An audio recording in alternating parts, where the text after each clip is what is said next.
It it's still halted.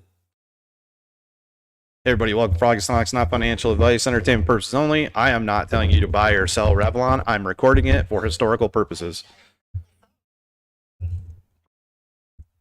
Because I didn't see it actually being halted. I mean, on Weeble, but I mean, I typically maybe would miss it. I don't know. But so it's halted on news. I can't even believe I can't even believe that they would do that in after hours too. Yep. It's halted. News pending. Still halted. It halted at 18:45 and 45 seconds today, right after we were talking about it, about the bankruptcy Chapter 11 news being reported by the MSM, right? Which is causing volatility swings in the stock. They halted the other day too, based on a circuit breaker because of a uptick. So now we're halted again in after hours based on news. And people were saying that on their other brokerages, they were showing Revlon at $40 a share. Earlier, when we were talking about it in Froggy Styles video, we hit on their assets, their 2.5 billion in assets with their 3.5 billion debt. I said, wouldn't it be funny if they were crushing Revlon so Amazon could buy the brand out and host it directly themselves instead of just being the secondary sales port for e-commerce? That's pretty wild. I'm going to stream 24 hours until this halt is up to figure out what is going on with this shit, because I am so sick and tired of crap like Redbox and Revlon. Then Adam Aaron's tweet just come out a little while ago about the share count, which we've already talked about that a little bit. I mean, I know what I will, I mean, and I'm not, whatever. I'm still super ashamed. I'm sorry, guys. Listen, his tweet means nothing. Doesn't mean that there's not any extra shares. It just means, in my opinion, that he doesn't really feel like figuring it out right now. He'd rather go see a movie, and that's fine. That's I like to add to that, PJ. I like to add that, PJ. So yeah, he's correct. Every time they do a share count, they only get the shares that they issued out. That's the way it is, right? Mm-hmm. Every time, that's every company, they do that. Short, not short, synthetic, not synthetic. That's exactly what happens. But for anyone in this, for the short squeeze, okay, for the long play, that's fine. There's nothing wrong. There's lots of revenue coming. Right. But for the short squeeze. Right, well, we all are, but remember, it's also started, and it's part with the short squeeze, okay? Of course, so there's three options. Of course. And so for me, there's three options left on this, okay? DRS, market crash, and that dreaded T0 that would take care of all this shit. But seriously, in my opinion, those are the remaining three options for a short squeeze. Long-term play, excellent revenue.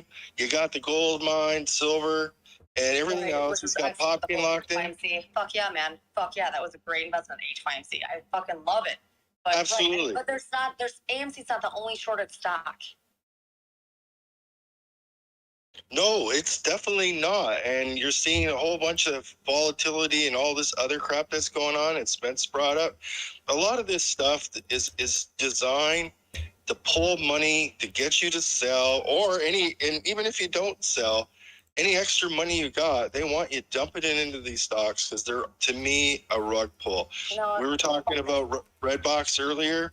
Well, I'm going to tell you, when it was Spurt and Gree, same deal, man. This happened maybe 6 months ago or even longer, maybe last year. It was all over Reddit. It was SPRT. It's going to squeeze. It was $40 stock when the conversion took over to GREE, and nothing happened. The shorts, nothing covered. The synthetics didn't make a difference. It just converted over to the new share price of GREE, and a shitload of people got suckered into that, and their cash is gone. And it went from 40, I think, at the exchange to $3 for GREE. No extra shares. It was share to share, man. And Or sorry, it was less shares. It was really strange. Yeah, see if I remember this.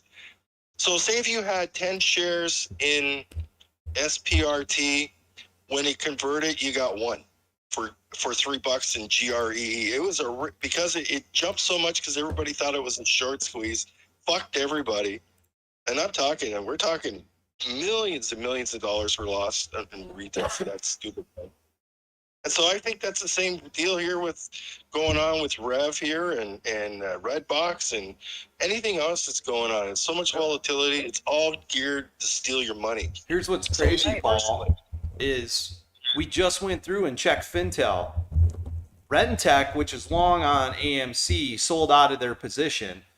Citadel, Simplex, Walleye, and a couple other AMC short sellers had sold their positions and then reopened new put call spread long positions with solid shares reported. Why are all the companies that are short selling AMC suddenly long on REVLON? And in that, why is this now just being thrown on our laps on the news and the Reddit groups and such? This is the same thing that happened with Redbox. Citadel and Virtue sold out of Redbox not even 2 weeks before the reporting period, which shows on Fintel. Then to find out Apollo Global Management owns 70% of Redbox. They are absolutely pumping stocks into retail's feeds to create meme-type squeeze scenarios to create bag holders because they need liquidity for upcoming margin requirements, and they want you out of your freaking play. It's disgusting. In the Adam Aaron thing, there's a withhold from the the ISS. Adam Aaron has a withhold on him for the proxy because of the no vote for the raise. I don't understand it fully, but there's people talking like, hey, this company is giving Adam Aaron a bad mark on, I don't know, being erratic or something. I got to look it up fully. But because we voted no on the raise for the board member compensation package, he's getting this markdown from. Correct, which is something that I can't imagine anyone voting, yes. I mean, right? But yes, Spence. So he gets a mark on his CEO-ship because we voted no on the raise? Let me pull up the document on it real quick. Okay, because I would be sorry if that happened, but I mean, it is what it is, right? I don't think he deserves a mark, like something in his file, quote unquote, but it is what it is. Well, nobody wanted the raise for the board members because we're not profitable yet. That makes sense. As soon as we're profitable, I'll vote in a raise, whatever. Of course. But the ISS generally recommends against or withhold votes for the chair of the nominating governance committee or other directors on a case-by-case basis. So this institutional shareholder services is coming after Adam Aaron now because of what's going on. It's almost like they don't want the company to become profitable. Right. And that's why he should fight even harder to figure out what's going on here. I mean, we need to know. I'm tired of it, as you guys know. We need to know. If there are no synthetic shares, then we'll stop talking about it and we'll still hold our positions. We'll still sell. There'll still be a gamma or whatever. But if there are synthetic positions, then we need to advocate against these synthetic positions. He's holding something in his hands that, if it is exposed, will change Wall Street, and that is exactly what we want to do. And why he's working against us in this aspect blows my mind. I mean, this is kind of crazy thing. Maybe he's being threatened. I don't know. I don't know what's going on in Adam Aaron's world. I mean, he's not in front of me where I can just ask him these questions. And he probably wouldn't be able to answer because he'd be like, my lawyer said. I mean, and that shit. So I mean, what the fuck? What are we supposed to do? What the fuck are we supposed to do? You know what I really want to do? I want Mark to reach. I would love to have Mark reach out to him again. But he sold all the shares. He sold all the his AMC shares. So. Oh, Mark? Mark, yeah. Oh, that doesn't matter. He can still come. It's not going to matter. You know what? That's gonna look bad, though. No, it's not.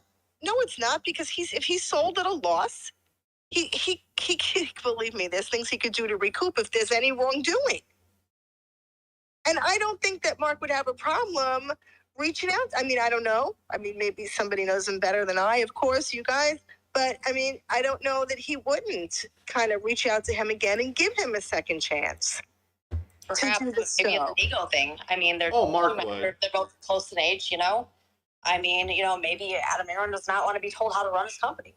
You know, it is his company. You know, so I can see maybe an ego issues or whatever like that. But like, it is Adam Aaron's company. You know, so he does.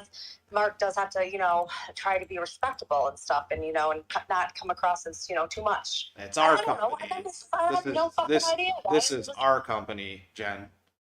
Retail owns the float, right? And that's another thing. What is like, so we own 90% of the float. And then didn't he say, and you know, we kind of ran with that, but then I was reading through the tweets under his last tweet, under Aaron's last tweet, and somebody said, yeah, we own 90% of the float after institutions and insiders. So then he said that would only be 50% of the float. Did Adam Aaron ever say that? I sometimes recall, like I feel like I recall it, but I don't. I can't be sure. He didn't say 50%. He said retail institutions own over 90% of the legally issued float. That's exactly what he said, word for word. I've got it recorded on YouTube. We all got it recorded. Okay, good. FUD. That was just FUD. So Good. even if you take out institutions, that's 198 million shares. So that's however many shares left over 400 million shares, right? Maybe less, maybe 330 million shares, whatever. The point is every poll that we run and every study we do, we show over 500 shares average per shareholder. User of Intellect did 2 million, 2 million shares with 10,000 people and came to the conclusion through the data on the Log the Float project, which they verified ownership for everybody that participated. What was it? It was 725 shares average per person. I've done multiple polls showing over 500. And the recent one we just did with over 4,000 voters is showing 1,470 shares per shareholder average. Even with a 50% margin of error, that's still over 500 shares average per 4 million AMC investors. The problem is, Adam Aaron can't come out and say there's synthetic shares being played in the market without proof. He'll get sued by market makers and could be removed from the board. The withhold recommendation with the ISS, that is saying that he got a withhold recommendation for a board member vote. Oh, so AMC Adam Aaron gets withhold recommendation from ISS in board vote. So whoever we were voting into the board currently, I don't know who exactly we decided to vote against, if that's what happened, or whoever voted. But it sounds like a board member isn't getting the recommendation from the shareholders. So I'm wondering who they were going to put on. Let me check the proxy again. So, PJ, it broke up a little bit. Did you say about Mark reaching out again? I would love it if we could kind of talk him into it, if he would. Well, hold on. Hold on. So it was, I don't know, we'll just say a month ago. Spence was holding a call. Mark came on, and he talked about him and AA had another conversation via email. And it was, I don't remember the full details on it, but we as a group asked Mark to form an email to send it back. I think Spence will remember that. And basically it was, can we get together, sit down, have a beer and talk? Do you remember that, Spence? Oh yeah, I remember. All right. So I did ask Mark, and he's in here. If he wants to come up and talk, that'd be great. Oh yay. I did ask Mark, you know, how it went, and I believe Mark said to me was he never got back to him. So, but I don't want to put words in his mouth, but I believe was the conversation I had with Mark. And the other thing about the board, is it possible because AA is sitting as CEO and chair that they don't like that maybe they want to split that? I'm just throwing it out there. I don't know. Well, here's all the nominees: Adam Aaron, Howard Hawk, Coke, Kathleen Paulus, and Anthony Syke. So those are the board members that are up for vote. So one of them didn't get something, and or Adam Aaron got a withhold, maybe. So we'll see. I think somebody should be talking about it during the proxy. What's up, Mark? How you doing? Doing good, living the dream, seeing a bunch of pals. Last day in California, Nice. and off to Vancouver this weekend, and I'm very welcome in Western Canada, I thought you Not weren't so allowed much. in Canada. Eastern Canada. There's two different countries. Okay. There's Canada, which is BC, and there's Arctic Mexico, which is every place else. Interesting. Paul happens to live in Arctic Mexico. So It's true. It's true. what a fuck show this thing is. Holy moly. Yep. Yeah, so I was talking to PJ earlier today, and I mentioned, so remember when all these children were giving me a hard time about T0? Citadel owns T0. I'm just in it for me. Blah, blah, blah. Everyone's tired of T0, right? Mm-hmm. So today, T0 announced that the chief technology officer of ICE, right, the guy who built the systems to make ICE nice, $80 billion company, $80 billion, is now on the board of T0. Oh, wow. Right? Chief technology officer of ICE is now on the board of T0, along with the chief operating officer of the New York Stock Exchange, right? A small outfit, of which AMC happens to list on. So if ICE owns 20% of T0 and the chief operating officer is on the board of T0, and the guy who built the technology for ICE is on the board of T0, I surely fucking doubt that T0 is a scam or running anything illegal, especially since his fucking fat pig coward Adam Aaron, right, lists on the New York Stock Exchange. It's like, dumb fuck, where the hell are you other than a guy who sold the stock at 50 with the stock now at 12?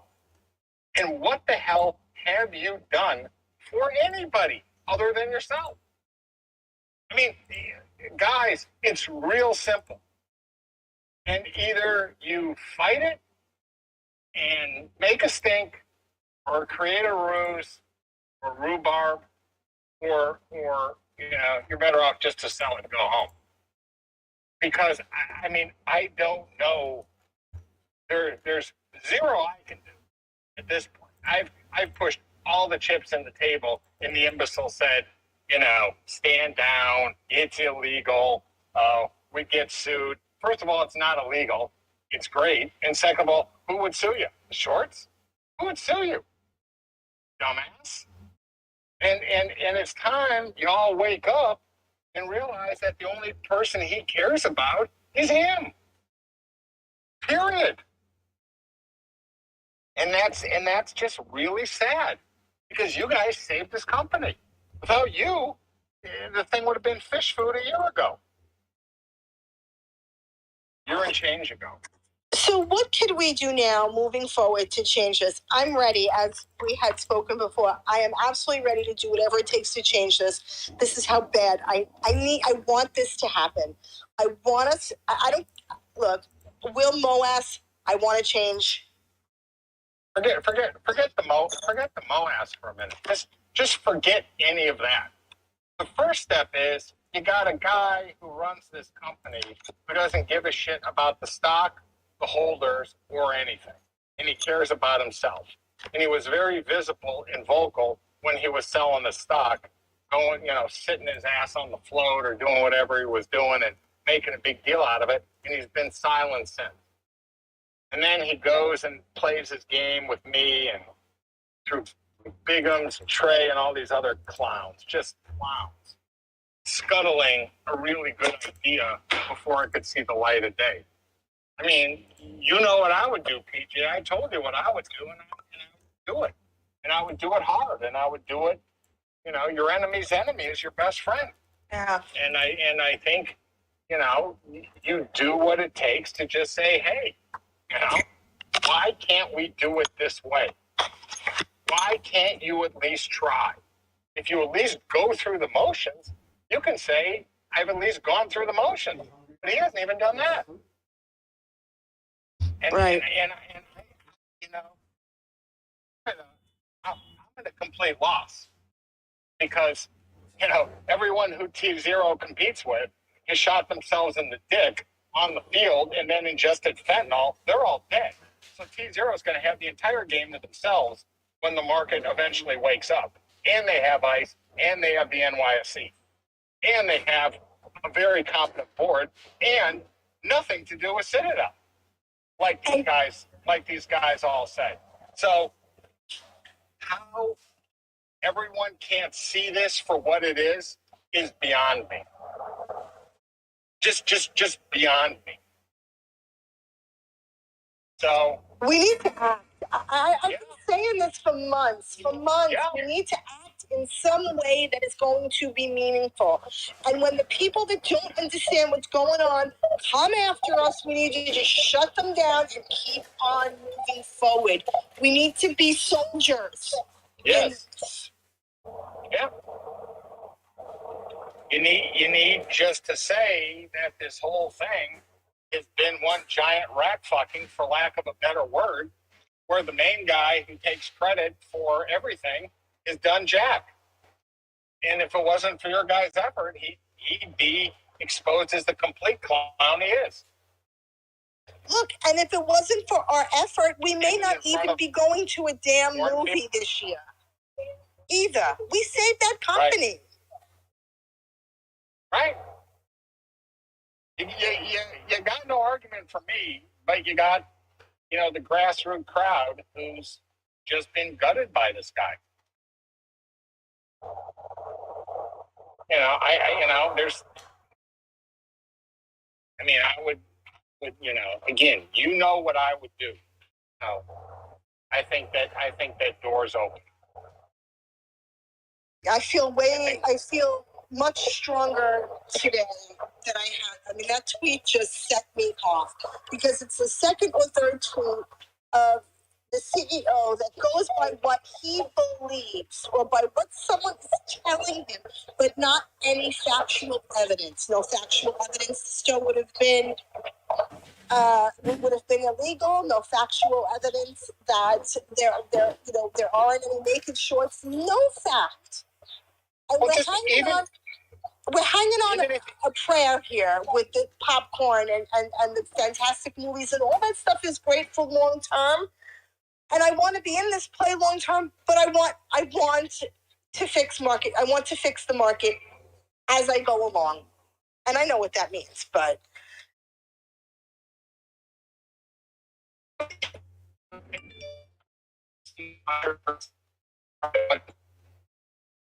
look constructively at the idea. I mean, what's he done? He talks about that he's limited because of loan covenants, and he puts out a tweet and says cash is king. He doesn't have it, so otherwise he would have. You know, what are you doing? I mean, big question is, what are you doing, and why wouldn't you revisit this idea? So when he tweeted out cash is king, I just assumed that we would be cash positive. Well, are we cash positive? I don't remember that. I mean, Q2 is looking based on the box office and what we would do with our concession sales average. It looks like Q2 will be cash flow positive. And then could we have the stow after that? The thing is he's claiming that there's still a debt with a restrictive covenant that says you can't do a dividend. That's his statement on that. I have a statement, and the statement is right here. Quote, I think this is what he said during the Q1 AMC earnings, during the Q&A on issuing dividends. He says, CEO Adam, quote, I think we've announced publicly previously that our current debt documents prevent us from paying a dividend prior to June of 2023. And then, quote, so this isn't really a decision for today. This is a decision for a year down the road. So what I took from that is that right now, no dividend, but like what he just said, a year down the road, we can talk about that, you know? That's So, what I got from thank that. you, Jen, for that. That clears a lot of things up. But so, I mean, the Stowe, we had this conversation, I think, and correct me if I'm wrong, because I feel like everything is just mushing into one big thing. But the Stowe is non-cash. Right. And you, So- and you don't even need to call it a dividend. You can call it a distribution. And he used cash in his investment in the gold company. So if he is restricted from a dividend, he should be restricted from the gold company. And you can always restructure your covenants. I didn't even think of that, Mark. You're fucking right, 100%. Absolutely, Mark. That's very, very, very smart and wise of you. That's why your 40 years of experience is so good for us. I try. So let me repeat that, and let me make sure I understand it.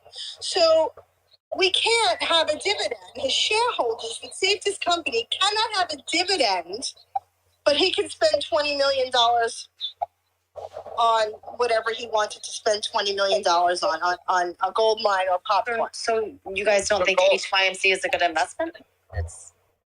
No, it's not. It's not what PJ said. Or It has nothing to do with it, but you can't argue for and then go make an investment in a gold mine. Right, exactly. You can't argue, I have no money for food, and go buy yourself a fur coat. Yeah, and, that's and the dividend, and what I'm talking about, is non-cash. It's non-cash. It has nothing to do with cash. well. Here's the crazy thing: we have had $1.8 billion on the books for over a year now. We're probably sitting at about 1.3 currently. 500 million of that should go to paying down whatever this restrictive debt is and get it off the books. That way he can legally issue a dividend. So that still leaves you with over $1 billion in cash. He wouldn't even have to do that if he issued the Stowe. But the STO is non-cash. The STO is always. That's right. So when he did the AMC, I own AMC, that they put that together. It was basically little money, whatever they spent. If that actually would have went through T0 as a Stowe, there was no cash involved, and it goes against every single share because basically it's a drawing on the computer, right? That would have made everything either it's fully shorted and naked and come out, or it's not. But we would have known. But no. He said what he said. And one problem I think what's going on here is I think we need to start re-pushing that on Twitter so he comes out with another statement like he did about the share count that everyone started pushing on him. I think one thing you do is say, Adam, what's your relationship with Trey and all these other clowns? Because they sure seem to have a whole lot of influence, and they can't use one and one together and get three. These guys are so stupid. These guys are so stupid. You make a great point. I mean, I just can't get out of my head when Trey dissed the Stowe and then called Mark a predatory short seller. What the hell was that? I mean, we were at $40 a share then. Well, the other question is like, who's asking you, Trey? You don't know me. On my deathbed, I could run circles around you. So who's asking you? Why do you even care? You don't even know what Stowe stands for, Trey. So all of a sudden, how are you just the expert? And no one has come up with a plausible reason why it makes no sense. None of them. Big all these lowlifes, all the Travis, all these guys who belong in a cell, right? And so the trick is Adam, why are you listening to these clowns? And what do they have on you? Well, because none of it makes any sense to me. Here's my thing. If you can't come out and talk about the potential of what we think is happening, then why is it okay to come out and talk about a situation where you think it's not because of the data you're handed? like saying, no, there's no synthetic shorts when we clearly see that there are based on a bunch of data? How come he can say for one way but not the other and then claim, oh, it's going to be litigation if I say anything? These are all excellent points, right? But it's not like I think there's a major issue. Not to cut you off, Mark, but there's a major issue with a CEO who's more concerned about covering his own ass than he is about representing his shoulders, because he's not just the CEO, he's the chair of the board, and that's something that never gets talked about and that people often overlook. But as the chair of the board, he literally, his job is to answer to shareholders, and there's a reason why most companies avoid appointing the same person to the position of CEO and chair of the board, because it becomes they have too much power. He has complete control over everything. And to me, his actions, we want to keep saying, oh, maybe it means this, maybe it means that. But just like you just said, Spence, how does it make sense for him to be allowed to talk about it in one instance, but then he's not allowed to talk about it in another? That makes absolutely no sense. I just really quick, I wanted to point out, and I tweeted out the call, and hopefully other people have as well. If you haven't, please tweet out the call so that people join in here. I just found a really, really important article, if you don't mind me sharing really quick, Spence. Yeah, sure.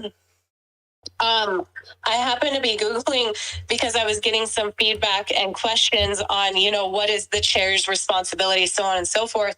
So as I was looking, I found an article just came out today that stock ticker GTII, Global Tech Industries Group, located in Nevada, is actually responding to naked short selling to protect their company's shareholders. This article is from today. I just tweeted it. If you haven't seen it, I recommend you go and article. I'll read a little clip from it right here. It says, GTII, a Nevada corporation, announced today that in light of the apparent consistent naked short selling of the company's shares, including Monday's high volume short selling at the market close, the company has taken certain actions in an attempt to protect the interests of shareholders.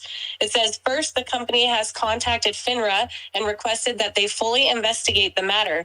The company intends to cooperate with FINRA in that regard. Second, the company will be contacting market makers in the company's shares and requesting that each of them review, number one, their quoting and trading activity in GTII to determine whether they have been engaging in bona fide market making, and number two, their firm's current policies and procedures to ensure they are sufficient to assess whether their firm's quoting and trading activity in GTII comport with its bona fide market making obligations. So my biggest question is, if other companies can be actively speaking and doing these things to protect their shareholders and protect their company, please do not give me this lip service anymore about, as a CEO, it's his job to just protect the company. If you're trying to protect a company, you protect those shareholders.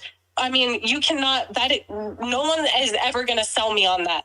So why can the Ader CEO, this CEO, here you have seen Elon Musk come out and full on attack the shorts and shorty apologists and all of this. Why can they all be actively talking about it? But then Adam Aaron, here we're all out here saying, what the hell is going on? But he is just going to, write it off and write all of us off in the process. It doesn't make sense.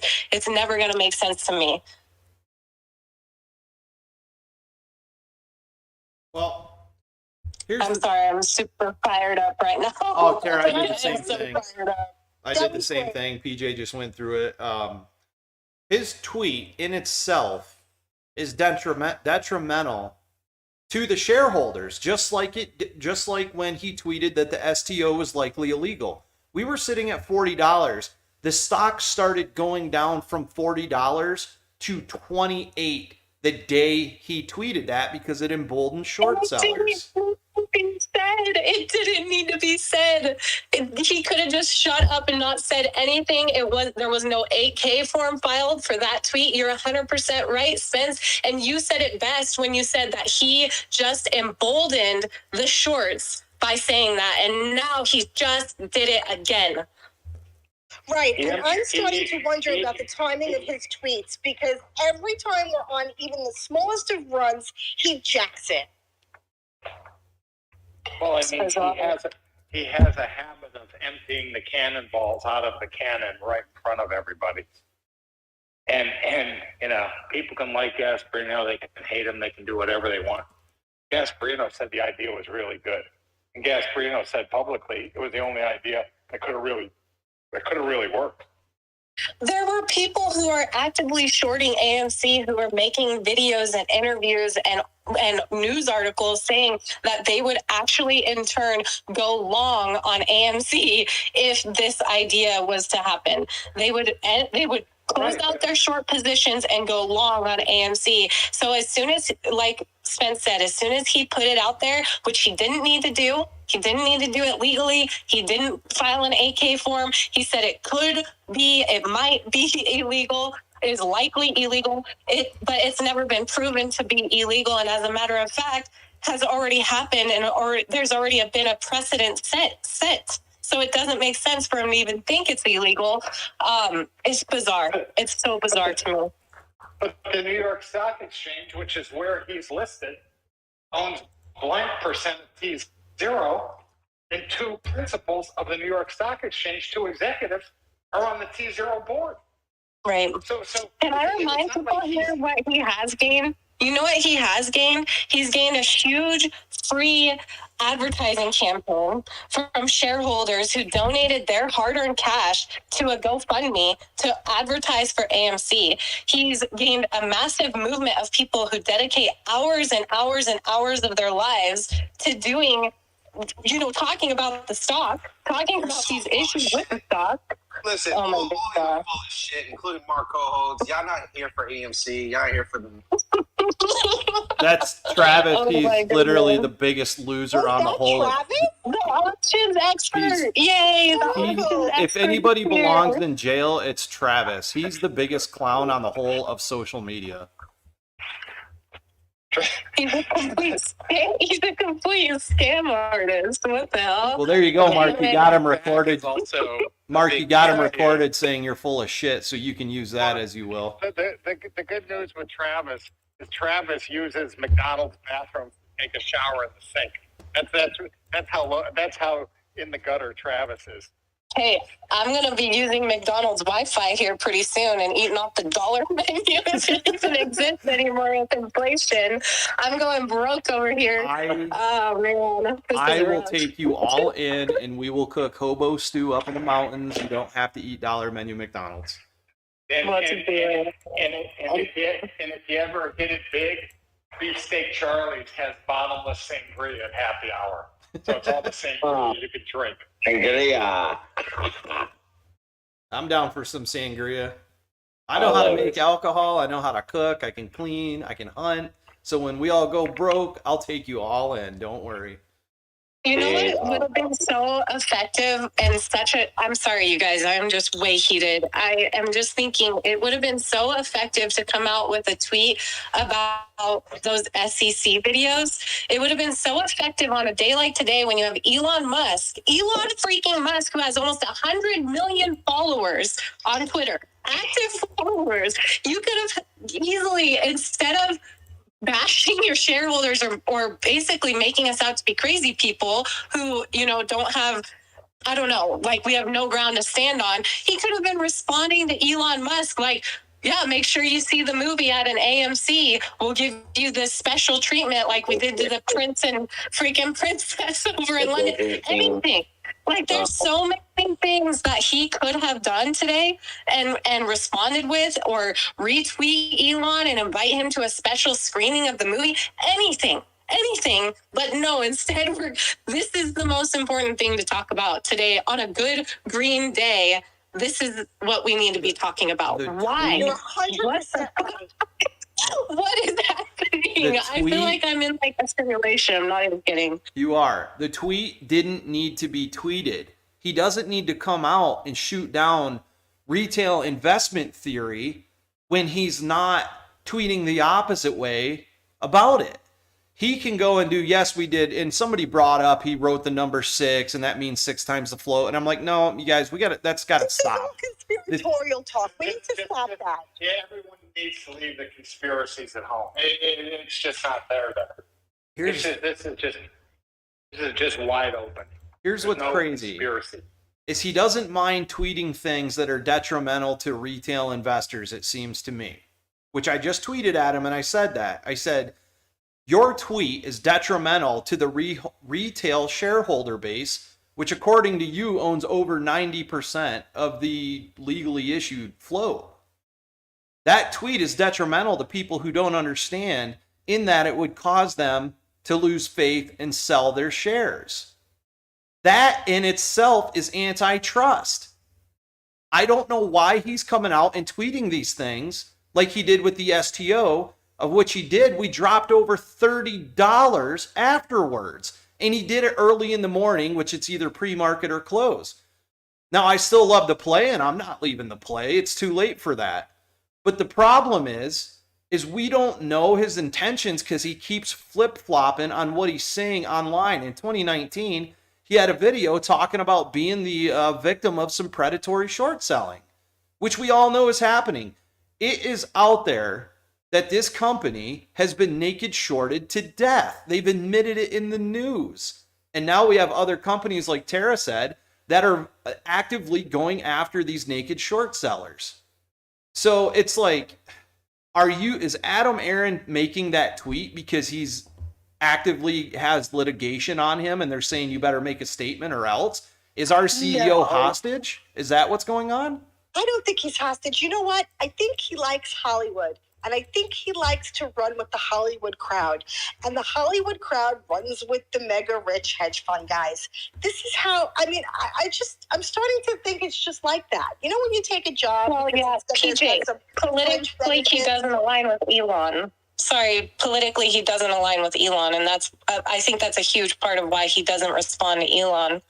No. I'm sorry to cut you off, but. That's okay. Adam Aaron is conservative. No, he's not. No, yes, he is. He spoke about Trump in one of Trey's first videos. Yeah, he's not conservative. I gotta jump in, Spence. I apologize. Yeah. It's super important. And first, let me say I am an AMC shareholder. I met all of you in different groups because of Spence and Tara, originally talking about conspiracy theories and blah blah blah. Long story short, I agree with a lot of people are saying, and I've done my digging. And when I dig into a stock, Tara, Spence, you know this, I dig into who's who, who's related to who, who's tied to who. So I jumped in based on that conservative theory. I think it's important to know that, yes, he is the CEO. Yes, he is head of the chair. Yes, he's the major shareholder. There are people above him on the board that are tied to Morgan Stanley. Okay. Now we all know that Gary Gensler from the SEC is tied to Hillary Clinton. He was her CFO during the 2016 campaign. We also know that Gary Gensler's brother works for a hedge fund. So there's no way Gary Gensler doesn't know how this stuff's created. Secondly, and most importantly, this stock, just like any others, is naked shorted and short sailed, and it's not the only one. And I agree. So it's us versus them. And I don't agree to sell or whatever. The company is being built off of our backs and our money. I believe that. And as a CEO, he's got interests to look out for that are his. But what's important to know is the ties back to Gensler and back to the Clinton Foundation or Hillary and them. All his political donations went right to Hillary Clinton in 2016. That means they went right to Gary Gensler. And in 2020, he heavily invested in the Biden campaign. So he is not a conservative. So I think it's important to understand what everybody's been saying is whose ties to who. It's just important to understand that that's where we're at. We are in a stock just like we're in any other stock. And that's why we hold. It's not about holding to save the movie. We did save the movies. That's a fact. All the ideas and everything we're pushing forward, yeah, we did save the movies. And the movies are going to be here long after Adam Aaron is gone because of people like you guys that have been holding for like year, 2 years, whatever. So importantly, to understand who's who and who's tied to who, that's what's important. And bailing is not the answer. This is a stock just like any other stock that you would hold because you believe in the stock, whether you want to make money or you believe in the movies. So the important part of the movement is against CEOs like that and against the SEC and against hedge funds. It's us against all of them. And like I said, when something was palling around with Disney and the Buzz Lightyear movie and all this other stuff being released this time, like I said, it's very important to understand the connections and who's who. People above him in the board, and collectively, if they got together, they could take over. Now, where I believe Elon came in was go back to the Twitter situation where he was going to call on the investors to make decisions. When the board was fighting him and people were fighting him that sold their shares years ago, like the Prince and all that. So I think it's important to now understand. And you guys can hate me. You guys can throw me off. I made a lot of good friends here. I learned a lot here. But I'm not leaving. But I think it's important to understand that anybody with information, you have to take everything into account, whether you hate the guy, whether you don't like the guy. A lot of people trash that guy Mark. A lot of people talk shit on Spence. A lot of people talk shit on Tara. I watched it all for like years. So I think that understanding who and what we're up against, that's the important thing. And Ader, that's the CEO. That's the CEO protecting his company. Now, regardless of where his loyalties lie, he understands that it's the shareholders that are going to make or break his company. So in saying that, I mean, like I said, I'm not a shill. I'm tired of people arguing over GameStop and whatever. But the theories everybody keeps putting out is like Redbox is a trap. It's to draw us away. Well, somebody had brought up a good point. I think it was just an unimportant Twitter person that look at Hertz when Hertz started. You know, look at GameStop when GameStop was going off. And then look at when AMC came in. And then look at Redbox came in. And now it's Revlon. So if we're here to make money, that's one thing. If we're here to save the movies, that's another thing. But understand, as we are investing, and everybody's been loopy the last couple of years, making money hand over foot, this particular stock, yes, we hold it. And you have to, because you're fighting against a bigger system. And I'm not talking shit on Adam Aaron. For the movies, he's probably a great CEO. But for the movies, I believe that we have been better investors in the stock that brought it to where it's at today. Absolutely. Now, whether it goes further, it's up to us. So this isn't a fight with us and Adams on our side.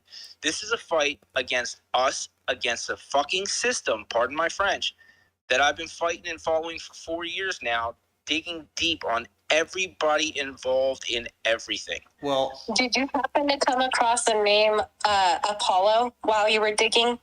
No. I just, if you go back and look at the Cayman Islands thing, you could track that. That's a rabbit hole you don't want to go down. The Democratic Party one was the one that sold it for me.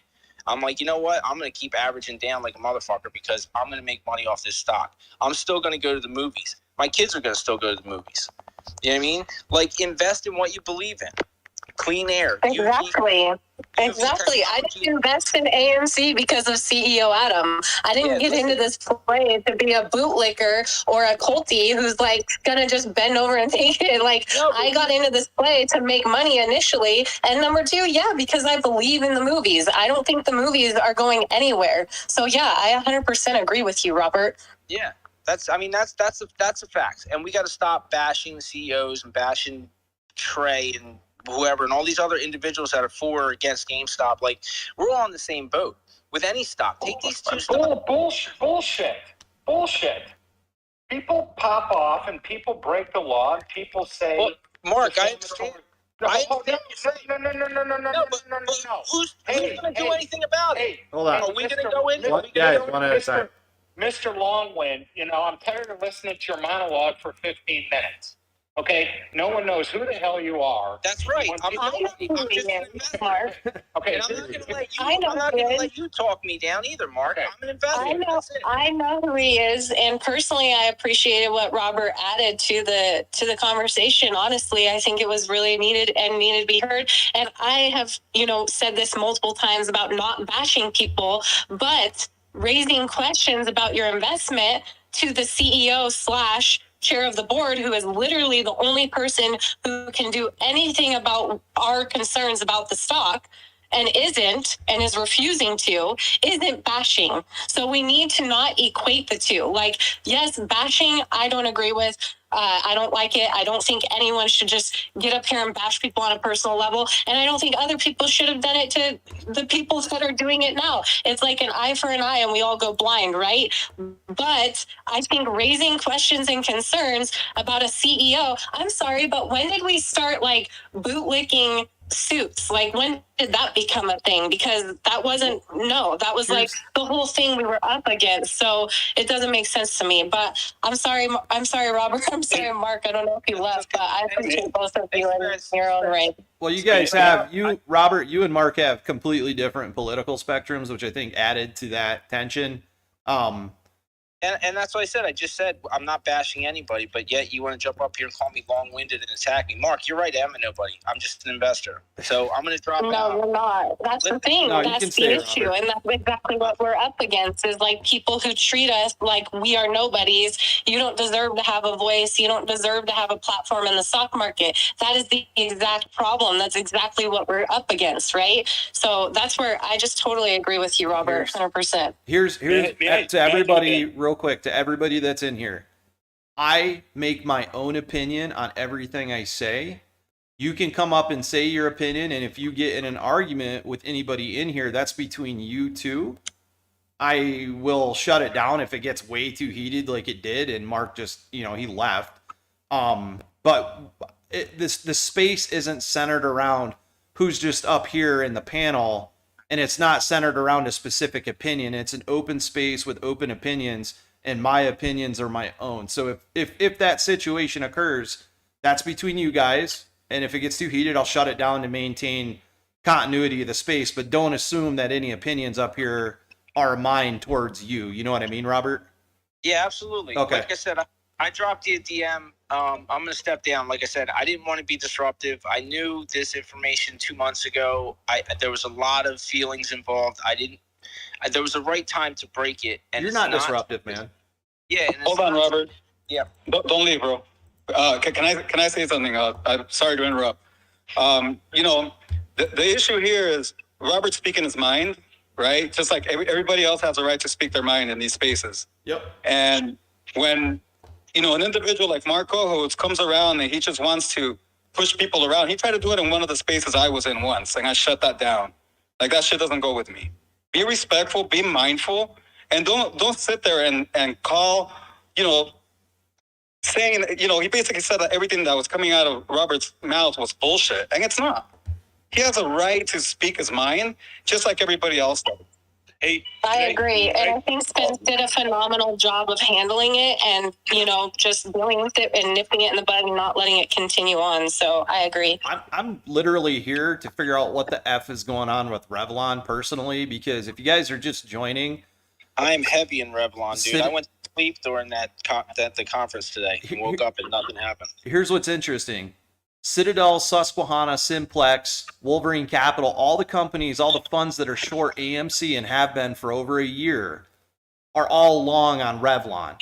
And then when we identified that in Froggy's space earlier, REVLON halted after hours on limit up, limit down, but it only says news pending for reasons under the NYSE halt. And right now it is still halted and has been halted for over a freaking hour.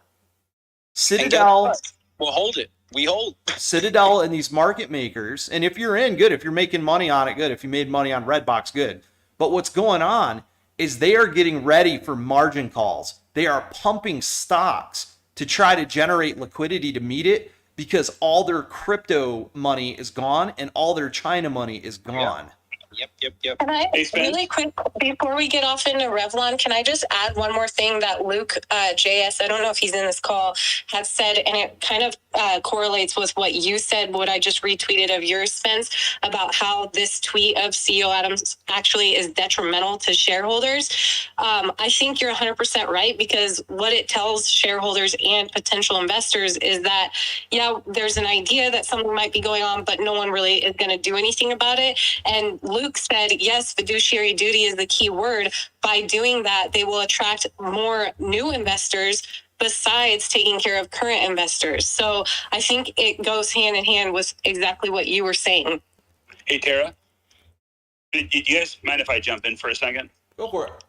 I just wanted to, I've been a shareholder for, well, since the whole movement kind of started, but I just want to share something with you. I want to give you guys some perspective that maybe you haven't heard, and I'm not here to shill for anybody, but I can tell you this. I worked for a company that Cojones went after.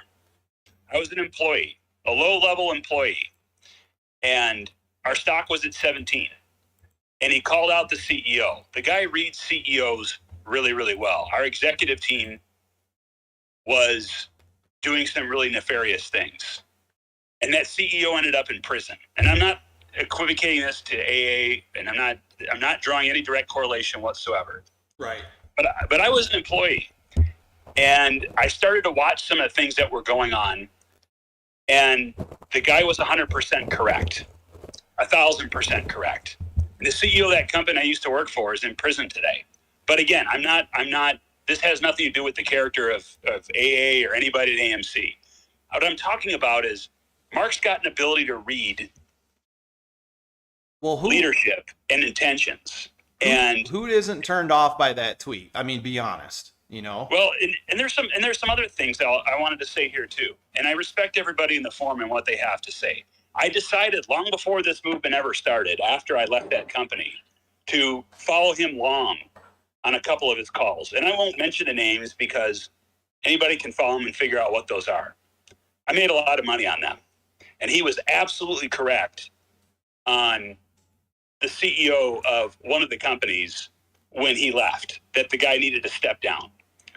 And what I just wanted to tell you guys is that his long calls and his shorts, the record is outstanding. And again, he can be boisterous, he can be loud, he says things that can be inflammatory at times. But what I would tell you is this: he was absolutely right when I was an employee on the short side, that the executive teams were really mismanaging the company. And then on the long side, he was absolutely correct and made a lot of people some life-changing money on his long calls. And again, I'm not going to promote or talk about any of his stocks, but you have to separate the personality from the person. Exactly. No, it's also the industry, and let's be honest, like the financial industry, you're not going to get coddled there. My aunt worked in the financial industry. She said her language, the bad words that they spoke and the bad things that they said behind the scenes, people have no idea that that's like what's going on. You get like the smile to your face, but the financial industry is not like, so it's not, you're not going to get coddled. No one cares about your feelings. Like, and that's the thing. And that's it. Mark can very much rub people the wrong way. I've dealt with people like Mark enough to not take it personally, but at the same time, he doesn't do it personally to me. So I can't say how it would affect me. But I mean, I think there's like this notion that we all need to be like kumbaya-ing all the time. And that's never going to happen. We're never going to be in 100% agreement, but Mark still brings an element of major success, like you just said, and experience that no one else here can say that they have under their belt. So, I mean, sometimes you have to take the good with the bad and the ugly, right? I appreciate you coming up with your firsthand experience, though, and sort of vouching for him, because I like Mark as a person. It's just unfortunate. It's just unfortunate that sometimes it comes off the way it does, personally. Hey guys, just so everybody knows, try not to talk over each other. If you haven't been in a Twitter space call very much, if there's someone talking, keep your mic muted until they're done, and then try to engage in conversation in between. And in that too, when you are talking, try to create gaps in between so we can accommodate everybody for the discussion. I think that's where we got to. With all everybody talking over each other. And let's just say this, in the space from now on, let's refrain from calling you can call out whoever you want, but let's refrain from calling anybody any derogatory names just for the continuity of the channel. I know everybody on YouTube's loving this right now because it's all fire and drama, but that's not what my engagement's supposed to be about. So, all right, go ahead. Whoever was, I think, let's go to the, what is it, the reason? Oh, the real Jake. I think you were up, and then we'll go to Richard and then PJ and Paul. Are you there, the real Jake? Yeah, sorry about that. I was in a siege match. I was waiting my turn. I accidentally hit the mic. Is Marco still here? Because like I just want to clarify. Didn't he say he sold out for a loss on his AMC? Yeah. So Yeah. He took a big loss because he decided to have faith in what was going on, and of course anybody betting that amount of money would want to protect themselves from the downside too much. So yeah. Yeah, I mean, he took a loss at 40 when he thought that the CEO was going to potentially go through with an idea that would have, you know, sort of like given us the answers to our questions. And I don't blame the guy. We're sitting at 12 now. He would have lost a lot more had he not. Well, I mean, just saying. Let's I think he had invested a couple million in the play. So, I mean, it's a little bit of a different thing than buying 10 shares and hanging on to them. And Mark's never... Don't confuse Mark as an ape. Yeah. He is not an ape. He's a guy with the know-how to help the movement. He's very clearly explained in past calls that he is not an ape. He is a lone wolf. And he jumped in because he saw the opportunity for the STO dividend plan to do something for the stock, and it didn't go through. And then he took a $800,000 or more loss after AA tweeted that the STO was likely illegal, which it's not. So, and could you imagine $800,000 loss because he believed so much? Well, I'm estimating that. Don't quote me on that, please. His money, huh? Don't quote me on that. I'm just estimating off the top of my head. No, so. Okay, so you know, we would have been well over $100 a share. You're correct, PJ. And just to think that a man who put that kind of money up because he knew his idea was going to cause a boom, and he would, you know, double or triple his money, and it got shot down, and then he took a big loss. Instead, it could have been just kept quiet and let the rumors fly. Buy the rumors, sell the news. But instead, AA came out with a tweet about it, and it didn't file an 8K form, but just mentioned that it's likely illegal, but not sure, not 100% one way or the other. It's so bizarre. I mean, what he did with that one tweet, you know, detrimentally to all of us who are shareholders, it's just wild to me that people still just like can't see it for what it really is. And you know, therein lies the problem, and that's what you guys are 100% right about a lot of things. And even if I don't agree with a lot of things, I still think that as a community we can get it done. We just can't break up and separate and start hating on each other because of whatever path we decide to take, right? And by the way, we can work with people who we don't like. And that's how I see this kind of relationship that we've all developed, right? I love so many apes. There's some I don't like, but guess what? I'm still working together with them because that's how we get things done. We have to get things done, guys. Let's go to... I think Richard was waiting next. Sorry, y'all, it's bath time, so I'm kind of running the house and wanted to jump on and talk to everybody about the tweet from AA and kind of offer some perspective. So one of the things that I just wanted to address in regards to Terra, I know you kind of spoke about a company that came up and, you know, tried to take some action regarding some short selling things that they saw or that they might have identified. So they're in the OTC market, which is a little bit more of the Wild West versus, you know, the stock that we're all into.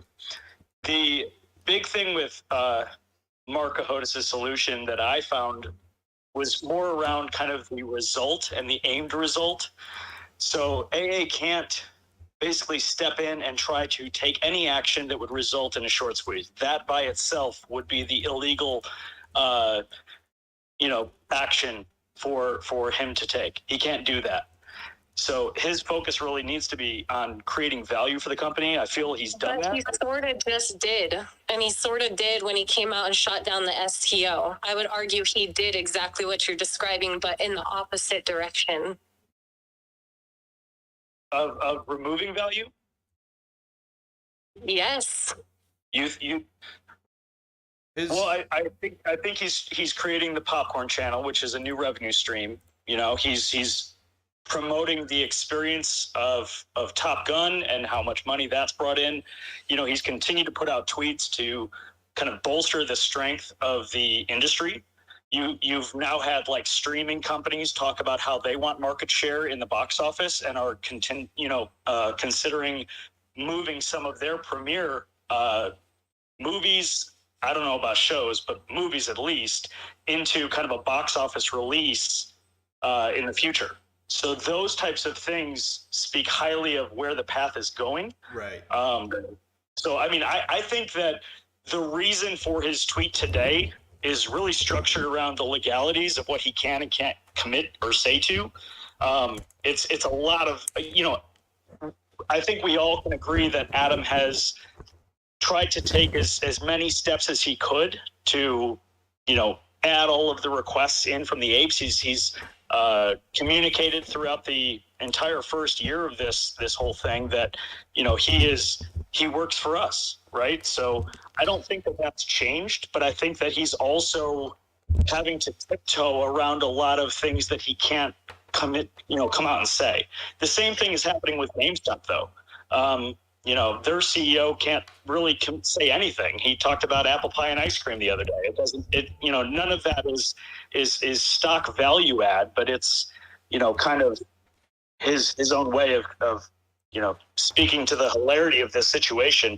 I think it's going to end in our favor. I've been fully committed to this thing from the beginning. But I also feel, and this is the thing that I want folks to consider, we're so focused on the retail value that Adam is trying to add. One thing that I would have everybody take pause and maybe think about is from a CEO standpoint, how are you creating kind of that enterprise to bring in other partners? And if your company, if you're threatened by short sellers, he's basically saying like, it all checks out, it's all good. We're still running at 100 miles an hour, creating value with these movies. We got all these great things coming. How do you bring in other institutional partners to buy into your company and your organization? You have to be able to demonstrate that to the banks that he owes money to. All of those things are tied in very tightly together. I think that retail. Sorry. Go ahead. I don't disagree with you at all. Adam Aaron is specifically focusing on the fundamental value increase in AMC. And what he's doing is he's trying to lure in institutional investors on that, which is great. Absolutely. The problem I have with his tweets is it's very discouraging to retail holders who have been holding for over 12 months, some from $60, $50 down, watching we see the fundamentals improving, and I'm thrilled with that. Believe me, I've been speaking fundamentals. I've been fighting the ape hunters for 12 months on the fundamental plays, destroying them every time. But when he randomly tweets something like that necessarily doesn't need to be said. He doesn't need to make statements on, if he can't speak on it looks like there's something happening, then he shouldn't make statements on there's not something happening, because he's only basing that off the information he's legally allowed to say. He can't come out and say, I've identified there's 1 billion naked shorts in our stock. He'll have litigation out forever. So I think if he's not going to tweet on one end of the spectrum, he shouldn't be tweeting on the other.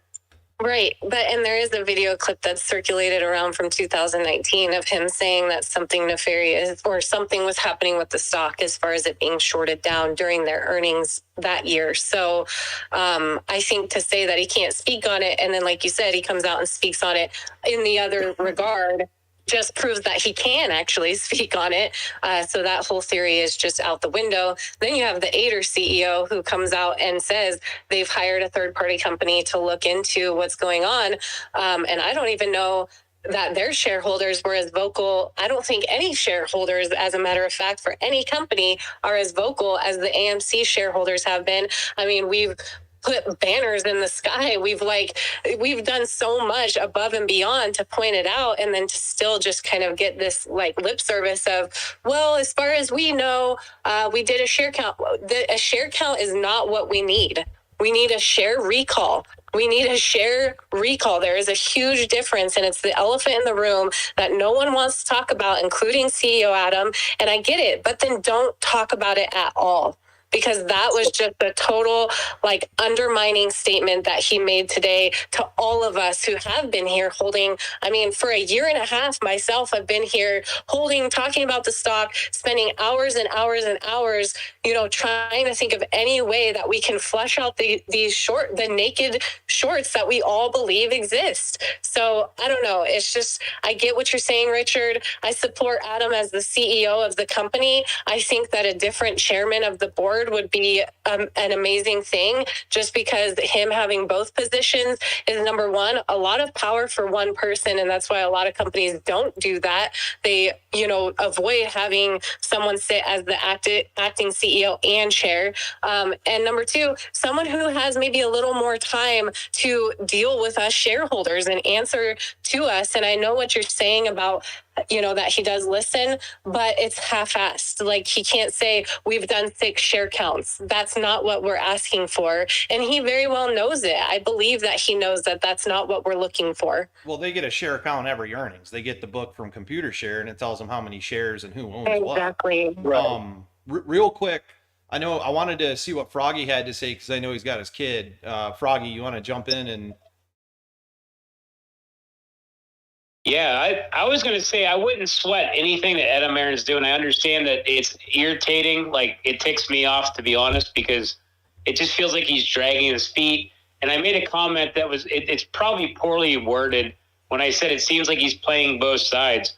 But this is that situation I'm talking about where it seems like he's doing them a benefit, not us a benefit. And it's agitating because it just makes you want to reach over and smack him a few times and be like, yo, what are you doing? But you look at it, though, this goes back to my same point that I've been trying to say, whether this is proper choice of words or not. The stock market's a Ponzi scheme.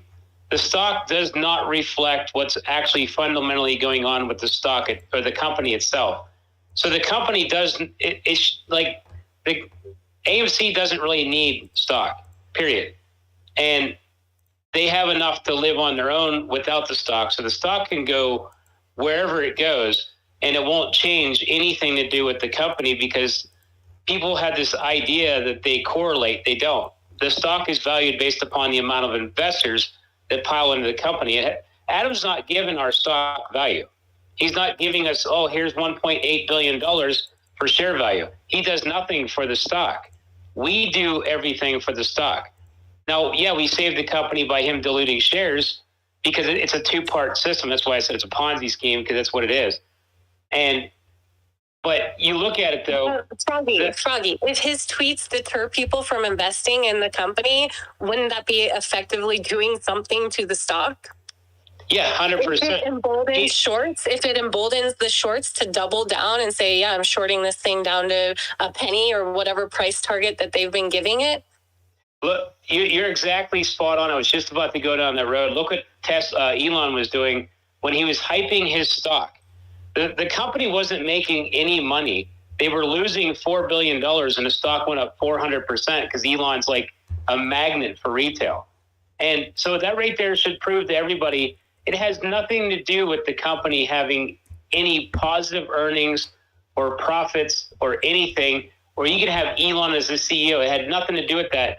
But if you go and play with the retail and they come flying into a stock, your company goes up in price. And what they're trying to do is they're trying to convince us it's not this way. It is 100% this way. So if we decided we're going to sell every stock in the stock market, dogpile on one, it will go to like $100 trillion. And the company could be losing. Why do you think they won't let DWAC come to the market? There's a good chance Trump's going to fail and that company might go bankrupt. I don't really know. I'm not saying Trump's bad at business. I'm just saying, what if he would do that out of spite? He'd come in, lose money. With his popularity, the stock would run to like $50 billion, and he'd be like, hey, look at that and figure out what's going on. Because that's exactly what's going to happen. 40 million people will hop on a DWAC or on Truth Social. And then who says he has to produce profit? The stock's going to go up regardless because he's popular. And that proves right there, the market is completely detached. The stock value is detached from the company's true worth. Right now, AMC is worth $13.25 per share in asset value, and we're not trading at that. It's telling you that these stocks are pretty much worthless. Adam Aron pays like what, a penny for them and sells them for, current market price. It's all a slap in the face. Now I get it. One of them should have figured it out at this point, and it sucks. Here I am in the stock market all these years later, and I'm just now figuring out like everything's a lie. Like nothing makes any sense. And it's shocking to me. And I can only imagine what you guys are thinking because like you're seeing Adam Aron do this and that. And I'm like, okay, so what he's doing is he's convincing new investors not to get into it. Or he's convincing people that are shaky on the line to possibly hop out. And here's the thing. We have enough people in this play. The price has been suppressed by so much. If we lost 25% of the investors, which you would think it would hurt, it wouldn't actually change anything because we still have over the float, way over the float. So no, there's still. Froggy's right, guys. Who said I wasn't correct? No, I said you're right. We always need new investors. I don't like that idea that we are good here. We don't need any more outside money. Oh, I'm not saying we don't need more money, but even if we lost people, we have so much over the float that it wouldn't even matter if we lost or gained. We still have a squeeze play that probably can't ever be paid off. Hey, real quick, guys. If I drop you down, it's not because I don't want you to speak. You can come back up, but I've got 4 requests. So I want to cycle a couple people through and then you can come back up. Spence, if you want to drop me down, bro, I'm good. All right, guys. Thank you. Yeah, Spence, I got a question from someone and then I'll step down because I was seeing it's filling up. So, okay, hold on. This is from Jack Mc. Sorry, I don't know how to pronounce your last name, Jack. McZugal. Anyways, he has a question, and he wants to know if any of the speakers on the panel are going to the shareholders meeting tomorrow. Thanks. I wish. I would love to, but no. Yeah, I planned on trying to go. There's a couple KC apes that said they were going to try to go in a call the other day. I told them if they could to post some Twitter content on it. I thought somebody was talking about at one point live streaming it. That's what I thought too, but I'm not for sure. But yeah, that would be cool if somebody did that though. So one last. Well, somebody said that in a space as I was in. Yeah. Well. The other day. So one last thing, when you guys were talking about Mark coming in, and he came in and bought for the STO. My recollection when Mark came in, this is just how I remember it. He came in because of January 28th. He thought there was a big movement in AMC, that we were much tighter group than we actually turned out to be. And he thought that he could make headways with that. And then it grew into AMC, and I remember him buying in, and I don't want to go into details, but I have a feeling why he did. And also another shot was to try to bring fair markets again, was the STO and the T0, and he was bringing Fort, which in my opinion is the truth.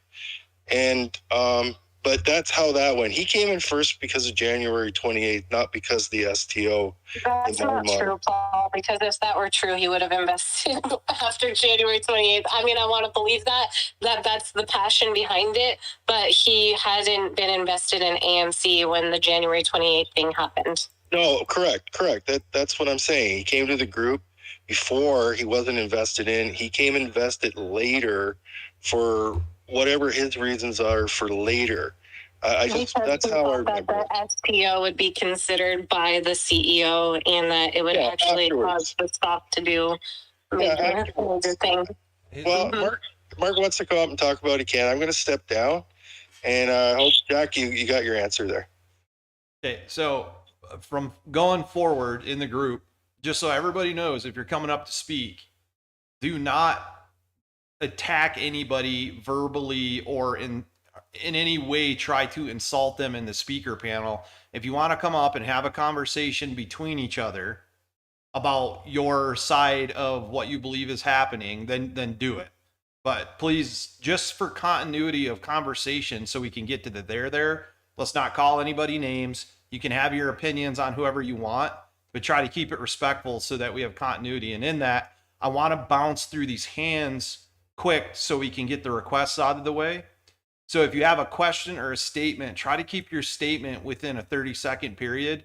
And if you have a question, we'll do 3 or 4 responses from anybody in the panel on it. Who I think say what was next, and then we'll do Mike, Justin, and Robert.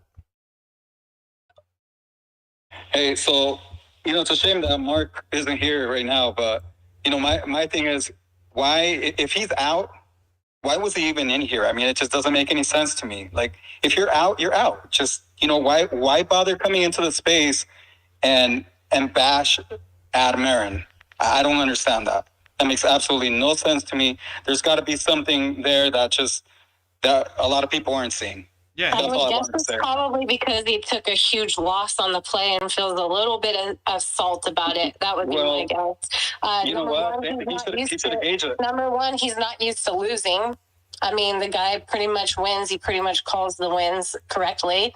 And number two, he took a massive hit, not just because, Adam rejected the idea, but the way that Adam went about publicly rejecting the idea, emboldening the shorts. The stock immediately went from $40 to $28 same day. So, I mean, you can sit here and be angry at Mark for being angry at CEO Adam, but just as you're angry at him, he has every right to be angry at CEO Adam, if not more so, considering, I mean, last I checked, Mark didn't lose you $800,000. Well, I mean, he over-leveraged himself. So educate yourself before you make an investment. That's not what happened. You're willing to lose. I'm sure he's frustrated with himself as well, and I'm not going to defend his behavior. I don't think bashing anybody is a good idea. Mark, I'm sorry, but, when my mom taught me, if someone's not there to defend themselves, don't talk about them. You know what I mean? But I could say we're doing the same thing about him right now. So, I don't know. I think the conversation can just move on from Mark, to be honest. Here's my statement real quick to that. Say what? I'll tell you right now from personal experience over 7 months now. Mark has been telling this community to forget everything else and go after what happened on January 28th with a fury. He was absolutely disgusted with January 28th. He was disgusted with the London Metals Exchange halt. And he's disgusted with how the markets are running, and that's why they're doing the T0 BSTX blockchain exchange. That's why he's here. He said from day one that he's not here for AMC. He said he's not. He said publicly that he's not an ape. So that's what he's doing. He's here for the market fight, purely and simply. That's my opinion on it. And you have yours. Those are people we need on our side. We need those people with that experience fighting for us and what we believe in on making the markets better. You don't turn those people away and say, oh, you sold your stock. Okay, you're not allowed to be a part of the party. No, that's not how this works. Just like he's on our side. Just like GameStop people, the GameStop holders, we're all on the same team here. We're all on the same team fighting corruption. Take that energy and direct it to the SEC, where they're making a mockery of us. Where's that energy towards them? You're worried about Mark is trying to bring Mark up so he can defend himself and talk, right? I mean, and I think this is part of the problem of everything, is everybody hating Mark for no reason. He is an activist short seller. He goes after what is wrong in places where he finds wrongdoing. If he sees wrongdoing somewhere, he's going to attempt to fix it if it's in his best interest. So he'll bet $2 million and he'll say, I'm going to fix this. And when he gets screwed in the ass, he'll say, well, I'm going to take it. I'm done with it. You know, I mean, We have Mark guys trying to connect. Yeah, he's here not to do anything else but to help us. Here's my bottom line, and say what I have you blocked, Robert, I have you blocked, Froggy, I have you blocked. On my worst day, I will forget more about any name or the markets than you guys cumulatively will ever know.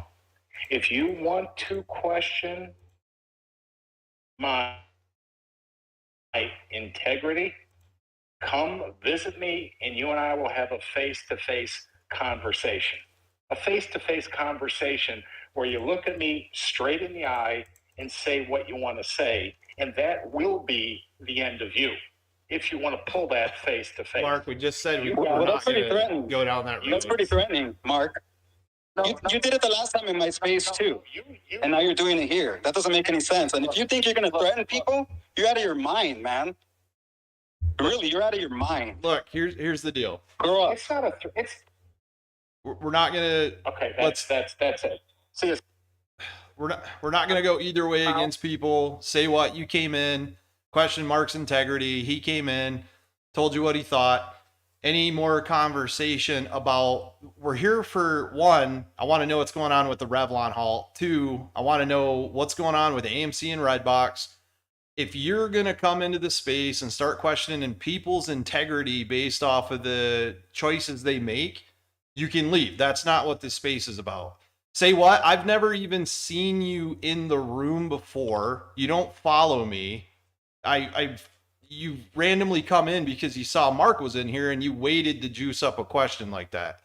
So that's not what we're doing. And I don't condone Mark's behavior at all. I just told him he didn't like it. He left. So that's the end of it. We're going to move on to start talking about the stock again and what's going on with the board. I've been around this play from the beginning. I've been here since the beginning. I'm not saying you haven't been in the play. I'm saying you haven't been in any of our spaces. I've never seen you. You don't follow me. This is the first time I've seen you. So to me, it feels like you're coming in to you. We just literally said, we're done talking about people. And then you came in and stirred it up with Mark. And then it created another situation. So we're done talking about people in the chat or what you think about other investors. We're talking about AMC. We're talking about what's going on with Revlon. And we're talking about how to move forward with the AMC to get this beneficial to us. I don't care what your thoughts on Mark are. I don't care what Mark's thoughts on you are. That's not what this space is for. I want to know, what do you guys foresee happening with the stock tomorrow after him making that tweet? I really truly want to know, like, can anyone give a prediction? Because today we were green, right? I don't know if that was mainly buying pressure or because of the, 75 points. I don't really know. But what do you guys have a prediction on what you think will happen tomorrow? I see the stock going up, if you ask me. The stock price looks like it's going up. If you look at the 5-day chart, 5-minute candle, or even a 1-minute candle, it's up. Just look how it's flowing. It's on a channel right now. It's flowing up. Yeah. Do you think that, exactly my point, Mike? And do you think that this tweet that Adam Aaron decided to put out today will have an effect on the stock price going up? Yeah, that is a great question. I can only give you an educated guess. And that's why I was raising my hand regarding that tweet. He has his position as a CEO. He does have a fiduciary responsibility. He also has to cover his own ass. And his job is not to induce a short squeeze, but he does have that fiduciary responsibility to see if there's anything wrong with the shares for his shareholders. So just everybody, just take a step back right now, everybody, and just analyze how you are emotionally. Everybody's passionate or over the top right now. It's the truth. Look, it shook us. It shook the whole Twitter space right now on all sides of the spectrum. He's right. We're induced right now to get us riled up. Maybe Adam Aaron needs to take a step back and take your advice and take a step back from the chairman role. Because if he's not willing to step up and do the fiduciary responsibility, then that may be what he needs to do, and just act as CEO, which he's doing great at. And maybe he does need to step back, as you say, Mike. Right. Yeah. You never know. And, I mean, look, he's 67 going, he's, I don't know how old he's, 67, 68. Maybe, I mean, not to talk bad about him. It's just maybe he's just getting at that age where he needs to just take a step back. Yeah, maybe he does. Well, part of me believes that could be why he doesn't want to land in litigation. But at the same time, when you've sort of like harnessed this thing that's happening, if you're not willing to put yourself out there a little bit as, you know, the chair, and it is your fiduciary responsibility, then yeah, maybe it's like time to let someone have that role, at least keep the CEO role and let someone who can better handle things. But I think there's a reason why he's the one. And I don't know, part of me, like, I genuinely, when I look at that guy, CEO Adam, I like him. Like, I like him as a person. I believe in him, and I believe in a lot of the things that he's said in the past. And I feel that he's in between a rock and a hard place. And I think that that's the hardest thing is, you know, you can only go on so long though, like reading into the hidden messages and hidden meanings and like conspiracy kind of theories about what he's saying. It can only go on so long once you recognize that he sort of just keeps doing this for one side, you know, it's detrimental. It's detrimental more than it's helpful, I guess is what I'm getting at. I put up a poll. I put up a poll really quick. If you guys can just go vote on it, if you think AMC is going to be red or green today.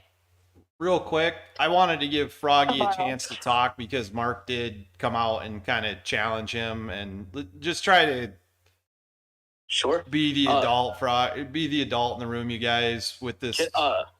Hey, Spence, can I just finish up? And then I'll literally be like 30 seconds or less. Yeah, go ahead, man. Yeah, so just don't forget, shorts haven't covered. Hold on what you got. Buy more if you can. The non-fundamentals are there. Hell yeah, right? The shorts have not covered yet. 100% utilization. I know a lot of the third party or like Vortex, all that shit. Sorry if I'm cursing the kids around. Just remember, like, all that data is there for a reason. To mess with us, or it's truth, or maybe a little bit of both. Just hold on to your horses because it's going to rip. I feel it in my plumes, as Spence would say it every now and then, and I believe it. That's how I see it too. That's all I got. Thanks, guys. All you need is conviction and belief, and Conviction. I believe it. So I'm holding with you. So all right, guys. Thanks. Froggy, go ahead, man. All right. Yeah, I'm not going to complain about Mark Cahotis. I understand there's two sides of the whole story, and I tried to get him to come on to talk to me so I can get his information and understand what he's about.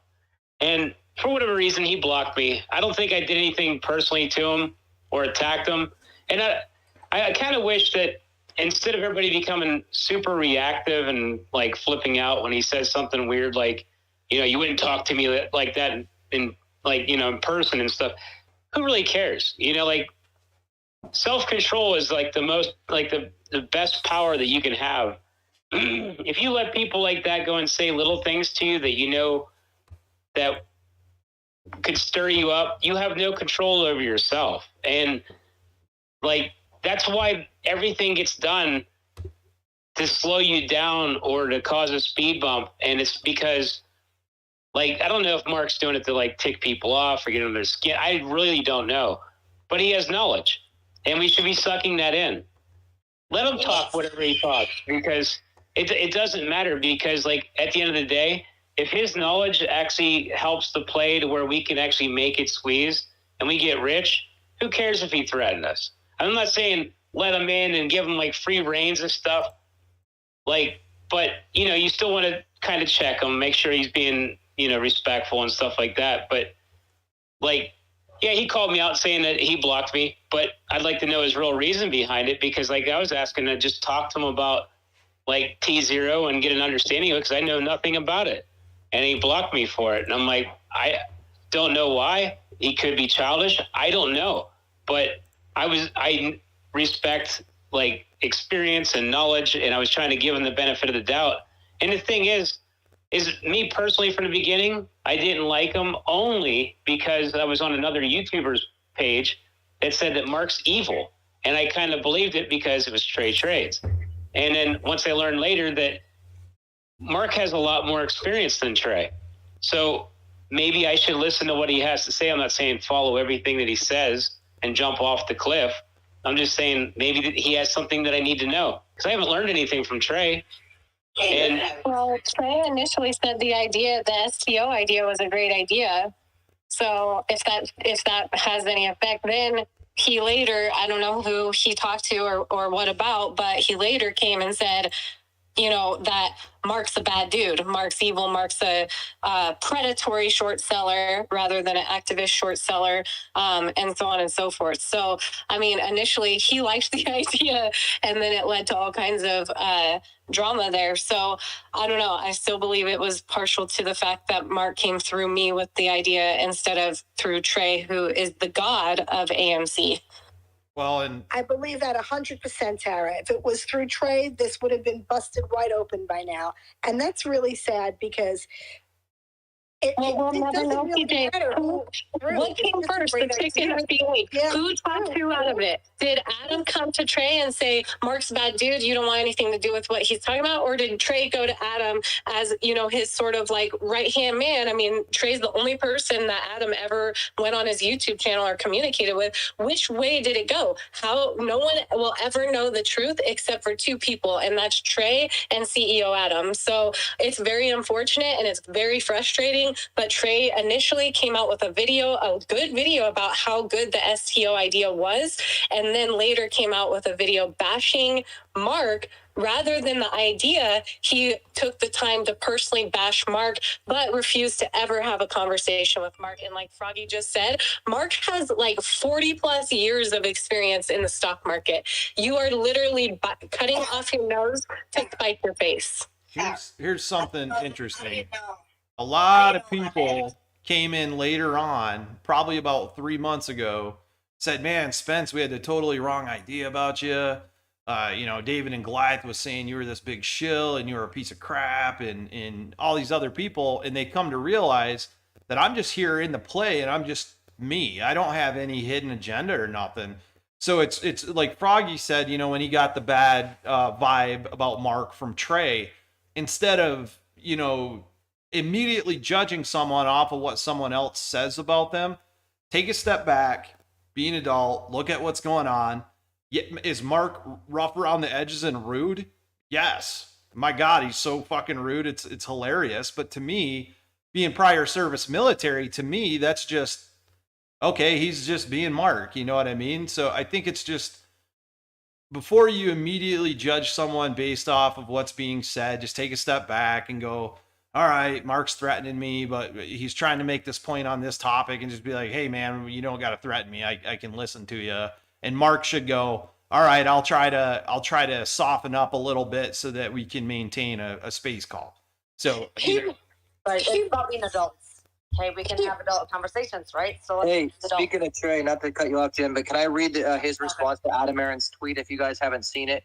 He says, Adam, can the company release the 6 share count findings and methodologies open source for investors to read over? Ooh. Many would be interested in the process to the conclusion. So just a heads up, I think he wants to see a little more along with all of us. So coming up here and defending Adam Aaron on this tweet, guys, we don't need to praise the guy. We all love Adam Aaron. We all what he's doing for the fundamentals of the company. What we're at him about is the fact that it's the elephant in the room that, as Tara pointed out in her earlier tweet, a company just today is starting an investigation, GTII, about naked shorting. And that actually, Paul Pelosi Jr. is a heavily invested shareholder, which is kind of an interesting finding. But we need to get past this attacking Adam Aaron. We're bashing him, okay? We're actually just questioning where he's coming up with this need to tweet. Why is he going to make a tweet about something without providing us any documentation or any kind of findings? So I appreciate to see Trey is actually bringing this to light. Yeah, I'm glad Trey tweeted that. I think Trey's been going to the movies more, and I think it's due to direct challenges that other people and myself have posted to him after he bought his shares at like $100,000 at $14. I think it's a great idea. I think it's a great idea. We should know the methodology. and we should get to see the results publicly if he's tweeting about it. So yeah, that's a positive step forward. Well, and I think he's getting the vibe that we've all kind of watched from the outside, and I don't have confirmation of him actually saying anything of the sort, but he's kind of been shunned by the guy. I mean, after, having a few interviews with him and getting that back and forth, I know he was shunned on the last time he asked to have an interview with him, and it almost seems like he's not in, like maybe he used Trey to be ingratiated by the apes and then turned his back on the apes as soon as he felt like he got what he needed out of us. Maybe. I don't know. Cause yeah, he did. He turned down a third, or I think it would have been a third or fourth interview with Trey, and also backed out of the documentary, the Apes Together Strong doc, which Trey voiced his opinion about very loudly and very clearly.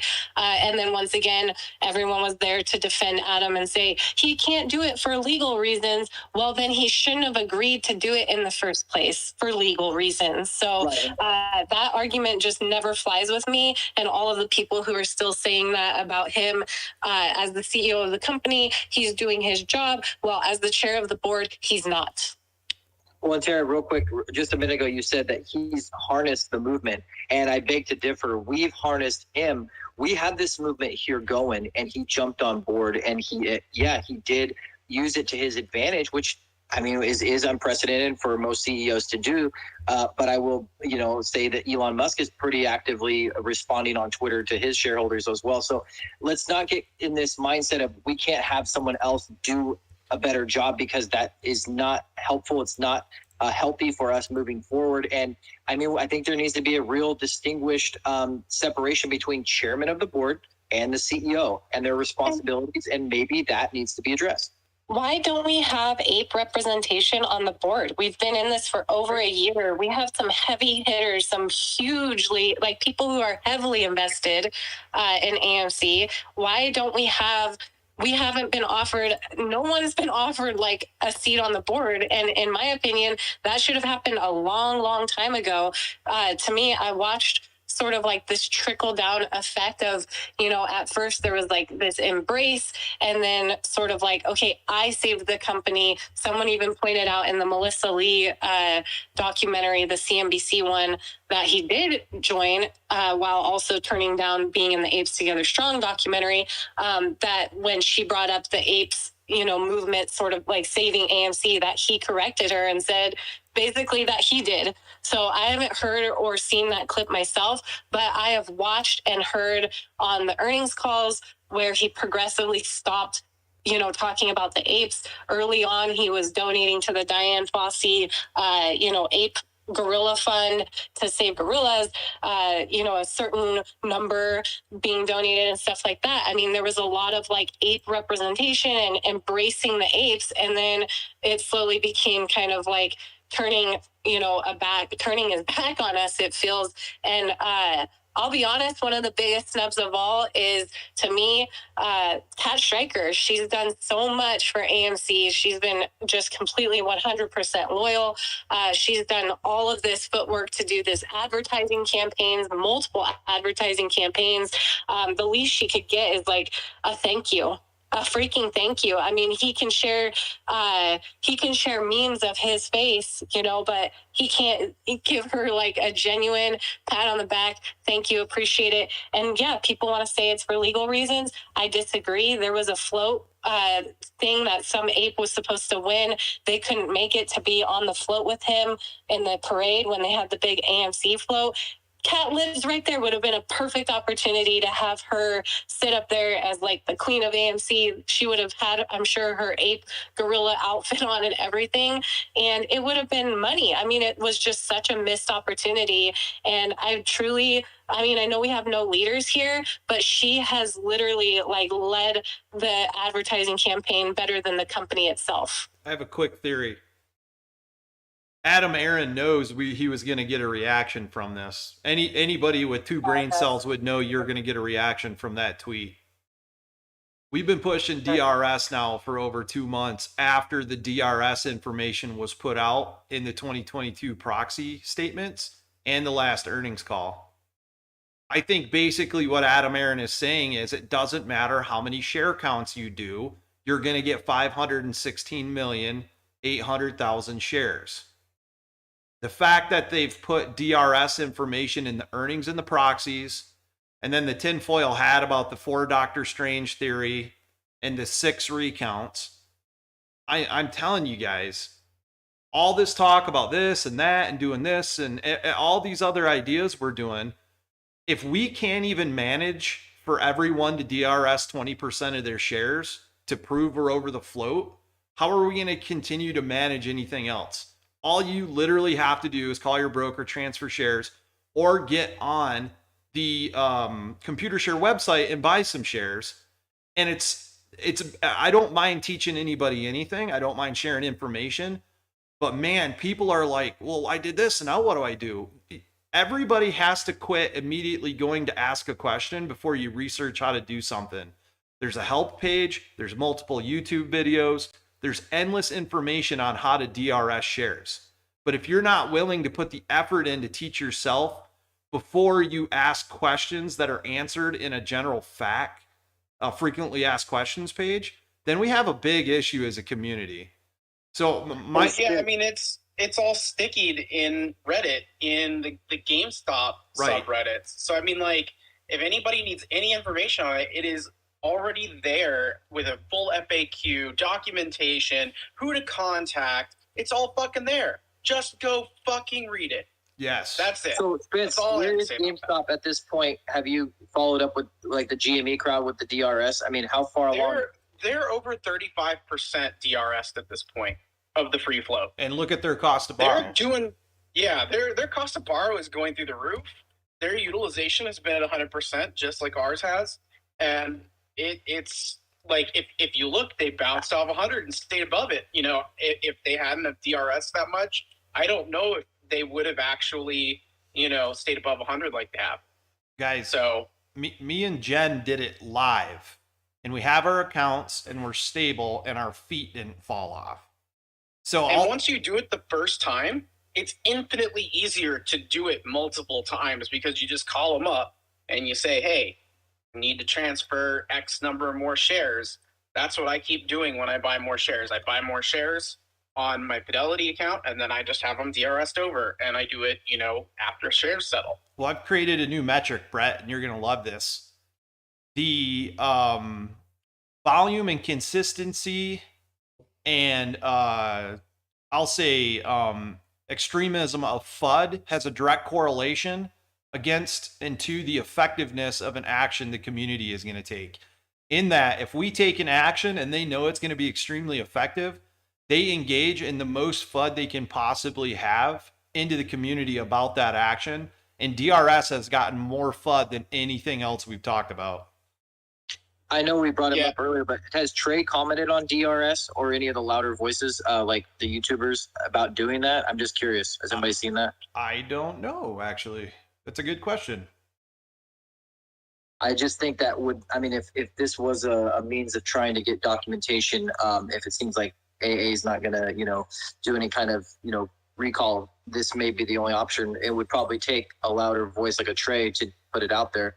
I'm just curious what his stance is on it. I mean, I might not get a response, but I think if everybody, like me, you, Brett, Tara, PJ, Jen, Froggy, everybody DM Trey right now and ask him what he thinks about DRS, maybe we'll get an answer. But, by the way, so I hear back from Computer Share. I got an email from them, so I do have to set up my account still. But I'm just, just letting you know on that. So, so far, so good. Yeah, you'll verify your account through that email, Jen? Right. And I haven't done that.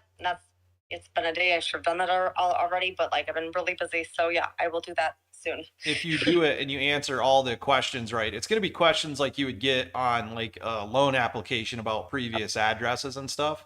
If you answer them right and they still say it's wrong, they're going to send you a letter in the mail with a code. And then you log in and they'll ask you for that code. That letter takes 5 to 7 days to get to you. So don't panic if you answer your questions and it says it's not correct. I'll let you know progress. I'll start on this either tonight or tomorrow. So yeah. Okay. Is it illegal at all, or could be seen as any kind of market manipulation if AA was to come out and just mention DRS or computer share? I'm just curious. Well, they do on the website actually. Yeah. I mean, notice how it's on the AMC official website. So the CEO can't recommend that you do anything like buy or sell a stock or make a particular action with the stock, right?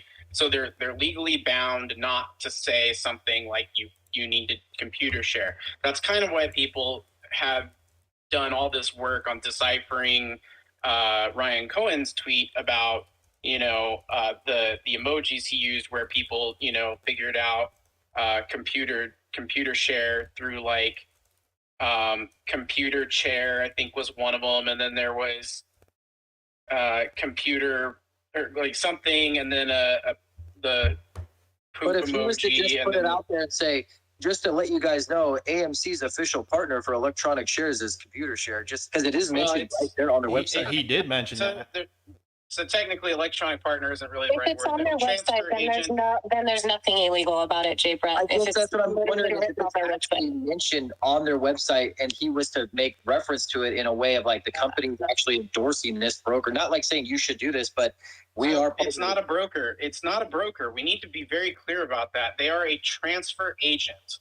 They hold all the shares in book name for anybody who is registered through Computer Share. And that's the inherent problem in this entire system, is that the rest of those shares that are not in individual names are registered to DTCC. So they're either registered in your name or they are registered to the DTCC. And then within the DTCC, it's then further broken down into ownership by street name or the brokers, right? So each broker would then hold your shares in their name. So for example, Fidelity, if there were 100,000 customers of Fidelity who held in total 10 million shares of AMC, and Fidelity didn't have any mutual funds or index funds or whatever that contained AMC, then they would have 10 million shares listed in their name on the ledger that gets handed to Adam Aaron, which is the whole reason why these share counts don't work. Because all that's going to get reported is that Fidelity has 10 million shares. Yes. That, Exactly. Morgan Stanley has 1 million shares. That, Vanguard holds 50 million shares, and BlackRock holds, 48 million shares, whatever, right? Those are what they see. That's one way to fix it, is to direct register all those shares. The reason why the STO idea is effective, why it works, is because it puts all of the information about the trades onto the blockchain. And because it's blockchain agnostic, it could be on any blockchain, including a public blockchain like Ethereum. As a result, anybody and their fucking mother can go and read that blockchain and verify that the transactions, going from A to B are what they say they are. And that you can also validate that there are only ever 516 million of them that exist. And that makes it auditable, which then means you can go directly point to this evidence. So the problem that it fixes is it gets rid of this theory of naked shorting. If we are right, it proves that out. If we're wrong, all it does is validate that that's the case of what the state of the shares is. And we now know the question and the answer, and we can have a way that we can trust that we can do trading as opposed to the existing system that we have right now. Yep. And that's the thing that people that don't understand anything about T0 and blockchain, is that Mark's solution, and I'm not going to get back into this whole Mark, not Mark thing. Mark's solution, the idea of T0 and a blockchain, is that you have a verifiable record that you can go back and look at, and that this is auditable much easier by the SEC. This fixes the market situation on the whole. AMC, that idea of putting them together was a synergy, because AMC had a big following. If T0 got that following to then move over to the STO, then that gives great exposure for Overstock, great exposure for T0, great exposure for ICE and the New York Stock Exchange. It helps usher in this new, better system of of tracking trades and being able to expose data and be able to expose bad actors in a system. But at the end of the day, we still need a CEO that's receptive and proactive. And that's where this conversation right here is really coming from a tweet that really did not need to be put out. Just like the earlier STO tweet that was put out in January, it does more harm than good, and it's just not needed in this time. Here's the there real why quick. This whole thing doesn't pass the sniff test to me. Here's the there. We have computer shares set up, ready to go. It takes minimal effort from people to register 20% of their portfolio. If people aren't even willing to do that, then he shouldn't even be talking about what Adam Aaron tweeted. We have tools in front of us. They pushed the damn SayTech thing so hard to get all the comments in there to talk about how many shares we have. Computer share will literally count every share we direct register and put it out to AMC. Who pushed SayTech? Everybody, whoever it was back in, when was even that? How long ago was that? SayTech.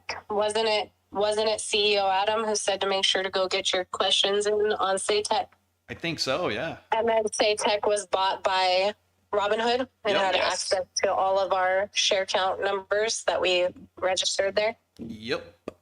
Yeah, here's a question about that. But he can talk about SayTech, but he can't talk about DRS. But DRS is listed on their website. This is where things just are too, I don't know, it's too convoluted for me. Well, I mean, we've talked about this before. I think it goes back to something happening last summer. I don't know what it is, though. Let's try to rotate. Froggy had something. Let's go to hands. Froggy, go ahead real quick, man. Okay, so the question about the SayTech thing, I totally forgot about it. Why would he recommend SayTech when he already has computer share? It doesn't make any sense why you would advertise something other than what you're using. They were two different products. SayTech was to handle the voting and to handle it was to handle the voting and direct submission of questions, and computer share doesn't have that interface, to my knowledge, of the direct asking of and voting on of questions, right? So that in and of itself was a different and interesting technology. But the events surrounding it were, of course, very odd, right? But something is very amiss. I don't know what it is. Something is not passing the smell test with everything starting like after last summer. I have my suspicions. That's when Adam became the chair last summer, and that's when you saw a shift in sentiment toward the apes last summer. I was here for it. Sorry about that. My dog just scared the shit out of me. He has to be teaching us something. I'm sitting here reading while you guys are talking, and I came up with this little article here with another article attached, and it says here, DRS provides protection against risk in case of a brokerage going bankrupt.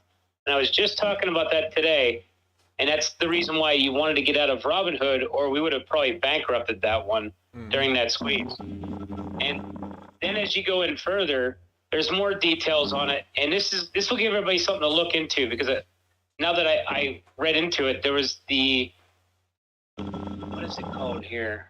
Gotta find it. The MF Global. I guess they were using the client's money for something other than what it was supposed to be used for. Sounds like our situation. But he never went to jail, that John Corzine. So how do we not know this is happening again? Because it proves that an executive can take your money and do whatever they want with it and still not suffer any jail time, even if they lose your money or go bankrupt. So maybe the DRS thing might be another safe haven for the fact that if your broker goes bankrupt, you're guaranteed not to have a problem. Well, yeah, I mean, again, I think that was something that the GameStop community said last year. Sorry, my bad. I was just saying, could we start maybe getting some of the hands? I was just hearing Spence saying it's giving me anxiety, all of these hands raised, and I wasn't keeping track of the order. Yeah, I'm freaking out. I want to get through the hands. So it's such a loaded space, you guys. Sorry, we're not trying to not let everybody speak. So please don't take offense. Hey, Spence, you had called me after Mark. Is it okay if I go real quick? Yes, go ahead. Go ahead. So I don't want anybody to take offense to this because, look, we've all just got, maybe some differing opinions on some things. But, look at it like this. Adam Aaron is talking about the DRS. He's talking about it by putting it on the website the same way that Ryan Cohn is doing for GME. And, sorry, if this hurts some people's feelings, but if you are not DRS by now, you're part of the problem, okay? You're not helping anything by sitting on your shares within your brokerage. So put them in DRS, do your research, make yourself feel better, whatever it takes, but get to that point.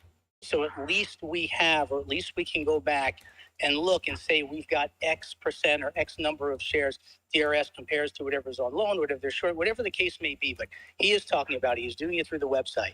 Second, I know that, Tara brought this up about, and I think it's a good point about doing some of the things like having Kat come on, to the Rose Parade float.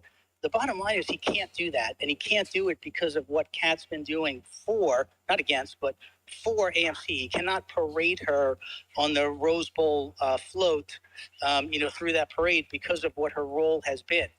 I think. Wait a minute. There was an actual competition, and someone won the competition to be on that float, and then they couldn't show up. Right, but it's going to be a no name, is what I'm saying, Terry. He can't use the person that's been flying or coordinating. But there are so many anonymous people who have built a name that how would he even guarantee that it's a no name? That doesn't add up for me. Too much of a name. I'd say that. Cat's too much of a name. He cut off things with Trey. Okay, because then so is Salvatore. And he retweets the dude in his memes with his own face on him. About Salvatore, he says, if I could, I would retweet many more, but because of the advice of my counsel or something to that effect of my lawyers would kill me if I did that. This guy is the Mother Teresa of CEOs. He's playing it as absolute cool and calm as he can possibly. Get Elon Musk's lawyers then. It's the same reason that he cut off Trey. And he cut off Trey because AMC gained traction. And I don't think he did this to be spiteful, but he didn't need it anymore. He knew. No way. When he initially went on with Trey was at the height of everything, literally the peak of all of the traction. So I 100% disagree with that. You can disagree with it. We're at the height now. Trey is one. No, we're not. No, we're absolutely not at the height now. The price, don't let the price fool you that we're at the height back then. Okay? I'm not going off price. I'm going off of sentiment and engagement. People are still holding. People can argue and fight as much as they want. As long as they're still holding onto the stock, none of that matters. And he cut off Trey because he's getting too close to doing big things with AMC. And that's why he did that. That's why he can't go back on there. Those were never interviews anyway. Let's remember that. That was Adam telling Trey what he's going to say. Okay, Trey probably sending him questions beforehand and them, coming to an agreement on what they're going to talk about. So that wasn't really an interview, and with Trey hardly even talks about AMC anymore. Again, Trey was only 100% talking about AMC. And I don't blame the dude. He's not being paid to be like a walking billboard. And I feel the same way about myself. I've dedicated enough time and energy and hours on these types of calls and discussions and everything else. And it's funny because people still want to call me a grifter. I'm sorry, last I checked, I don't get paid for this shit. And, people got mad when Elon Musk responded to me and I didn't say, just out and out say, Elon Musk, buy AMC. That's not my job. Elon Musk has tweeted plenty about the movies in the last couple weeks and not a word from CEO Adam, who's actively tweeting today about doing nothing about the shorts. So, I don't know, Robert. I get what you're trying to say, but at the same time, it doesn't add up and it doesn't make sense to me. And people want to say that Adam's not gonna because, whatever. Adam was ecstatic when Elon Musk liked his tweet. Do you remember that about Dogecoin, about AMC accepting Dogecoin? Elon Musk liked Adam's tweet, and Adam made a whole tweet about basically fangirling that Elon Musk liked it. Now it's just crickets. Sarah, if you don't like people talking over you, please let me finish my points before you jump in for 4 minutes, okay? And then you can counter whatever it is that you want to say. You're lying, Robert. Straight up, the things you're saying are lies. Tara, that's not Robert. Hey, Justin. Yeah, this is an open space, Tara. Remember, okay? We all have differing opinions, okay? I think he cut off. Okay. Okay. Right. I was just responding to your comment. Sorry, I thought it was you saying not to respond to you as a conversation. Hey guys, I gotta jump in. Tara, I gotta get ready for work. That was Justin, I think you were talking to, but I don't know. You guys sound very similar, and my phone doesn't tell me who's talking. all right, how about if I deepen my voice like this? It was Justin. All right, so just real quick, I gotta go to work, but if there's anything I learned, Tim Four has Can I finish my point for 2 minutes before, because this was, again, Hold on. Justin got dropped and I brought him back up, and then we got to get some continuity here.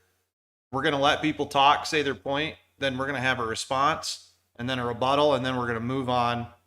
I hope at some point in time we can get to talking about how Citadel is whatever they're doing with Revlon. But Robert, go ahead, say what you're going to say, and then we'll do what we're going to do here. All right, I just want to appreciate the space. I love you guys. I got to get ready for work. But if there's anything I learned in the last 3 years of cryptic tweets from, and I know people are going to laugh, but Trump did it, Elon did it. And when people say that the CEO, Adam, and I'm not pumping him up, but I'm just saying he's not doing it too. What I got from Dr. Strange was to put your shares in DRS. Doctor. What did you get from his tweet today? What I got from his tweet today is I always listen to everybody, good or bad. So I read everything, I dig in, and I always say there's something to be learned from everything. So good publicity, bad publicity, it brings publicity. So going back to the DRS, like I believe he told you, Dr. Strange, Dr. Dr. Strange, S. And that's my take. And like I said, so someone just tweeted at me. Get this. Someone just tweeted at me. Tara, do you want AA to get into legal trouble for claiming or denying whether synthetic shares exist? He knows. First of all, he just denied that they exist. So how is that me getting him into legal trouble? If that's going to get him into legal trouble, he's doing that to himself. No one asked him to put out a tweet today saying that he's done a share count 6 times and illegal naked shorting doesn't exist. There are no synthetic shares. I didn't tell him to say that. No one told him to say that. He came out on his own accord to say that. And you can look into it and read into it and try to come up with some theory on why it's a positive. I'm not seeing it. I don't see a positive in the tweet at all. 100% zero, negative, nothing. All I'm saying is just like Mark, I didn't block Mark. I listen to everybody and I read through everything. I'm not, like I said, I'm not pumping up. What I'm saying is we're all in this together. And the best financial advice I could give anybody is everybody's got to keep their emotions in check. And on that note, I got to get ready for work, and I love you all. And I hope that whatever you're all invested in goes to the moon. And I wish you all health, and I'll see you all soon. Thanks, man. Appreciate that. Okay. Let's do these hands, man. I got 4 more requests. I want to do hands. Let's do, I don't know who was up first. So we're going to do Don, Scotty, PJ, and Sugar. And try to, like I said, if you have a statement, try to keep it within 30 seconds and we'll have a rebuttal. If you have a question, ask it and we'll take 4 responses from the panel. And then we can go to open conversation. So go ahead, Don. Yeah, going on what Tara was saying about the comments that he made about there's no naked shorting and everything. As a CEO, you're not allowed to say there was anyway, right? But the numbers don't add up, right? If we own 95% of the stock, and then institutions hold close to 100%, some people were saying, how is there not naked shorting involved, right? My second question is, Spence, you were talking about DSR. Now, I've been wanting to DSR my shares. Only problem, and the only reason why I'm hesitant, is because some of the GME people, when they were trying to DSR their shares, had issues with their brokers and getting all their shares transferred. At this stage of the game, would you think that it'll be a safe bet if I wanted to pull all my shares out to try to DSR? How can I avoid not getting all my shares? You get what I'm saying? Is there a risk factor that I might lose the number of shares I actually have while trying to transfer them over? I've never heard of that issue. I had no trouble. I transferred 200 shares already and have bought $200 more worth on the website. It depends on what broker you're using.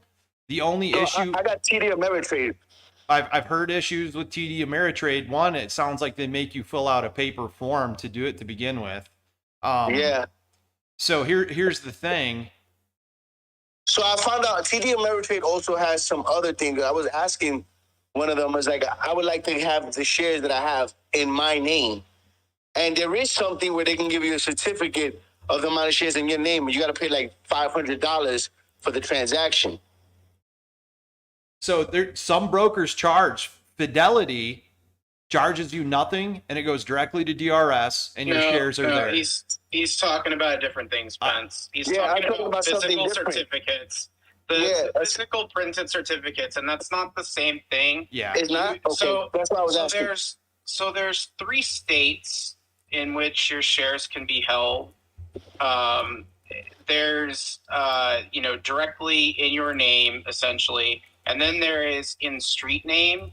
And then you can also have, I think it comes down to OBO, NOBO, and then I think DRS is the other one.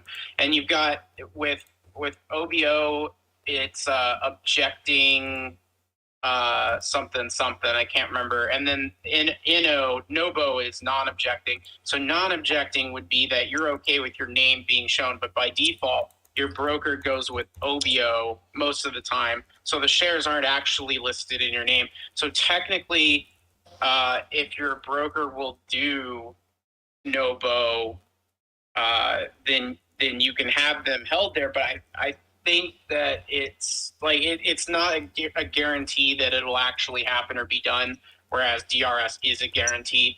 And the process of DRS is completely different than having them in their name at their broker. It's that's the OBO versus NOBO discussion, and the details on that are kind of murky on whether or not they actually properly honor it in the way it should work, and the accounting, because all the accounting is done at the DTCC, which again is the core of this problem. The DTCC, the market makers, and the prime brokers. Those are the 3 most culpable parties in the entire process that are part of this huge problem. But anyway, computer share is the way for the DRS, and most brokers it should be free to do. There are extra steps sometimes, like filling out the paperwork, but it should not really cost you money because it's an electronic transfer from one booking system into another, and essentially, whoever your broker is just has to gather up the shares in their system that represent, your shares, and then send those over. Or if they don't have the shares, then they have to go and get them, through essentially a dark pool, or they would have to go, on a dark market to another broker to get them, right? There are ways for that to happen. And all of that's under the very shady accounting of the DTCC. So when you DRS, you're getting out of the DTCC system. Here's a thought. If you're having trouble, again, if you have a different broker than Fidelity and you're having trouble getting this done because they're giving you paperwork or whatnot, I'm telling you right, man, the best thing I did was transfer to Fidelity overall. Getting out of Robinhood, Webull, all these other platforms, went to Fidelity. If you're having trouble with your broker now to DRS, what I would do personally, and this is me, I would be transferring my shares to Fidelity. I would let them settle. Then I would call Fidelity and DRS some shares. But right now, all I've heard is people having trouble with Webull, people having trouble with TD Ameritrade. And let me tell you this, TD Ameritrade just today announced that they're setting red box options to sell only. They literally took the buy button away. So if you guys are with TD, man, I would tell you they're just as bad as Robinhood. So that's my thoughts on that. Can I really quick just point out one thing about one more thing about the tweet of AA's today, since that's kind of like the topic. Spence, if you don't mind. Oh, yeah, go. I don't care. Yeah. I just wanted to point out the fact that Adam did come out recently and say that retail owns 90% of the flow. Is that correct? Yes, that's correct. Okay, so if he knows that, or if he's saying that retail owns 90% of the float, and we know institutions own 30 something and so on and so forth, that's over 100% of the float being owned, correct? Yes. So how is that not in and of itself an issue that should be looked into? Their fiduciary responsibility, once again, to look into how that is possible, why that's even happening. I mean, who's lying here? Like, there is something that is not adding up, and the numbers aren't making sense. To me, I think it's the government. Tell you the truth, guy. I think the SEC is probably telling them, listen, you can't say nothing. You got to shut your mouth. Because when you look at Redbox, right? All that hype of Redbox on TD Ameritrade has institutionally hold 344%. There's only 12.8 outstanding shares, but the institutions hold 344% of those shares. Now, how could that be possible, right? Exactly. Yeah, Okay. I saw that too. The way that's possible is because the people who are supposed to be regulating and governing these markets are not doing that. And that's your boy Gary Genza, who'd rather be going out and doing speeches in here and having lessons like he's a professor in college again, instead of doing his job and regulating the markets. Now, I think it even goes higher than that, right? It's going to go all the way up to POTUS. Like, I'm pretty sure they're watching, right? But they can't pull the plug on anything because everything's FUBAR. You get what I'm saying? Like, they're trying to find a way to get this shit to be controlled, and they can't. There's no way for them to control it. With the Fed saying everything was transitory, this and that, even the Fed doesn't have control of what's going on with inflation. And as much as they're trying to battle it, the reality is we're going to have to need a recession in order to fight the inflation. So, yeah, this is all governmental shit. You know, that has nothing to do with Adam. Like, Adam's probably being put in the corner, like, listen, shut your fucking mouth. You can't say this. You can't say that. And you're just going to wait till we decide to do what we're going to do. I 100% agree. Oh, go ahead. Remember the interview he had with Michelle Lee and that CBS News reporter, where he was like basically saying, you know, I kind of hope the SEC does what they got to do. You know, he's like, he already knows what's up. He's just waiting for the government to do what they're supposed to be doing. Right. Yeah. I know someone told me a while back that there's actually like a branch of the government that no one really talks about that I think was formed in the 80s, where they'll step into situations like financial situations that could cause any sort of collapse or like detriment. They'll step in and sort of like take control of, the CEO, like puppet masters basically, and say, we're in charge from here on out. You do our bidding, that kind of thing. So, because a lot of what Adam does is it almost feels like he's trying to deter people from even being in the play in a weird way. Not fundamentally. Fundamentally, it's great, but some of the other things that he does that feel to us like, what's the point? Why does it even need to be said? Like, just keep it to yourself, keep it up your sleeve. But yeah, maybe there's some higher, hierarchy or some branch of someone that's saying, this is what you need to say. I don't know. It's all very weird to me. It just doesn't sit right. In my opinion, the agency that should be looking into all of this money and all this fraud shouldn't be the FBI or DOJ. It should be the Secret Service. Because when it comes to large amounts of money and being transaction and billions of dollars, that's the job of the Secret Service. Well, that's interesting you say that, Don. They don't just protect the president. People who have this misconception that they're just bodyguards. No. Well, Citadel just hired the head of the Secret Service. Exactly. You see what I'm saying? Now you're getting it, right? So this goes way above. These motherfuckers know exactly what they're doing. I agree. They're trying to destroy us. Yeah. I'll tell you what happened. Go ahead, Jen. Sorry. They're trying to pit us against each other, guys. Well, no, it's not. They're not trying to put us against each other. They're doing what they've been doing for decades, right? They've been trying to keep the normal person at bay. Sit your ass up, shut your mouth, go work your fucking 9 to 5 because that's what you're destined to do. While we up here find ways to mingle and take all your money and live our lavish lifestyles. That's what they've been doing for decades. Yes, sir. That's fucking wrong. Here's what's interesting.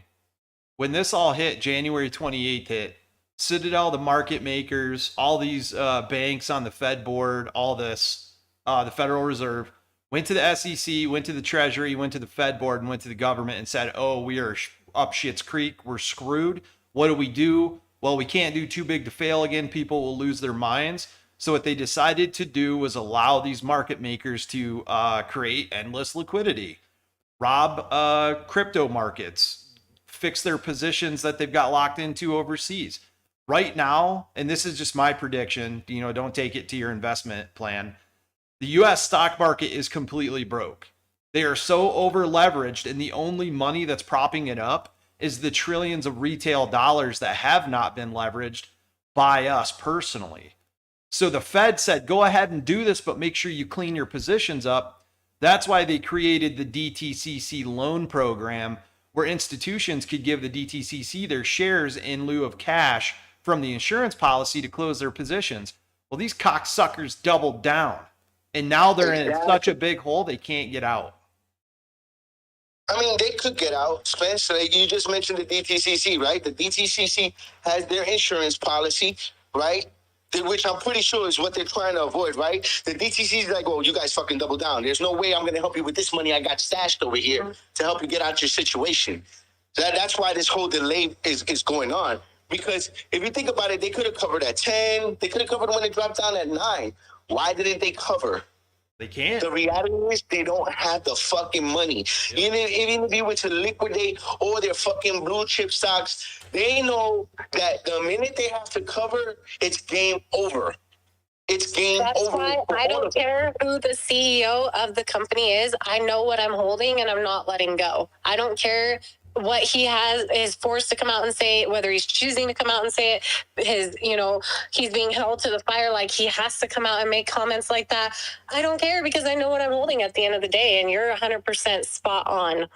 We're not fucking leaving. You guys mentioned having an ape, so to speak, right? To be on the board. That is 100% possible. All you had to do was get a petition of all apes and elect whoever you guys want to elect to be on the board and submit that as shareholders of a company. The majority vote wins, correct? It is possible. It takes a lot in organizing. The problem is we organize a proxy.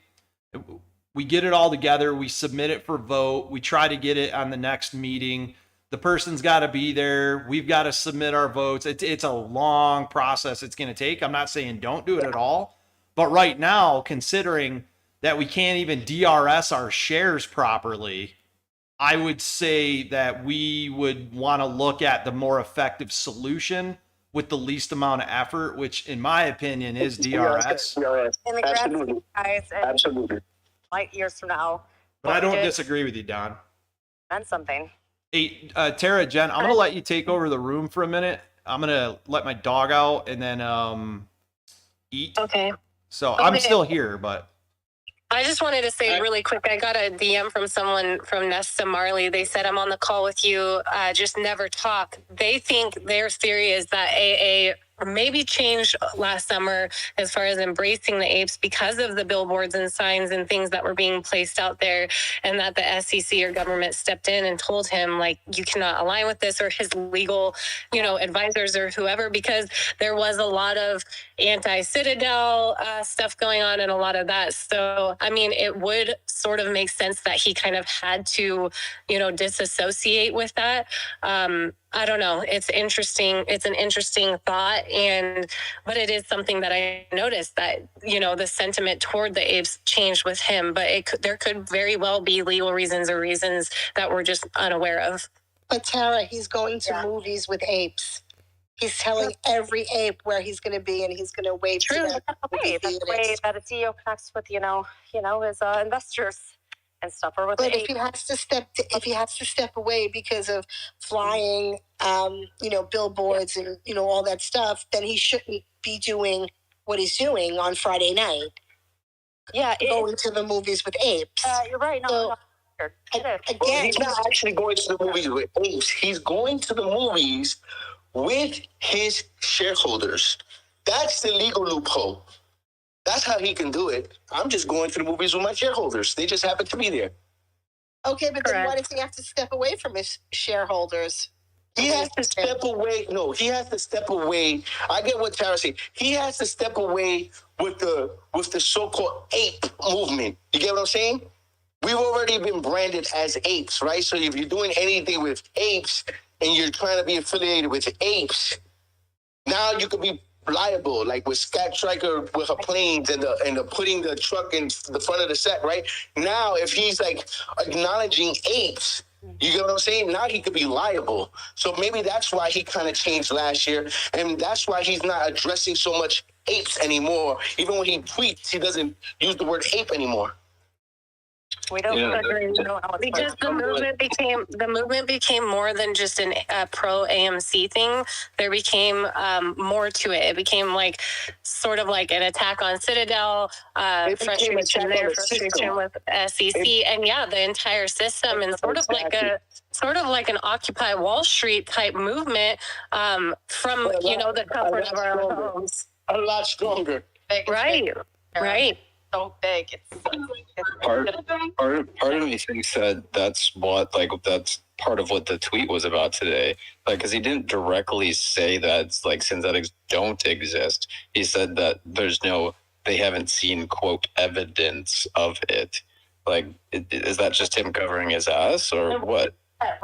That's him covering his ass. Exactly. Of course, they're not going to see anything because, like you said, short positions are self-reported, right? We know that a lot of their shorts are hidden in option plays. You get what I'm saying? So, of course, they're not going to be able to have that information on hand. They're going based on the numbers that all these brokers are giving them. And yes, and that's why what Spence was saying is that the best solution to kind of, take the cat out the bag is to DRS our shares, right? So even thinking about it, they said that we're at the point where the average holder has 600 shares, right? Even if we did 200 shares per ape, just DSR 200 shares, I'm pretty sure with just everybody doing 200 shares, just do the math, right? 4 million shareholders and 200 shares apiece. That's a lot of the float. Right. Hey, Scotty, what's going on? I see your hands up. Man, I don't even know where to start after this conversation. It's taken the turns it's taken. You started, I put my hand up because May 4th, was the last time the Fed spoke, and we went up with the market that day and then proceeded to fall afterwards the rest of the time. Same thing sort of happened today as well. It's sort of held, and then the Fed spoke, and we went up with the rest of the market. I think we're going to go down the next couple of days. I was also in a space with, moving on to something else just briefly. Like I said, y'all went through several topics. I was in that space with Froggy when he was talking about DRS and what potentially happens with brokerages when they go out of business. But I was telling him that one of my brokerages has swapped hands several times. So you figure at the end of the day, if they're going to get liquidated, most of your shares and things like that get shifted to whoever buys them out afterwards. You don't technically lose them. And, they're most of the, Fidelity is insured through SIPC or something like that with some additional insurance added. So you got that as well. I don't think that it's not like how Celsius is backdooring all their customers with their crypto and over leveraging all of their tokens or whatever and causing the meltdown they've caused. I don't think it's going to work the same way with brokerages. And as far as Adam Aaron, boy, I want to follow from this guy. I think he's solid. I think he has good intentions, but man, oh man, he's in a world of shit. And I'll leave it. Yeah, it's a tough one for me, and I'm so torn about it because, like you just said, I respect the guy. We follow each other. We've had some lines of communication in the past, which I appreciate.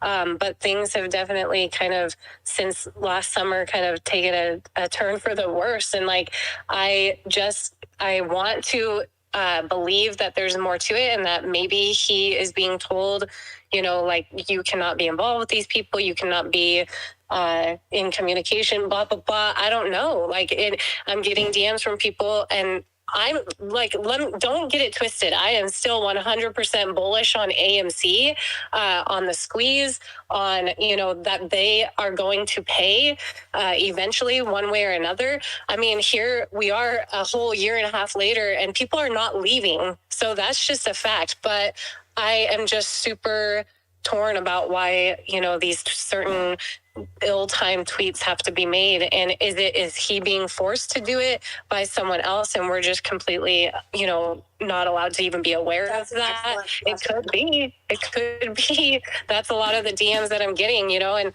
but at the same time, it's also it just feels like, why even make the tweet at all, I guess. And I'm probably going off on a deep end and a conspiracy theory of my own, but if you look at the financials that got put out for this upcoming shareholder meeting, if you look, he was gonna, if the company trades hands, he gets paid. If the company goes out of business, he was going to get paid.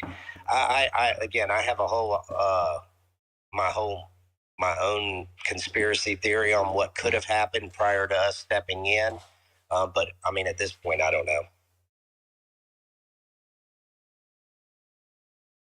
So at this point, I think you're referring to Apollo, if I'm not mistaken, where I believe he used to work for Apollo, and they specialize in bankrupted companies and taking over and kind of like revamping the company. I know that Adam was associated with them. Financials where they broke it down. There was a segment that had something to do with if AMC got bought out, he was going to benefit in one particular way or the other. And it also broke it down again for all of the executives if the company went out of business. Right. Yeah, I just wanted to read one more DM that I got from Bookie Bully. He said, I'm on the call listening. Just want to say that this is all set up for us to fail. Once they knew we were going to win, they tried everything in their power to get us to sell. Now we can all win and get a good win. They are prolonging this. Just feels like we can't win, but we will. So, I mean, people aren't losing hope, and they're not losing their stamina, but I think, it's expected to be frustrated. And I don't think we're alone in this, even seeing like Trey responding to CEO Adam and stuff. He's in a tough position. I don't envy the guy at all. I know he's made a killing on money wise, but some things are bigger than that. So I don't know. I don't envy the guy. I would not want to be in his shoes right now. I agree, Tara. And there's so many things we don't know, like what you said. So, but what we do know is that we're convicted in this play, right? Right. And then also Baby pointed out, fucking not leaving. Right. Baby pointed out that the shareholder meeting is tomorrow, and that maybe Adam made the tweet because he could be making an announcement at the shareholder meeting, because the timing just seems very interesting, is what they said. Did he just tweet again? He said ill-timed, but like, why would he No. a controversial tweet like that? Like the day before the shareholders meeting. It makes no sense. No, there's more to this. There's more to this. Who's running the space for the shareholder meeting tomorrow? Spence? Oh, me. Okay, thanks. I'll be there. Does anyone know what time that meeting is? Is it right at market close or right after market close? I have it. Hold on. I had it in my head and I forgot as soon as I started eating chicken, taco, and rice. Let me get the time. It'll be up. I'll make a tweet first thing in the morning with the room. So 2 p.m. 2 p.m. Thanks for letting me speak. Thanks for being here, Scotty. Yeah. I just want to say this. If he's not up for the job, then step aside. I mean, he didn't have to take on the role of chairman. He's doing just great as a CEO. He's killing it with that. He's investing in HYMC and other plays, and he's playing the Warren Buffett role, which we love. But if he's not up for the grind, the fight, then step aside. Totally agreed. That makes perfect sense. Perfectly said. Thank you. And you're referring to just to be clear, he's referring to the fact that CEO Adam is also chairman of the board. So he holds both positions and absolute power. And I'm a real avid sports fan, and a lot of times in football, the coach has such an ego. He also wants to be the general manager of the team and pick who the players are and all the other. And it comes to find out he's not cut out for that role. He's cut out to be a coach. And I think maybe what we need to look at here as shareholders is we have a great coach. We just need somebody else to do all the legal and all the fighting that he may not be up for at 67 years old.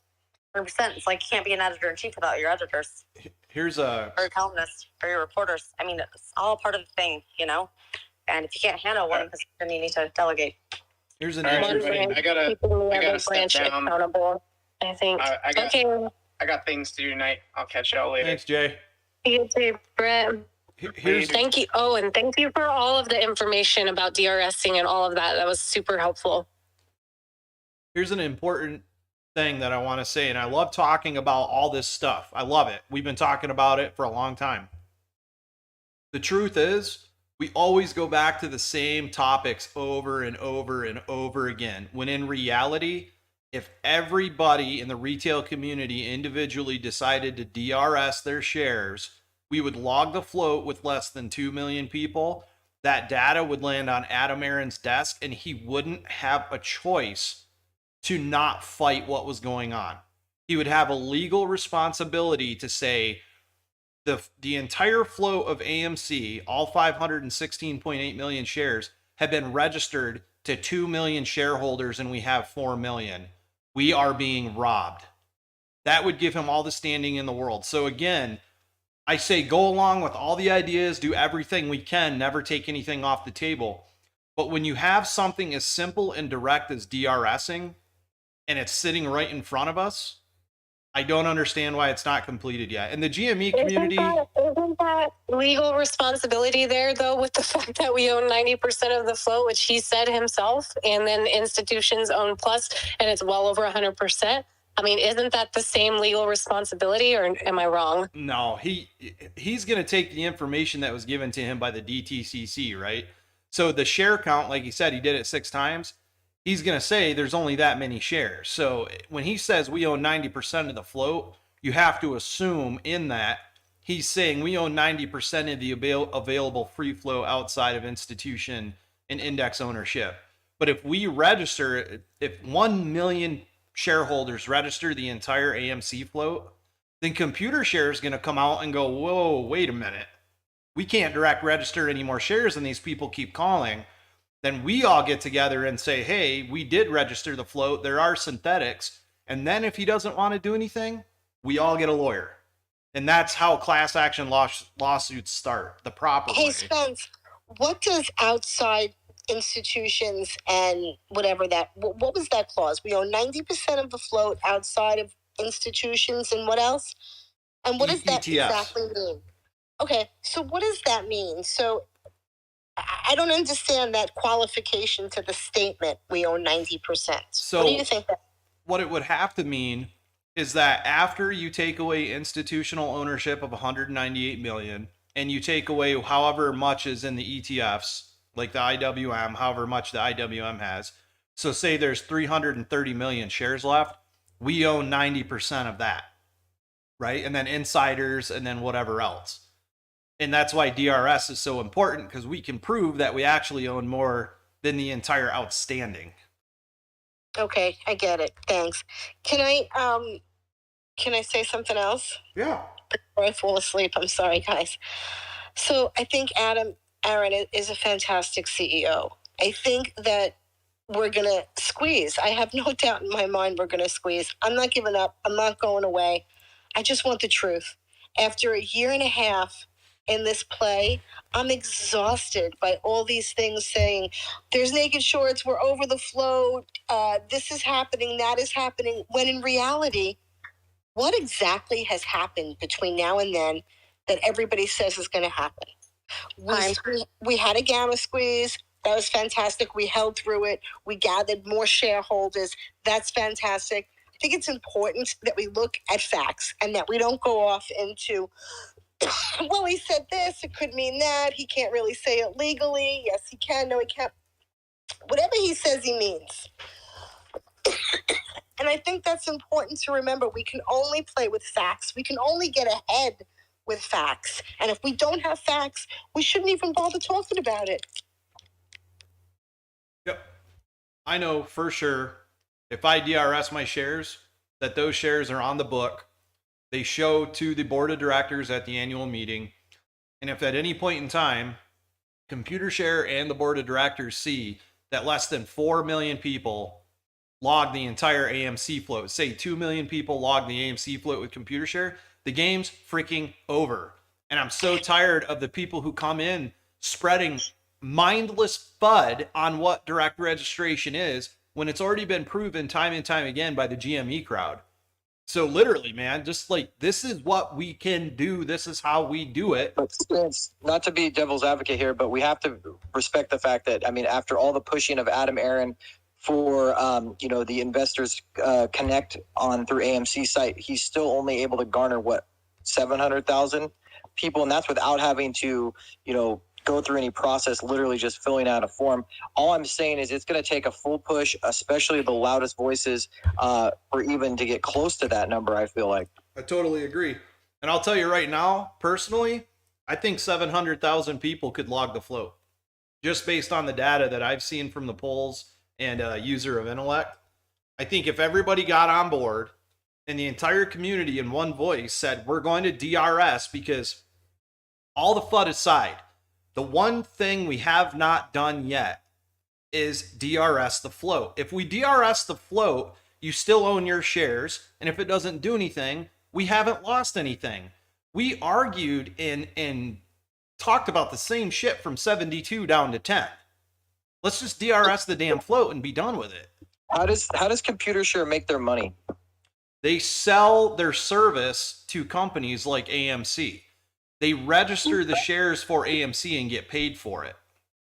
They don't make any money through payment for order flow. Okay, so maybe we need to get in direct contact with ComputerShare, and have them make a full-out push to market a push to get shareholders to subscribe. I'm thinking of Webull and the way they made a push to give away free AMC shares. I know they can't do that, but I'm just saying, is there a marketing, maybe some kind of an in they could do to garner more business? I don't know. Well, their thing is to be as stable as possible to prevent any brokerage bankruptcies and whatnot. That's what they're there for.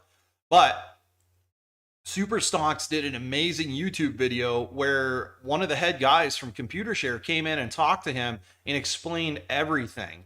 And ComputerShare has changed their processes at the request of the GME crowd to facilitate a better platform. So they've been doing it. So we just need to have that same person come on a space call with you and Tara and YouTube or with Trey or somebody to get the word out. At this point, this is the thing. The only thing the community hasn't done is DRS 10 to 20% of their shares, which if you don't want to do it, you don't do it. It's all an individual choice. But this is the deal. If you guys want to make money, DRS your damn shares, put them in a registry, and sit back and enjoy the show, because you're not going to lose your money for doing it. If you're with a broker that's not corrupt and crooked, it's not going to cost you anything, which is, for the most part, Fidelity, which they've even had problems in the past. But it's just not that hard. All the AMC people in this community have gathered around such stupid shit in the past that we've done on a mass that's made no sense. But now all we're saying is, just DRS 10 to 20% of your shares. Let's log the float and be done with it. Right. I think there was Sorry, my bad. One of the only things in DMs that I'm getting about it is people who are concerned about not being able to sell during the squeeze if they DRS their shares. And I think that's something that has sort of deterred people. And I don't know how much validity there is to that. It's FUD. You can log into your DRS account and sell your shares, or you can call them and sell your shares. It doesn't take a 5-day period to sell. This is the deal. When you buy shares directly, it's a 5-day ACH transfer from your bank account to ComputerShare to buy your shares. When you go to sell, you're in a full cash account. You get the market market price at the date of the sale, as long as the stock isn't halted. The problem is Robinhood stopped you from buying shares in the past, and now TD Ameritrade is stopping you from buying options contracts. So having multiple lots of AMC in different platforms is a good strategy anyways, because if you're going to be able to sell your shares anywhere during this squeeze, it's going to be the direct registered shares with ComputerShare. Your brokers will shut you down before ComputerShare does. Thank you for clarifying that. Yeah, that's been like the biggest argument about it. And personally, I don't know enough about how it works. So I really appreciate you, Spence. I know you made a whole video about how to do it. And you, Flip, for bringing up that they have it listed right on AMC's website, the DRS. So we need to hear I think there needs to be a push for it. There needs to be a call. There needs to be a YouTube video with an actual rep from ComputerShare to the AMC community, dispelling all the FUD, giving an open platform if they're willing to do so, to where we can ask questions to dispel the FUD. That's where it's going to start. And then along with that, a push from major voices in the community if this thing actually has a chance of getting off the ground. Yeah, absolutely. And it's already been done. Super Stonk has a video put out 7 months ago with Paul Kahn from ComputerShare that Swing showed me. And it's talking about everything we just talked about and how the GME crowd has actually influenced ComputerShare to update their platform to be more user-friendly. I'm curious Dave Lauer's opinion of ComputerShare. I would like to ask him, because he gets a lot of run and he has such a high clout right now in the community. It seems like I'd like to know what his opinion of it is. Ask him, DM him, see what he responds to DM. So I have a question real quick. So we DRS 20% of all our shares. We come up with this crazy number where, millions over the float. Then what? Does ComputerShare, because we can't see how much of the float is logged via ComputerShare. There's no running tally. Yeah, there is. So there is. That's the point. A good point. So there is a running tally. Yes. Then you can go on. Okay. So then once we see that it's over the float, everybody knows that it's over the float. Who does what? It would still take the CEO, right, to bring it to the attention of the SEC and say, now do something. But that's exactly it. So that's exactly it, PJ. If you read his tweet today, what he said is there's no proof that there are. So read it one more time. He says, inbound tweets ask over and over for a share count, in quotes. AMC has done a share count 6 times in the past year. We know of 516.8 million AMC shares. Some of you believe the count is much higher. As I've said before, we've seen no reliable info on so-called synthetic or fake shares. Now, if we all do DRS and there is reliable, proof that that we're over the flow, then there you go. Now he has what he needs to actually be able to say it, right? So, I mean, maybe it is a hint at DRS. Yeah, and if he doesn't want to act at that point, we can decide to do what we will at that point. Okay, I get it now. I'm reading it with a different eyes. Okay, I get like under a different shade, shade of lens. And Spence kind of had an epiphany during this call and said, "Oh my gosh, you guys, he's literally telling us like, provide me the proof. How can we provide him the proof? DRS. That is the only way that I know of that we have." An ability to even give him any sort of proof. And Spence did that. That's all Spence. I can't take credit for that. That was during this call. It's recorded. And it was like, I don't even know, light bulb went off in your head, Spence. I could see it from here. Here's the thing. When you DRS shares, ComputerShare provides AMC with a book ledger on what the stock is doing, where the shares are. They get that book every earnings call and annual meeting. You can actually go look at that book in the company bylaws, in the governance. It says this book, this ledger is available to all shareholders who would like to see it that have applied to be present at the annual meeting. They have it. The bottom line is we can log the float ourselves with nobody else intervening. We can prove we're over the float within a period of 3 months. And then when Adam Aaron sees it, or ComputerShare denies somebody to direct register shares, we can open up the biggest class action lawsuit in the history of the world against market makers who are synthetically shorting AMC and other companies to death. That's the bottom line. We need to log the float. User of Intellect had it down ready to go years ago, and the data they provided recently proves. Again, the problem with that was, again, it was coming from an account without a face, without a validation, verification. You know, here we're looking at a post by Jen pinned to the top of this call, and it's a screenshot from AMC's website notating AMC's transfer agent is ComputerShare. So we're using an actual company that is listed on the company website. Well, thank you so much. That's a screenshot of AMC's website, the contact information, and if you scroll down, like right there, it says John Merriweather, and also the transfer agent, ComputerShare, and their phone number, as well as their website, www.computershare.com, on AMC's legit website. Yeah. Hey guys, can I say something, please? If you guys give me a few minutes. No, speak your heart out. You've been waiting a long time. I've been quiet for the last few months, but Tara, first of all, you know, you got bigger balls than a lot of YouTubers and influencers don't have that. So I give you that. And you know, the reason I was always calling you out, like, to come back, is because you know you have that guts in you to come out and speak up for people, those who can't speak for themselves. And that's the fucking problem. In the last one, there has been more of ass kissing and, you know, the cloud chasing. If people would have been more worried about asking the right questions, where we would not have been sitting at $12 fucking dollars. But no, it was more important for people to be in good books because they can enter certain space calls without questioning some people. You can't go there because you want to fit in a one group. I came here because I wanted to make money, because it was a squeeze play. Everybody fucking came here. I don't care what people say now.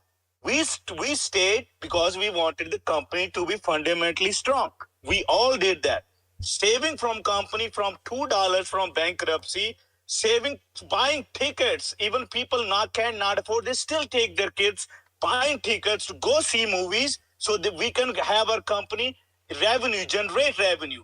We saved HYMC. We saved 32,000 people jobs working in AMC. We saved CEO Adams' job. We saved the AMC board's jobs. Everybody's jobs we did. We helped to grow the company where it is today. I don't care what people say, but we are the reason. The retail is the fucking reason. And if people can't help us when we need it, maybe then they should not come out with a fucking tweet saying this, that there is no proof of naked shorting, especially when you said 2 months ago that we own more than 90% of the float. Then why the fuck would you come out and say a tweet like that? I'm not here for ass kissing and clout and followers and likes. I need my money so I can take care of my family, my kids, and their future. If you guys are here, these people, those who are here, the YouTubers, those who made their money, now they don't even talk about fucking squeeze, this chart, that, fuck your chart and fuck your TA. We are here to make money and want to make our family's life and our kids and other people's life, those who are hurting. Adam gonna retire at 70. He is a good CEO. He has done a lot of good. He's gonna retire at 70. He's gonna get company out of that with all our help. Everybody knows that. He has us. We are not going anywhere because we just can't leave each other. If it would not have been for you guys, for this company, I wish I would have gone long ago. But I love a lot of you guys in this community. And I don't want to see people hurt. But nobody wants to fucking ask questions because they get hurt. Oh, I lose some fucking followers. If you are here for followers and likes, then so be it. If this is what you want, if you didn't came here to make money, to make your future and your kids' future better, then I don't know why the fuck are you even here. But man, it boils me, like I'm just like going calls, like now different stories, this, that, like let's stay on the course. How we need to make fucking money. I'm here to make money. Other than that, you can do whatever the fuck in your life. I don't give a fuck. Well, here's Sugar, I totally feel you, buddy, man. You're officially banned from YouTube, Spence. But Oh, if I haven't been banned yet, I ain't getting banned. I'm sorry, man. Yep. Sugar, you're good, dude. You're totally good. Man, I spend. I love you guys, but man, every time we tried back in the October, November when Mark came along, we got so much shit. I am blocked by fucking people I don't even know. And like, if this is what their life is all about, I don't care. But I didn't came here for this. I want people to get money and go build their lives. There are millions of people every day from Germany all over the place sending me a DM like, what the fuck? Why are people afraid to ask questions? I don't know why they're afraid to ask questions. Well, here's the thing too. We're in here talking about DRS and a path forward that the community can circle around, and this is something they can go do themselves, research themselves, and make their own decision instead of listening to a picture of a sock that runs a strip club that's always spreading FUD that's been disproven already, right? The problem is now, just not even 30 minutes ago, Blue Ice tweeted a tweet about Adam Aaron's tweet saying the case is closed, there's no synthetics, blah, blah, blah. And now him and Lou are running a fucking room with 2,000 people in it, talking the exact opposite of what we're doing to try to make the situation better, and half of the damn AMC community's in there sucking his fucking nuts. What a bunch of morons. They make me so angry. But see, that's the Spence, that's the thing. Lot of YouTubers, lot of these people, I'm not here because of them. I'm here is because of the average people, those like people in this call, those who can never speak up. They are here for information. They come to these calls so they get some information. They're hoping when this stock goes up so they are here for that. They're here for making their money. It's the people like YouTubers and all these people, they are fucking this play up. Maybe they need to just shut their channels down. They made enough money, and let everything else be bought out. Every DA, DDTA, every fucking thing we have done. Let's just buy and hold. We did that too. We'll still keep buying whatever the fuck we can. Let them all shut their channel. Let it be. Let us be on our own.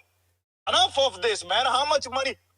YouTubers made money, board made money, CEO made money. The only fucking people didn't made money is the people, those who actually saved the company. And they can't ask questions. Sugar, like, why? Please. Yeah, we're allowed to ask questions, and that's the thing. If anyone is telling you to just shut up and don't ask, then they're part of the problem. Like, we are allowed to ask questions. That's the whole point. That's why this whole thing even started. People question why more than the float was being shorted on GameStop in the first place. Really quick, I wanted to say I did put out a tweet, and I know it's later, so it probably won't get quite the engagement. But I said, let's provide CEO Adam reliable info on so-called fake shares. DRS your shares, and I put the link that's listed right there that Jen put up on the AMC website. It's just computershare.com. So I put up a tweet about it. I underlined where Adam said we've seen no reliable info on so-called synthetic or fake shares. As far as Lou and Blue Icy running a space saying like it's over, it's done, I really wish that they would step out of the whole like we're gonna play people on their emotions thing and really try to get to the bottom of the message. And I really firmly do believe that he is potentially saying, show me reliable information on synthetic or fake shares, and then I can do something. I can do something to fix it. So until we do, it's right on AMC's website, computershare.com. So there's really no reason to not do it and not show him. That's what he's asking for. Show me, and then I'll be forced to do something about it, right? That makes sense, because why else would he put out a tweet out of nowhere? I mean, he wasn't replying to someone's question. He just literally just put it out of nowhere today. And so that makes more actual sense that he is giving us kind of a hint and saying, these are the tools. This is what we need. I need some kind of proof. Yep. I totally agree. Exactly. I totally agree too. I literally came up here to say right what Tara and Spence were saying, that I don't know, we got to look at that tweet in a different lens.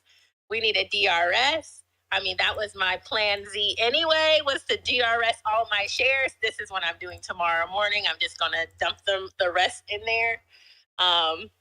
It's just he can't say it no other way. I mean, that to me, that was a plea cry for us to DRS, especially the reliable part that Tara picked out. I mean, where are they getting their info from? The Ortex data that we know how reliable that is after, how much they've changed it up last week. I mean, there's no reliable data out there. This is the only way. We have the tool.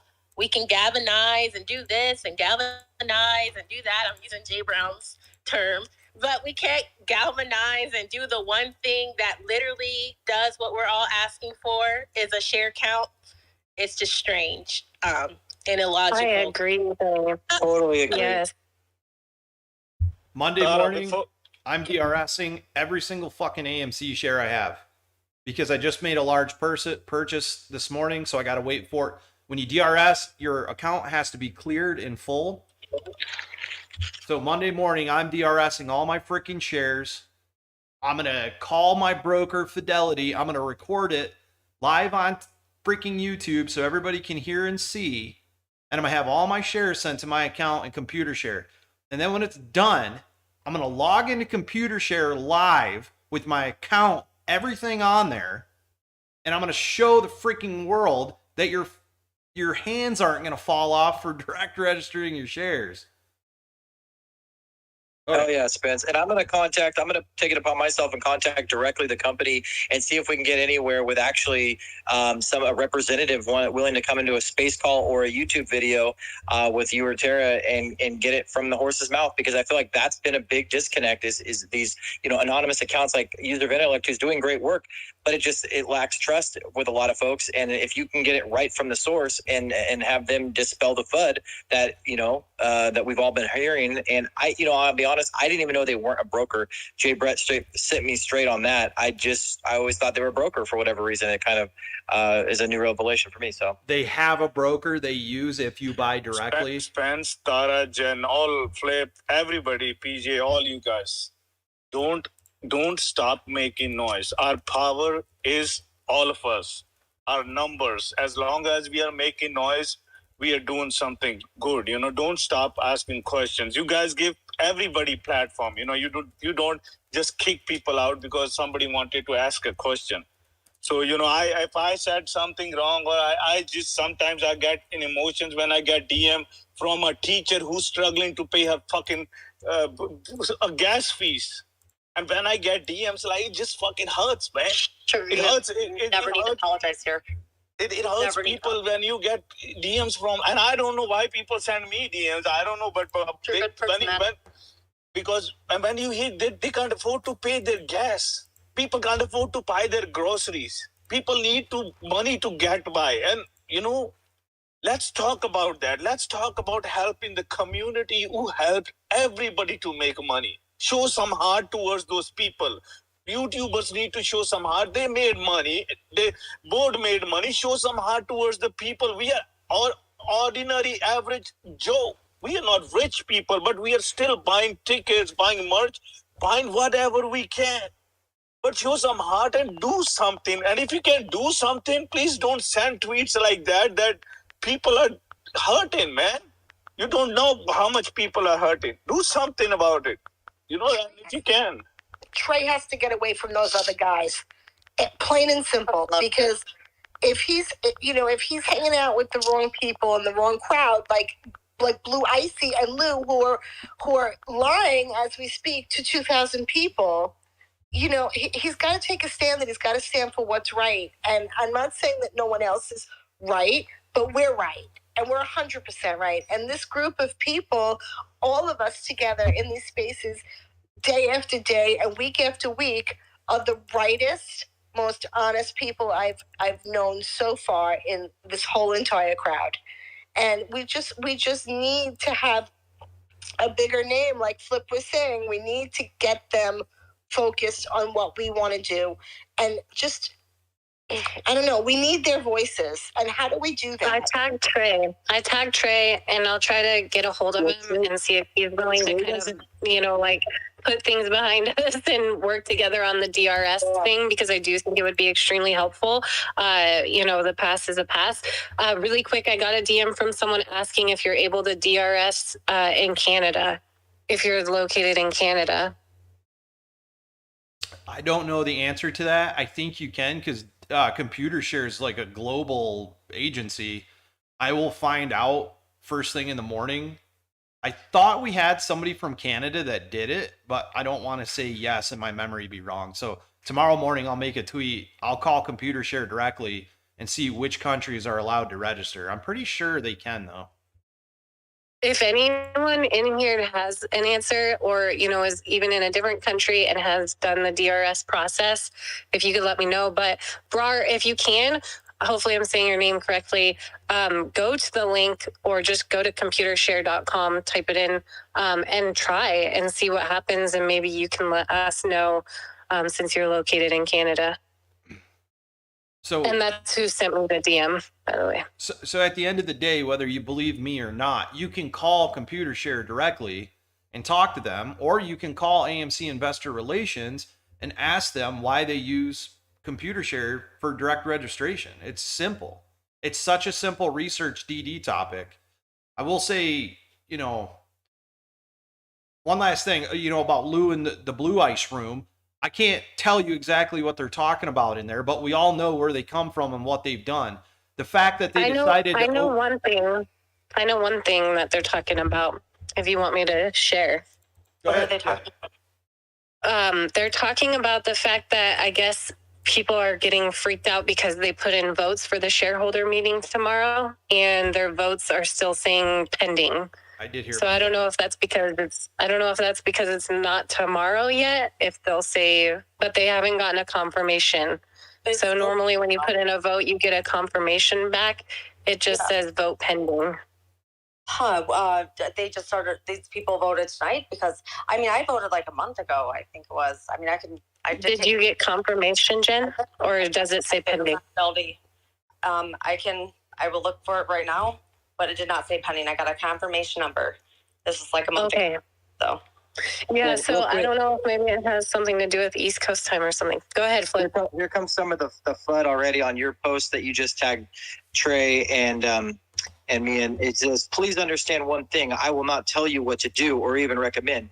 Every share of a company that is registered DRS is one share that does not to be covered. Give them what they want. Only covering shares that need to be covered are in the DTC. So again, it's just this negative connotation that comes with the DRS. And I feel like we need to have somebody from the company or video. I see you tagged me in that video. I just pinned it to the top of the call where it looks like Superstock did a AMA with ComputerShare, but we need more clarity on what they provide. But Flip, this is what's the problem. This is the problem. If one person can come out with some good idea, somebody has to just go out and blow out, and without any proof or anything, just say the shit out and just let it be. Just really quick, cloud. Really quick, Spence. Have you tried to sell any of your DRS shares just to see how long it takes? Because most of the responses are saying that it takes too long to sell if you DRS. It doesn't. I will paper hand a share of AMC tomorrow and record it and show everybody. Paper-handed bitch. Yeah, I know, right? So here's the thing. Once your shares are in there, they're in a cash account. A cash account. When you go to sell through the ComputerShare website, they send it that minute to their brokerage. They send the sale there and they sell it. That's it. It doesn't take 5 days to sell your shares. What you're waiting on is for your sale to clear through the market, just like you would clear in your brokerage, except since it's cash, you won't get your money till 5 days later, which they'll send you in a check, right? Your sale goes through the time of the market that you place it on. That's the biggest FUD that these people the people spreading the FUD about DRS don't have DRS accounts. Ask them. First thing when you hear FUD on DRS, do you have a DRS ComputerShare account? And when they say no, then you go, then how do you know that that's how it works? Because I have a ComputerShare account. Exactly. That's why I would actually love if you did a live stream and just sold one share just to show what happens. That would be really cool. I know you're putting your neck out on the line and going to get called all kinds of things, but it would be really cool just so it kind of puts that to rest, because that's sort of what happens within this like community of people is one rumor starts, like, for example, saying that it's illegal in the state of Kansas to offer a dividend if your company's in debt. This rumor just gets like so spread everywhere, like a game of telephone, and it's just a lie. Like it's a straight up lie. And I'm like, wait a minute, you of all people, like you do DD constantly, and you're just taking this like remark and running with it, and it's not even true. It's totally untrue. AMC had debt in 2020, and they also offered a dividend in 2020, and they were still based out of Kansas. Well, their headquarters is in Kansas, but they're actually not even based out of Kansas, which is another thing. But anyway, I just want to make sure that the right information gets put out there. I think Lou's space may have ended because it looks like we have an influx of new listeners. So just to be clear, Spence, you might want to recap on what we've been covering here. For everybody, and everyone tweet out the call, tweet out the space. Sorry, go ahead. For everybody that just came in, we all sang and cried Adam Aaron praises about his tweet and whatnot. We were discussing the impact of it and the idea that maybe he tweeted that to trigger a response from the community to know that the information he has available to him cannot prove synthetics. That's what he's trying to tell us, which I've said for months, that a share count is a failure that will destroy the movement. I've said it for months. So in that, my theory is Adam Aaron tweeted that to trigger us to open spaces to talk about direct registration with ComputerShare. The deal is, say this, 2 million of the AMC retail investors log the entire AMC outstanding, or the free float. We log 516,800,000 shares on 2 million people. That proves that there are synthetics out in the market, because one, we know we have 4 million investors, and two, we can prove once ComputerShare starts denying direct registration for people that the float's already logged. So that's what we're talking about now. It is the simplest, quickest path forward to end this, to bust the market makers, to bust the corruption, and give Adam Aaron the legal data that he needs to use in court, and or that this community the legal data to file a massive class action lawsuit against this corrupt market with these monopolistic market makers. So we've talked. Go ahead, Flip. I was just going to say, ComputerShare, listed right on AMC's website, is AMC's official transfer agent. You can see the pinned tweet at the top by Jen. It's listed on the AMC Theaters website. So this is not some, hokey company. This is an official company that's, AMC's listing as their transfer agent. Yeah, so one of the responses from Wakeboarding Abe said, didn't GME DRS their shares too and it didn't do anything? Also, isn't it harder to sell during a squeeze? Again, and then I wanted to just say Primal responded to that and said, all of this, including paying off debt, will make a squeeze. It will happen when it happens. But there was one more. Dang, now I can't see the comment. There was another comment. Here's my answer on the GME thing, Tara. GameStop's at $125 a share with over 100% cost to borrow at 100% utilization. So obviously, direct registering shares had an impact. And as we have been direct registering shares with AMC for the past month, which I'm telling you now, my DMs, I've went through and saw what everybody wrote. It looks like over 500,000 shares probably got registered in the past month and a half. Our cost to borrow went up drastically after that happened. Yeah, and not to mention, I mean, maybe it's emboldened Ryan Cohen to be a little more vocal, because he has been, as of late, he's been a lot more vocal about shorts and what was it, BGS or something? I don't even remember the name. But the company that, I don't even know. There was a lot to it, but he was, what was it? BCS, Boston Consulting. BCS, yes, them. So, I mean, he's been pretty outspoken. I don't know. Maybe it has nothing to do with DRS, though. Hey, Spence, can you check the nest? Yeah. Got a couple of hands here. Yeah, we should get to. I'm sorry, guys. And get the hands, of course. Yes. What is this? Yeah. Did you draw smiley faces on it, Jen? Yeah. Yes, I did. I thought there was a penis for a minute. You freaked me out. No, there's not a penis. I would never do that. Thanks. Trying to lighten up the mood. Yeah, I've got all my DRS letters and emails and text messages directly to me. I've never not been able to call their customer service line, and I had no trouble with Fidelity transferring shares, and I had no trouble buying shares. Tomorrow, I will sell $50 of AMC out of my account to show everybody that your sales do go through. So, and on that, Tara, people that are worried about not being able to sell their shares, one, isn't diamond handing the way we're supposed to be doing this anyways. It's not going to happen, but here's the deal. If you're worried about selling shares on the computer share site, which has an active broker, but you're not worried about selling shares on your TD broker, which is restricting options buying from the red box stock, I think you're kind of missing the there. You want to have multiple platforms that you're able to sell AMC shares on in case one or the other goes down. Computer share is the safest, most direct way to manage your shares in AMC or any other stock because they don't go out and leverage their shares or their customers' money, and they don't engage in payment for order flow. That is the bottom line truth. They don't lend out your shares. They don't lend out your shares, right? Yep. And they can't sell them out from under you, right? And every share you direct register cannot be loaned out to be shorted. Okay, common sense. What's up, man? Sorry, guys. It's such a fiery day today. Yeah.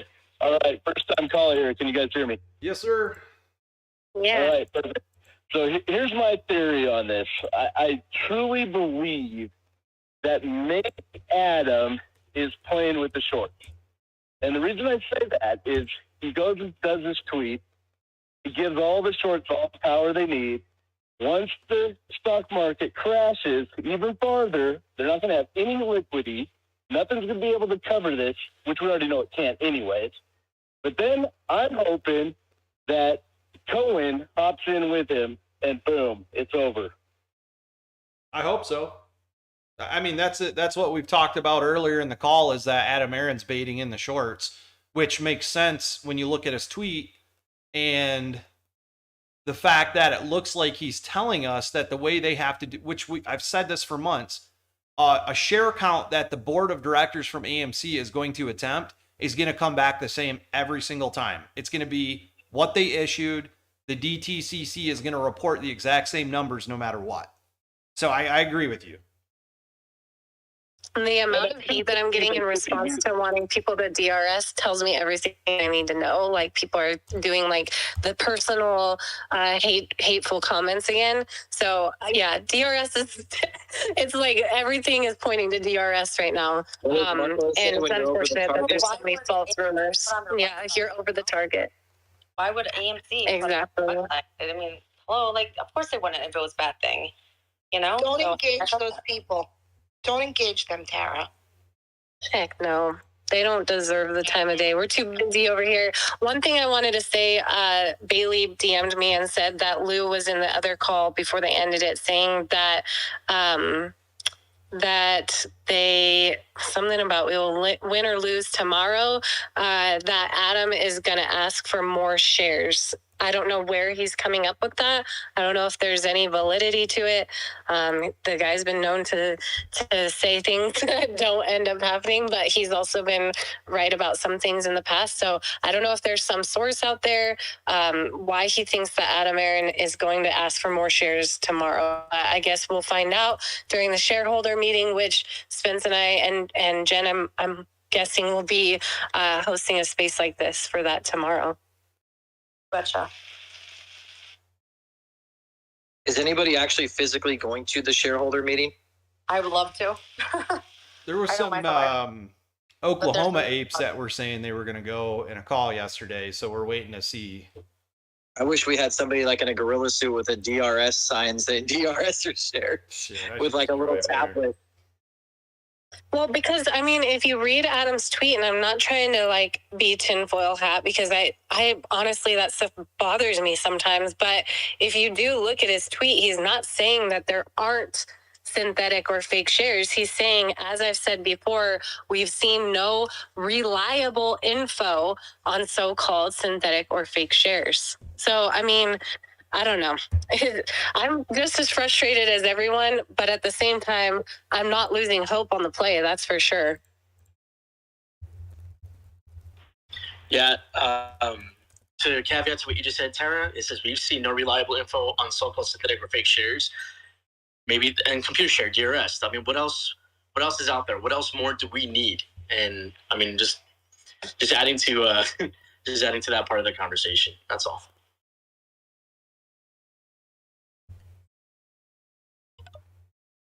It's just wild, man. Everybody's worried about DRSing. We went from $72 to $10, and you're worried about MOAS, and we're no closer than we were besides fundamental improvement, when all we need to do is log the float and you get the squeeze scenario. I mean, it's just, it blows my mind. Like I said, there's a correlation between the intensity of the FUD and the effectiveness of the idea. The more effective an idea has in the community, the more intense the FUD is. And you can correlate that directly on a chart. All right, hands. I don't know who was first. I think it was Year. Oh, sorry. It's for Year. I posted a tweet on the net. Basically comes from AMC's website that they cannot prove synthetic shares exist because they can only get data based on the legally issued shares that they have. Right. That's basically Adam Aron's tweet. The second part is that they don't have access to information regarding any lending or shorting, which of course makes sense. We can't even trust the public data that's out there. And so the next thing I posted was basically that one time that AMC basically told us how many people had DRS their shares. So what I'm saying is DRSing is basically the only way for AMC to get reliable data, because they can only get data based on their not exactly because shares. If you look at Tara's tweet earlier, there was a company just today, which is kind of coincidental, that is actually going after looking into naked shorting. I forget the name of the ticker. It was GTII, I believe. And we also have the Ader CEO back in November hired a third-party outfit to investigate naked and synthetic shorting. So yes, it's the way we can do it. It's the only thing we have at our disposal, but that's not quite the way the CEO has other tools at his disposal. I guess it's just the fact that naked shorting is very, very hard to detect and basically, prove. So basically DRSing would be the only way, because that's a direct way for AMC to know who has and who owns and how much of their legal shares there are.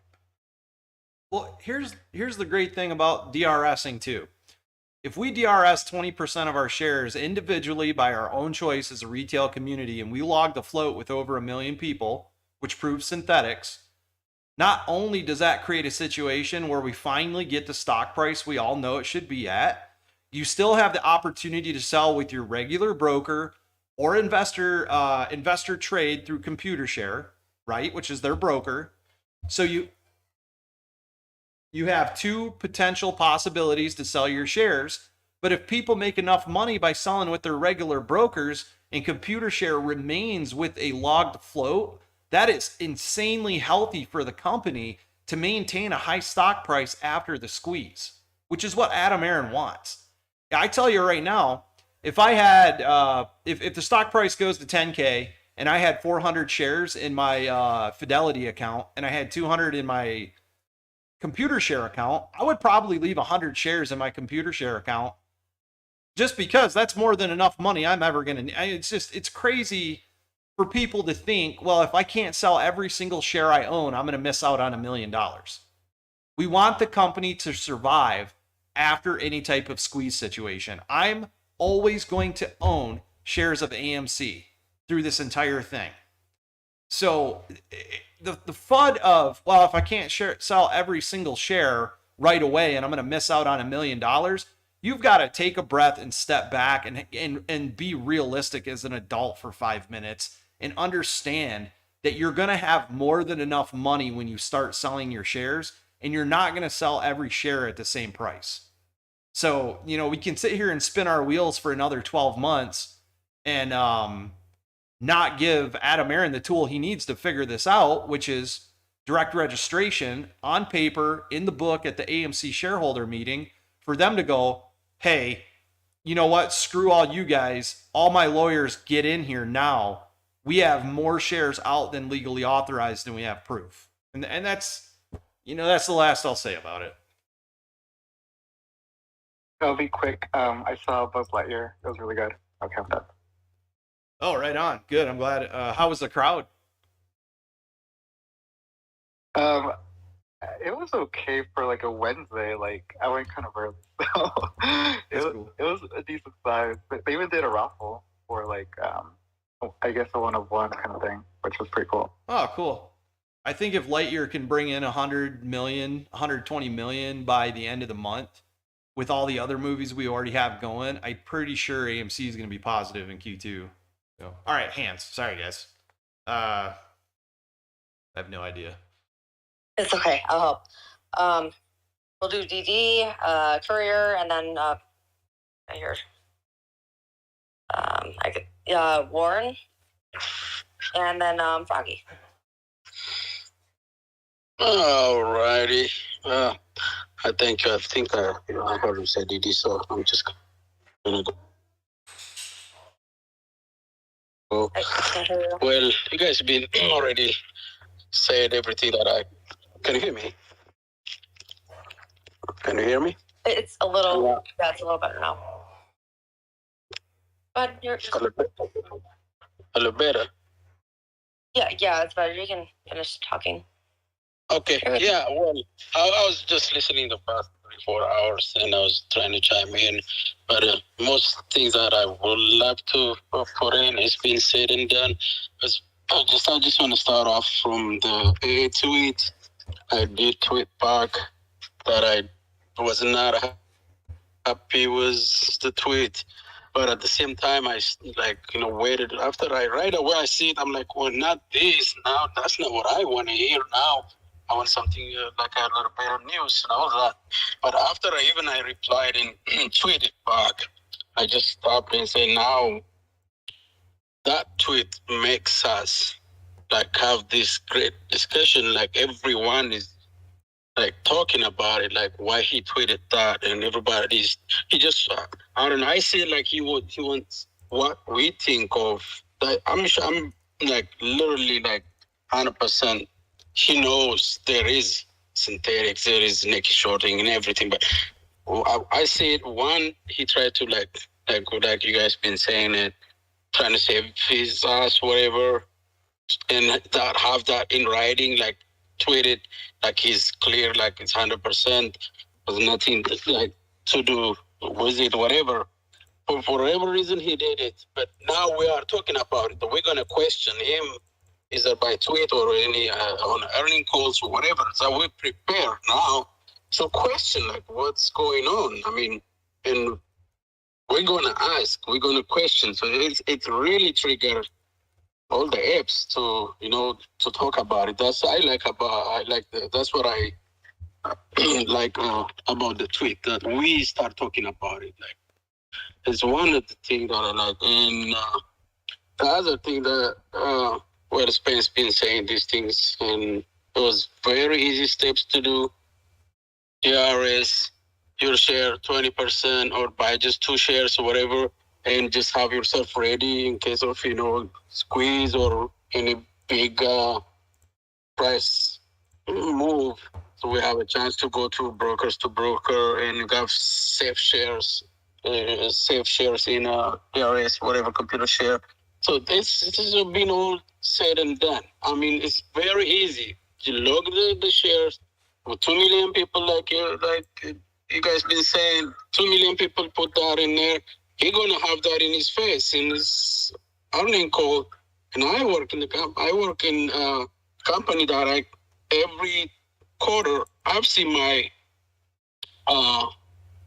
shareholders, the company shareholders, and common stockholders, I see it. That's very easy things that they have it like 6 times we count it, and it's still 5 point something million. That's like everyone have that information when you do your earning calls. That's not what we need. We need, if it's possible, to do the share recall thing. I don't know if even it's going to help them us or whatever, but we need something better. I mean, this tweet today is just, I don't know, turning me off for a second. I'm like, what's going on? So that's what I want to say. And the arresting is best.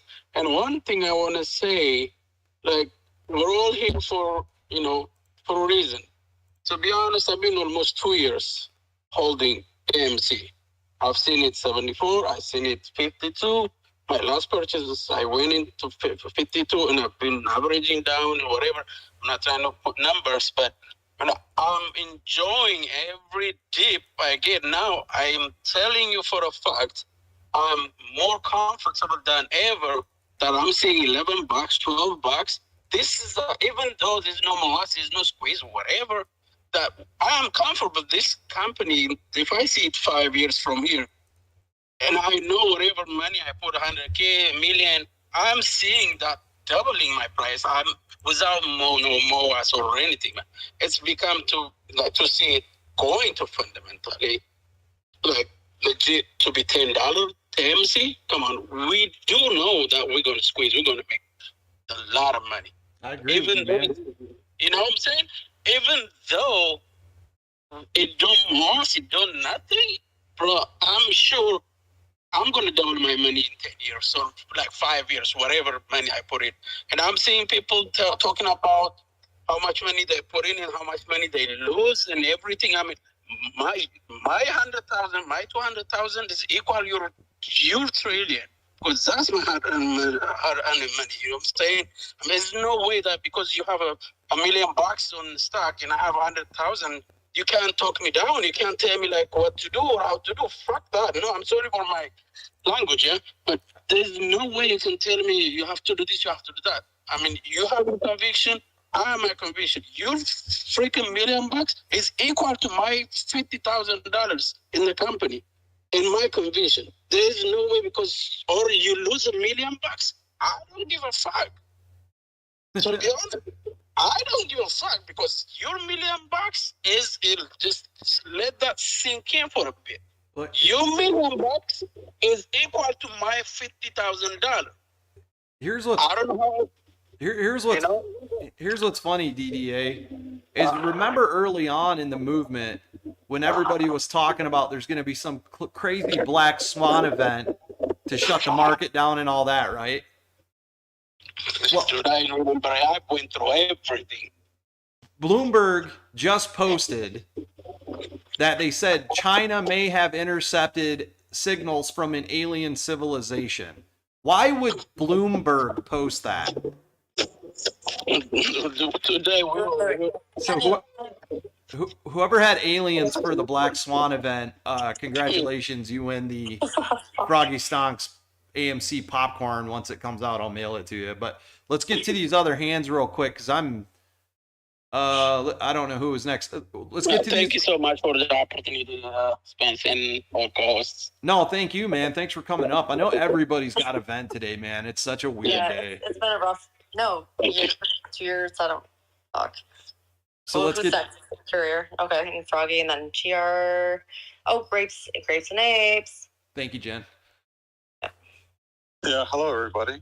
I just wanted to come on and say, first of all, I am a Canadian and my shares are held with Will Simple, and they don't allow American shares to be. They won't allow those to be held by another broker on their platform. And Will Simple is one of the largest brokers in Canada. So I don't know about other brokers, but that's the situation with Will Simple. That's one thing I wanted to say. The other thing I wanted to say was about Adam Aaron not knowing anything about synthetic shares or having the proof. I mean, you've got recently some research that's been done by data analysts saying that Vanguard and BlackRock combined owning, let me get this, one is 26%, the other is 29%, which makes it 54% of the float, just for those two companies alone. And Adam Aaron has come out and said that the retail investors own 90%. And AMC, as we've seen over the last 2 years, I've been almost here for 2 years, that AMC is a very conservative company, and they don't come out and say something unless they know they can back it up, because they don't want to be sued. So I believe what Adam Aaron says when he says that the retail investors own 90% of the float. So if BlackRock and Vanguard own 54 and we own 90, we're already over the float. So there's got to be synthetic shares. And that's not counting all the other institutions that have bought in pension funds, et cetera, et cetera, et cetera. I think there's probably, double the current float in terms of shares that are out there, if not a lot more. So I don't know how, I guess I don't know how Adam Aaron can look in the mirror and say that when, this kind of research has been done and the institutions are claiming they almost own the total float themselves. And AMC is coming out and saying, well, retail owns 90%. The math just doesn't add up. There's got to be synthetic shares because there's only, 516 million shares of legitimate shares. So that's all I wanted to say. And I hope everyone has a great night. And I'm holding my shares and I haven't sold any. So I'm trying to, who's speaking currently? Is it Courier? Yeah. Okay. I just followed you. I just wanted to make sure. No, it's me. I'm Canadian. It's good to hear your voice again too, buddy. Yeah, I've been I got COVID and another health issue all at one time. So I've been sort of laying low and just yeah. So, but I'm on the mend, so I might be out here. I hope you feel. Yeah, thanks. You feel better all better soon. I know I keep butting in, but people keep DMing me sort of like important things that I want to share with you guys. Chef just sent me something, if you don't mind me sharing. It's actually sort of a big deal, but I'm not sure what it really means. It's something that was in the proxy that was sent out to everybody that I overlooked, but it says here, the directors of the company, it says our business and affairs are managed by our board, which currently consists of the following 8 members: Adam Aaron, and then it lists everybody else. Mr. Aaron serves as our chairman and chief executive officer. And then below that, it says, pursuant to our certificate of incorporation, our board is currently divided into 3 classes. The members of each class serve for a staggered 3-year term. Upon the expiration of the term of a class of directors, directors in that class will be elected for 3-year terms at the annual meeting of stockholders in the year in which their term expires. The classes are composed as follows, and then it lists the first class, and then in the second class it says Mr. Aaron, Mr. Cope, Miss Paulus, and Dr. I think it's Syke are class 2 directors whose terms will expire at the 2022 annual meeting of stockholders. So that means Adam, from what I'm gathering, that Adam and the other people listed their terms expire tomorrow during the stockholder meeting, but then I believe they have the option of getting another 3-year term, but I'm not sure. Yes, Adam Aaron is on the proxy for the vote. That's part of it, is we're voting in board members. We voted on the pay raise and something else. The withhold from the ISS has something to do with one of the board members being voted. They're saying that they need to withhold that person, and I don't know if it's Adam Aaron or somebody else. But I'll tell you what, if tomorrow they come out and say, well, Adam Aaron can't be on the board as the chairman anymore because of the ISS saying this or that, and they didn't give us any warning whatsoever. I'm gonna be pissed. So we'll see what happens. I'm not gonna panic or do anything dumb or sell my shares or whatever. But that is part of what the proxy vote was. So I don't know. I feel like tomorrow some crazy news is gonna come out from this. So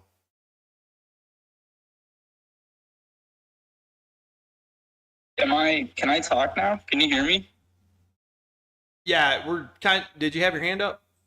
Yeah, yes, I did. Go ahead, man. Yeah, so yeah, I've been in this since about January where I lost like $1,200. GameStop was like 400. And then I jumped into AMC at like $8 and I watched it like go to 72, you know? And I might have paper handed a little bit. I'm not going to lie, but I'm a broke ass person. Like I'm very poor and I've had nothing but shit luck this year. I sprained my hand. I got a kidney stone and I was almost out of a job. All while trying to buy a house, improve my income to an investment banker while I fucking serve tables, right? And like, I'm sitting here and I'm listening to, who was it? Sugar and Common, Courier. It's like, I bet you the list goes on. Like everybody here is just, it's insane. What happened? Like, what the fuck happened in June? And how do we end up where we're at now? It's unbelievable. Like, you could find the data, you could find the proof of what was going on. The reason I got in was because the flow was 100 million, right? And then you have the CEO just dumping his shares on the shareholders, the COO. And then you have like that statement that came out saying it's going to drop to don't invest when it was over $30. Like the company told the shareholders don't buy into the company. And now I'm just sitting here listening to everybody talk about DRS, and it's just, I don't know, like from what I've gathered, how does locking up any capital at a time as uncertain and hard as it is right now make any sense to anyone? I don't get it. I don't get the DRS. And I think what you guys are doing is disgusting. You are basing your whole reputation on this community, which is made up of people with real money that need it in a really hard fucking time right now. And you're doing this for ego. So I'm with Sugar. It seems like he became understanding, but I just want to say shame on you guys. No, shame on you. Jen, hold on. Brian, are you coming in here and telling us that we're wrong for hosting a call to give people information on what's going on? Jen, hold on. I'm sorry, I got to turn my mic off. Sorry, kid. Are you saying shame on me? You see it with trades, you see it with Mac Horse. It's like these people got in early, pumped up the stock, and left the bag holders as their viewers. That's what I saw. Buddy, I'm in the same boat that you're in. So how are you going to come in here and come after this community when we're trying to figure out what to do to better the situation? There's something more going on here. Like, because everybody's heart is in the right fight. You know what I'm saying? Like, everybody's doing this for change, or they need money or whatever. But, like, something big happened behind the scenes, and I think that it pulled a veil over a lot of people's eyes. Are you coming after us, though? No. Okay, I might have misunderstood you then. I have like 200 shares, you know? Like I have a cost base that's low enough where it's not like, I'm not worried about it. It's just fun at this point, but it's like hearing some of these stories, it's heartbreaking. Like Sugar and what he was saying, like the list goes on. These are real people at the end of these phone calls. Oh yeah. And like at the end of these trades, you know? And I think that it doesn't make sense to me. Are you talking about the board members? No, I'm talking about there's so many different things that are just like anomalies. And he's sad about hearing all the stories. Yeah, it's everybody. There's a lot of anomalies here. Like Citadel flipped long. No, they flipped short at the peak at 72, and they were long all the way up. But what was so crazy about it was Susquehanna that was holding it down, it seemed like, right? Because the California Teachers Union bought in early, around the same time I was. And then I saw Sus was selling every time it hit $14. And finally they're like, all right, guys, we're done. AMC, good luck out there. Then we just fucking rocketed to like 70, right? Like, it seemed very intentional. And I don't know what happened, but I know that there's data there that brings up some very interesting questions. There's a data repo I found. It's one of the most fascinating little rabbit holes I've ever stumbled upon. It's all like crowdsourced. It's a Google sheet by some guy named Turd Ferguson, 808. And no, AMC is correlated in all this. It is wrapped up in these cycles. But to what extent and for what reason is what makes me question it. But what makes me question all this even more is how the fuck is KOSS wrapped up in this? It has like a 10 million float with no option chain, but it's correlated to every meme in the basket by a lot. Well, check this out. REVLON was just halted after hours, and guess who is long on REVLON? That's been short AMC for a long time. Citadel, Susquehanna, Virtue, freaking Simplex Trading, all the guys that are involved in AMC. Like 10 and GS, they got on everything. You know, have you seen these calls coming out of Philly? 5 million shares in the money. I mean, contracts being they're spending 5 million daily off of the trade floor in Philadelphia, buying 5 million worth of in the money call contracts and immediately exercising them. What the fuck is that? You know, like that's weird. And it's like, I don't know. We'll see with this next cycle coming up at the end of the month. But the last one AMC ran again to like 25, 35. It's weird. It's very strange. And I just want you guys to be aware that like all this pumping and all this, like I'm not trying to come after you. You know, you're doing great with whatever you're doing. Like you're getting people into the market. It's good. But just know like if this is on your end motivated by ego or trying to build a platform, it's damaging to real people and real fucking people that need money right now. Nothing's easy. I see people at work struggling to find formula. Gas is $6 by me. It's all. Yeah. I don't take a single dime from anybody in the community. Just so you know. Just be careful. Be careful. You all need to be I'm careful. fine. I know what I'm doing, and I don't influence anybody to make any trades. I say it every time. I say you make your own investments. I'm going to say my opinion, just like everybody does in the call. So there is so much more going on here than just squeezing the shorts. These are long. Okay, I know exactly what that guy's doing. We're done with that. Froggy, what's up, man? What are you just? Sorry, guys. Fuck. Oh, go ahead, Jim. Go ahead. No. I'm not going to do that. Spence, Froggy, and a couple other people had their hands up first. But yeah, sorry, bro. Yeah, we're starting to get some shilly people in here. That dude's definitely. I recognized his voice. He's playing the blues. He's blah blah blah, trying to come at us for hosting a space call. So I'm seeing people drop out of the call right now that are all part of the same fucking Reddit group. I know exactly what they're doing. Froggy, go ahead, man. Or Grape, or why not somebody. We're gonna get through these last hands, and I'm gonna shut down. Let's just fucking go, okay?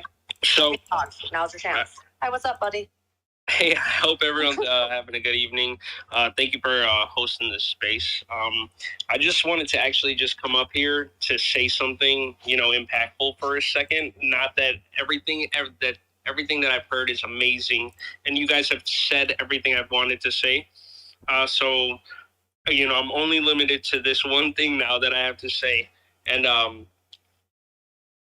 went ahead and checked my vote that I voted probably 2 weeks ago or a week ago, or a week and a half ago, whenever I had gotten the email. And I went back and checked my vote, and it said not registered. So I would just go back and check if anyone has voted recently. If anyone has voted in the last week, I would just double check your vote. It closes at 12 o'clock tonight. So I was just trying to get that out there. I hope, I'm not going to say anything else, but that's really the only thing I wanted to say, because everything. So 1 hour warning. Check your brokerage, make sure that, your vote went through, is what you're saying. What Spence is really saying is you guys, like, I don't know who came up here, but like, dude, move your money, make sure your money is in different spots. If something gets locked up, you want to make sure you can actually access other money. Like I'm a mortgage broker myself. I deal with people that have accounts in the millions. And guess what? It's not in one account. It's moved around in multiple accounts.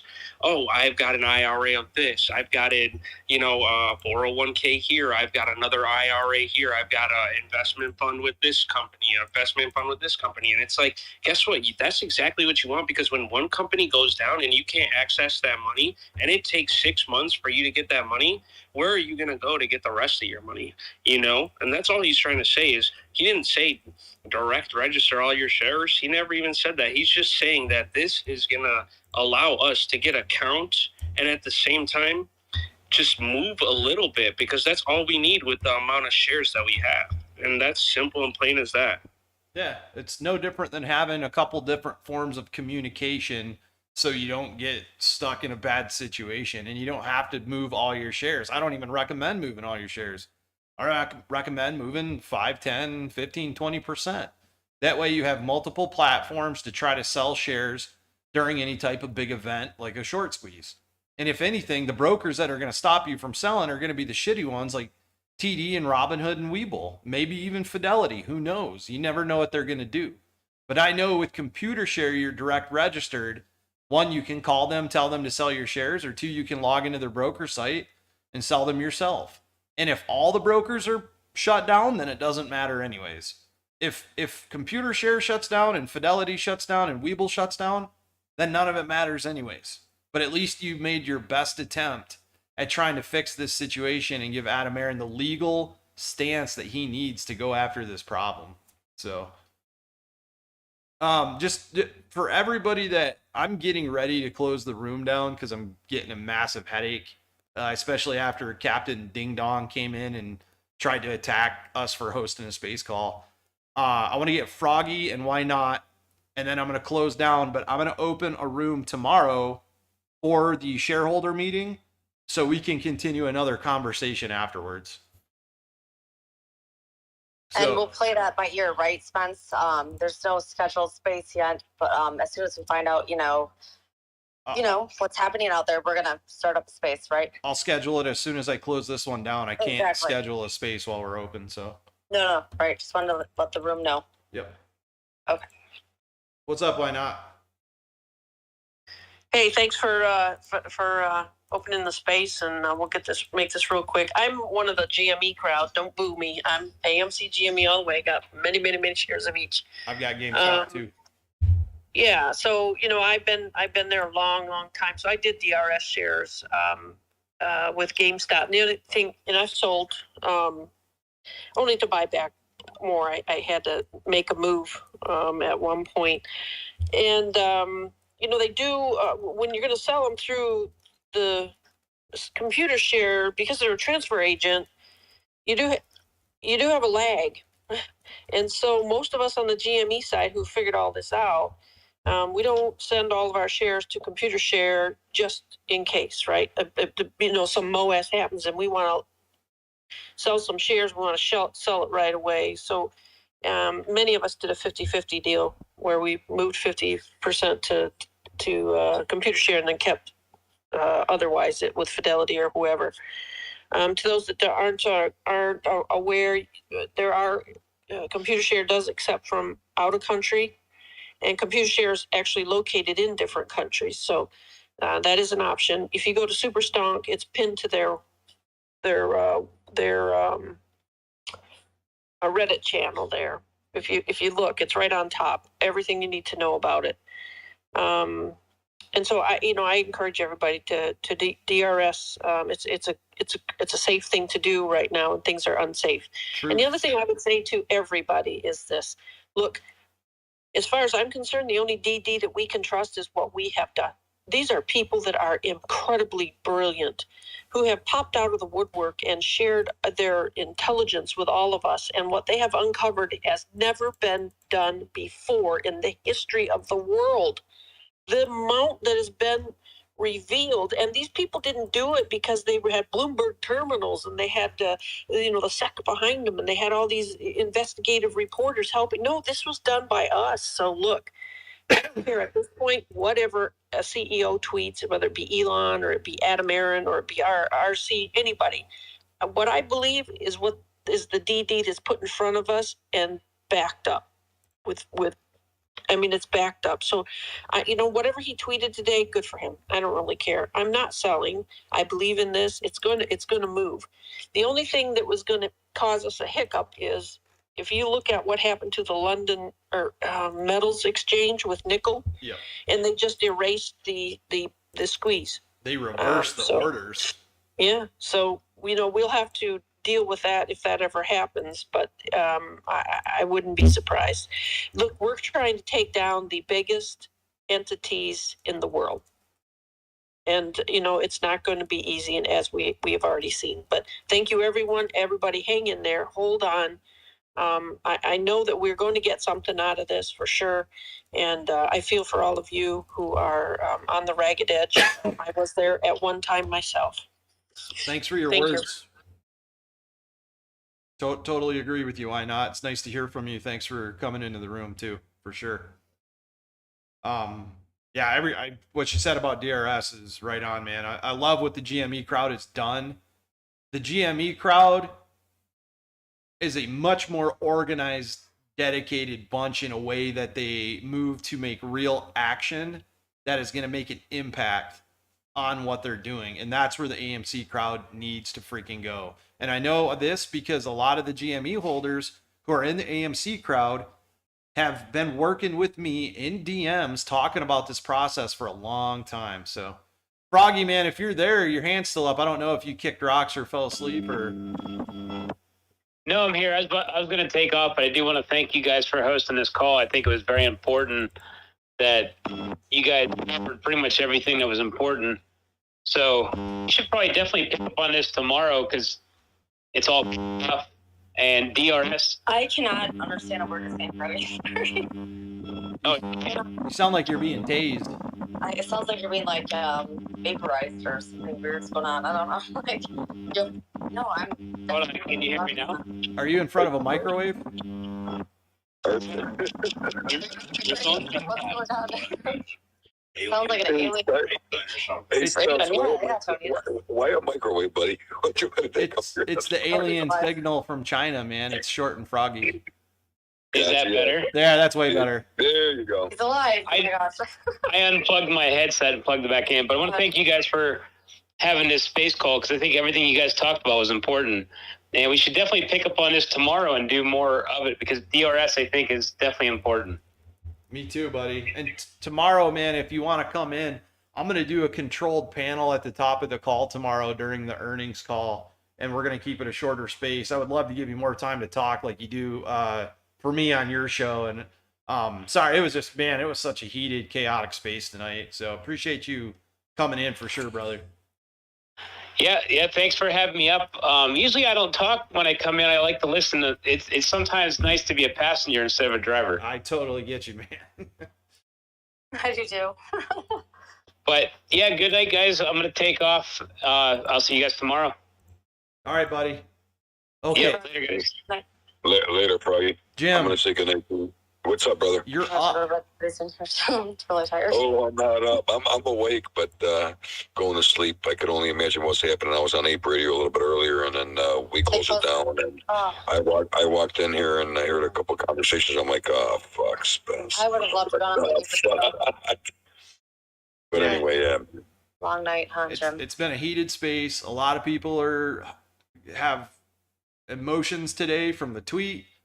I'm going to tell you right now, there are shills out in force tonight because we're talking about DRS. Yeah, I heard all about it, man. I didn't experience it.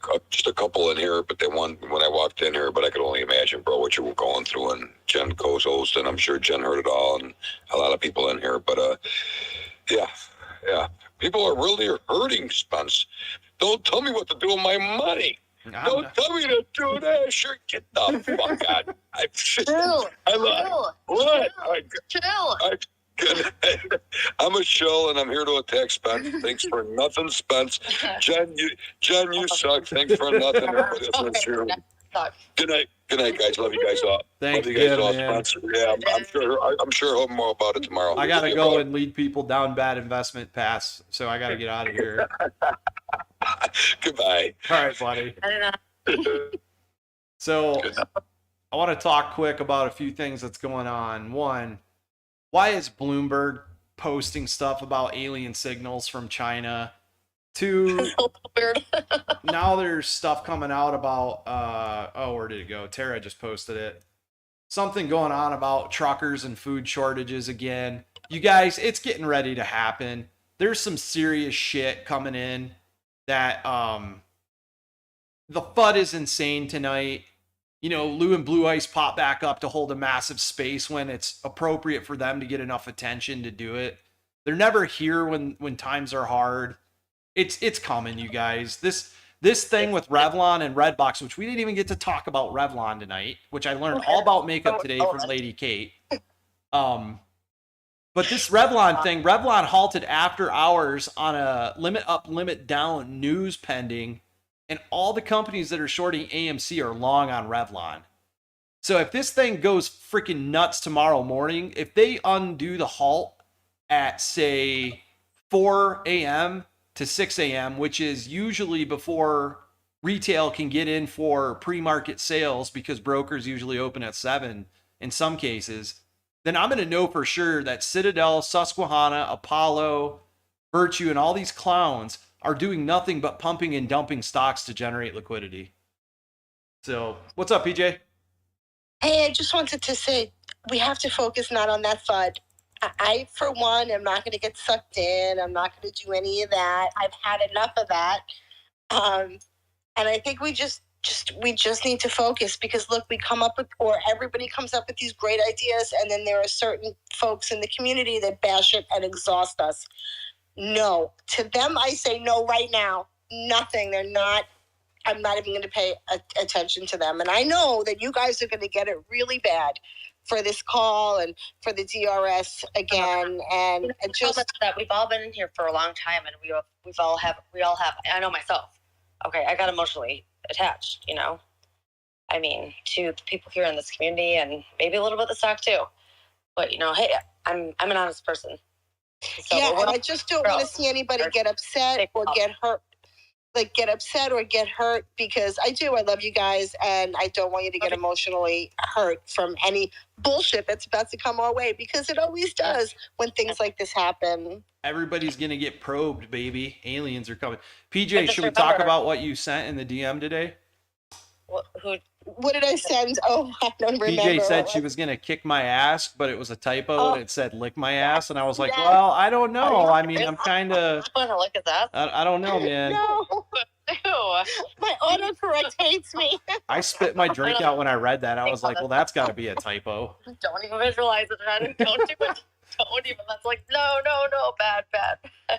All right. Oh, that was good. Florida freaks. Only in Florida. Please, I am not Florida man. Guys, thank you all for coming. Heated space. Some people didn't get along. Some people disagreed. Some people dropped out. I'm going to tell you right now, I say my own opinion. Nothing anybody else says in here is my opinion. I don't pick sides. I don't try to get into arguments with everybody. But if you're bringing in FUD on topics like we're trying to mislead people or we're doing this, I will kick your ass out immediately. I don't have time for it. I know where I sit in the play. I love making friends, but at the end of the day, I'm here to fix the market. That's what I'm doing here. It's a fight. And sometimes in battle, there's blue on blue fire. We got to get over it. If you disagreed with somebody in one space call, go cool down, take a break, come back later, and just let it go, man. It's not that important. We're in the business of trying to make millions of dollars, and you shouldn't ruin your night over not getting along with one or a person or another. We're here to make money, and that's it. Up though, so a lot of people have been in this play for a long time. Okay, so people get heated up, and so it makes sense why people would get hurt or upset or mad at somebody that says this that has a different viewpoint. You know, I mean, just try and understand we're all human beings here, you know, we're not robots. So, and yes, we do. People, I get hurt butt fueling too sometimes. You know what? I do. I fucking do. That's when I'm like, okay, I'm gonna take a mini break. I'm gonna take a goddamn fucking half a day. Where's Jen? What's space call? Oh, Jen's maybe just like fucking doing Jen things to like take some space and think to herself. Because maybe she needs a mental break. Just like, oh, we all need mental breaks. We all need to take some time and think, you know, reflect and not jump the gun and just relax and breathe. Steve is gonna rip me apart tomorrow for the potty mouth in this thing. We're all in it I together. wondered if Tara wanted I'm to not come up and speak about alien probing before we bounce out of here, because I see she posted the Bloomberg article too. Oh my gosh, Spence. Seriously, I think All right. Robert, I think Robert said that they were gonna. Somebody said they're gonna come out with an alien story to crash the stock market. Yeah, nothing surprised me. Yeah, you guys, this just in. The squeeze has been delayed because aliens are coming once again. Breaking The squeeze has been postponed until after post-alien invasion. No, but apparently China has admitted that they discovered a alien civilization. Pretty wild. I hope it's space babes, like a planet full of nothing but hot chicks that love to invest in sketchy That's stocks. so selfish. So selfish. No hot guy. Okay, whatever. Spence, I knew you were in this for yourself. I am. Didn't you hear the guy that was in here earlier? Yeah, well, we want a bunch of hot firemen in there. You want Exactly. Thank you. Thank you. Well, Why not? I'll agree with you on one thing. A bunch of firemen right now would be good because they could help stop burning our food plants down. Yeah. Oh, right. Oh my gosh. I just saw a video of this trucker. If you guys haven't seen it, I just commented on it. He's talking about how all of these trucks can't get anywhere. He was stuck on the side of the road for 24 hours and couldn't even get his truck off the side of the road. And he showed, Wall Street Silver put it up, and he shows all of these trucks parked at the gas station, but they cannot get gas because there is a huge shortage of diesel engine fuel. Okay, it's scary, you guys. Where again is this? Like where? Where's the video? Yeah, like where's this taking place? I think he says in the video. Okay. I can't listen to it though while I'm on here. Let me see. If you can't, like, I'll just go to your, look for it. Here, I'll pin it to the top of the space. Sounds so scary. He says where he's pulled over here. I'll tell you. The East Coast.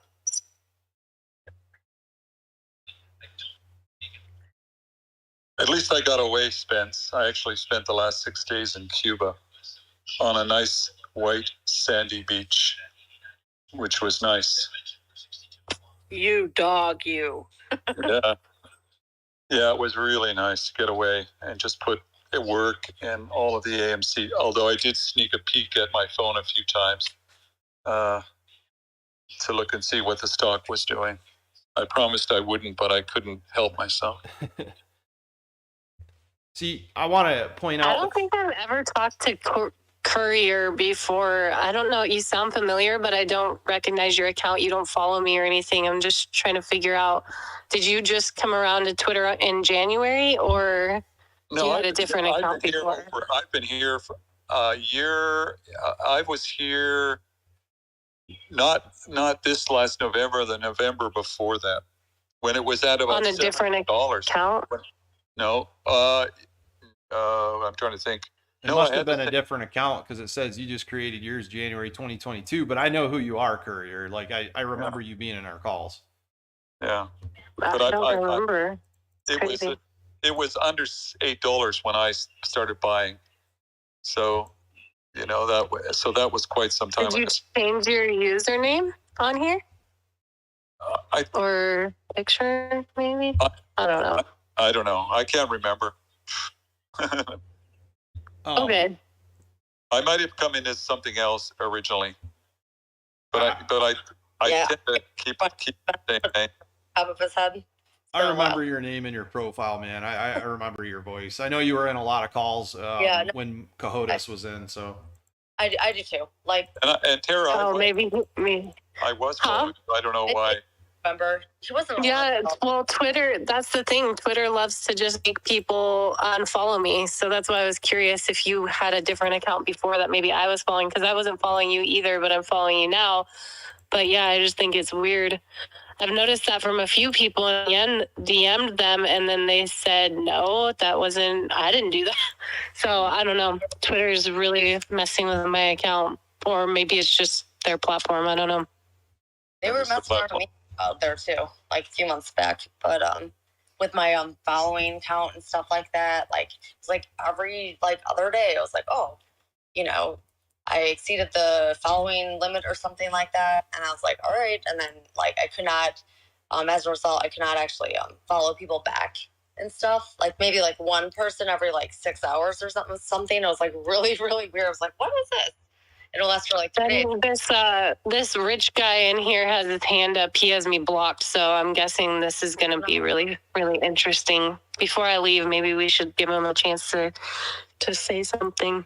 See, Lou's posted. Yeah, Bashir, what do you have to say? Oh, sorry. Go ahead. No, somebody that has tarot, that's tarot blocked. Hello? But tarot doesn't have blocked. What's up, Rich? Hello? Yeah, so me blocking you, you didn't do nothing bad. It's just your feed just came too much in my timeline. So it's nothing personal. Okay, what's up? Why are you here? Oh, well, I'm here. No, it's literally, I just want to say, it's nothing really against it. It was just too much on my timeline. I don't know why. Algorithms, I don't know. But I'll unblock you. You're a cool person. But it was literally just too much. That's it. Sorry. Anyway. Well, I'm so sorry for tweeting on Twitter. My bad. All right. I really just had one question. I just came from the Lou space call. I'm just scared a little bit, but I just have to ask this one question. Because of the federal rate hike that just happened with 75 basis points, they're saying with that because they rose it by a quarter to normal, because Jerome Powell said about 50 basis points was supposed to be, but now it's 75. A lot of people are saying, it's not really recession now. Now it's really depression. And my question is there margin calls being made at this moment? So for next week or the next week after, we can get done with this play. I think too much catalyst has been happening. Evergrande, Bank of America is about to go down. It's just so many catalysts, and yet we're not moving a single inch. That's all I just want to ask. Hey, Rich, can you follow me back? You know what this reminds me of? The part in The Big Short where they're watching the news and he's like, oh, I got to call my mom. And then all of a sudden it's flashy. Everybody's crashing, blah, blah, blah. But here's the thing with what you said about margin calls. Redbox, Revlon, a couple other plays that just flopped onto people's plates this past couple weeks have been insane. And Citadel and Virtue and Susquehanna is involved with all of them with Apollo in tow. And Revlon was just halted after hours on what they said news for over an hour. So what they're doing is they're pumping these other stocks to try to generate liquidity in a desperate attempt to try and meet margin, which I think is coming. Can I say, Rich, take a deep breath. You know why? Just breathe, because I haven't heard anything about Bank of America yet, and I'm pretty well versed in reading news and alternative sources. I haven't heard anything about Bank of America.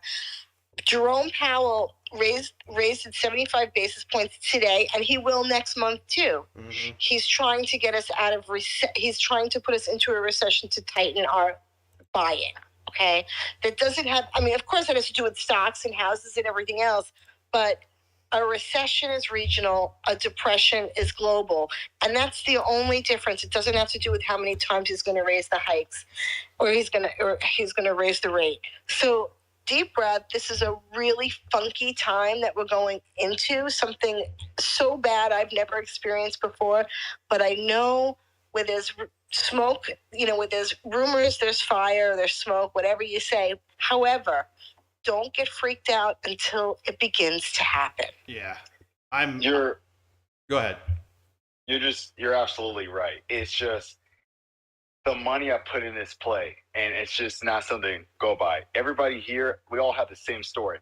Everybody's living paycheck to paycheck. I was literally on the verge of buying a home, but instead I invested in this play and all that stuff. And I just don't want this thing to get, nothing bad to happen to it. I just don't want this to be a waste of time. We're talking about everybody's been here for a year and a half, all because there's corruption, all because they're greedy and all that stuff. So that's pretty much it. But I'm not gonna lie, when everybody's on Lou's call, it seemed like everybody got worked up on Lou's call. They took it somewhere else. That's where what Lou tries to do, man. Right, and he gets people afraid. He's not talking. Did Lou tell you that Bank of America was going down? A little bit. Oh God. See, Lou and Blue Ice, Phoenix Rising, they only come around at key moments to get the community worked up, and they saw an opportunity tonight. Dude hasn't been hosting space calls for the last month, and then he just pops in tonight. So I wouldn't worry about it. And now Lou's talking about a share dilution, which nobody has made any statement on whatsoever. But I do want to note real quick, Liz Clayman just tweeted, and Adam Aaron is going to be on Fox Business tomorrow live at 3:30 p.m. Eastern time. So the timing of that is we'll crazy definitely have too. to stream that. Yeah, we'll definitely have to stream that. I think I might do a YouTube/space call stream for the earnings or something, because it's going to be kind of a big deal, especially if he announces any sort of retirement, which could be, since he has to be put in. But I don't know. I would love if you did it, Tara. I'd love to take a break. That'd be cool. Rich, I suggest you branch out and don't get all of your information from one source. I'm sorry that I tweet so much you had to block me, but sometimes it's good to be open to outside sources and not just one person, because then you get a larger perspective of things, I guess you could say. Like I said, you're a cool person. I'm gonna unblock you, but there's thoughts I have to put it on mute. I don't know. Rich was the weirdest reason that I've ever been blocked. I mean, I've been blocked for being mean or posting pictures that are a little on the risque side, but never for tweeting. That's wild. Yeah. Ask you something. How many times was Lou right? Probably once, but that's it. I mean. Yeah. So don't when. Yeah, I don't even know when. Once. He could have been right once, but don't focus on the stuff that he says. I wouldn't. I'm not trying to take up too much time. I'm gonna give it to somebody else. I just want to say this last thing. Like I said, what scared me is also, like I said, how there's no dilution and all that stuff, which is, I'm not sure what's wrong and what's right, because TMI also put a video out saying something about bonus shares. You can look it up. He literally put a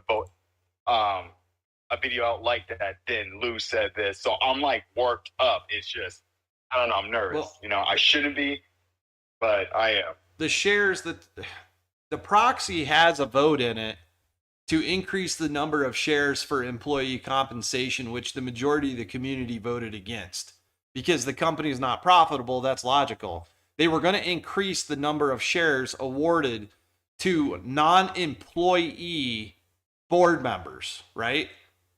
I pointed this out in a video a while ago, but I'm not a popular YouTuber, so people didn't see it. But they're not going to make a massive float dilution in another share offering because they would have to announce that.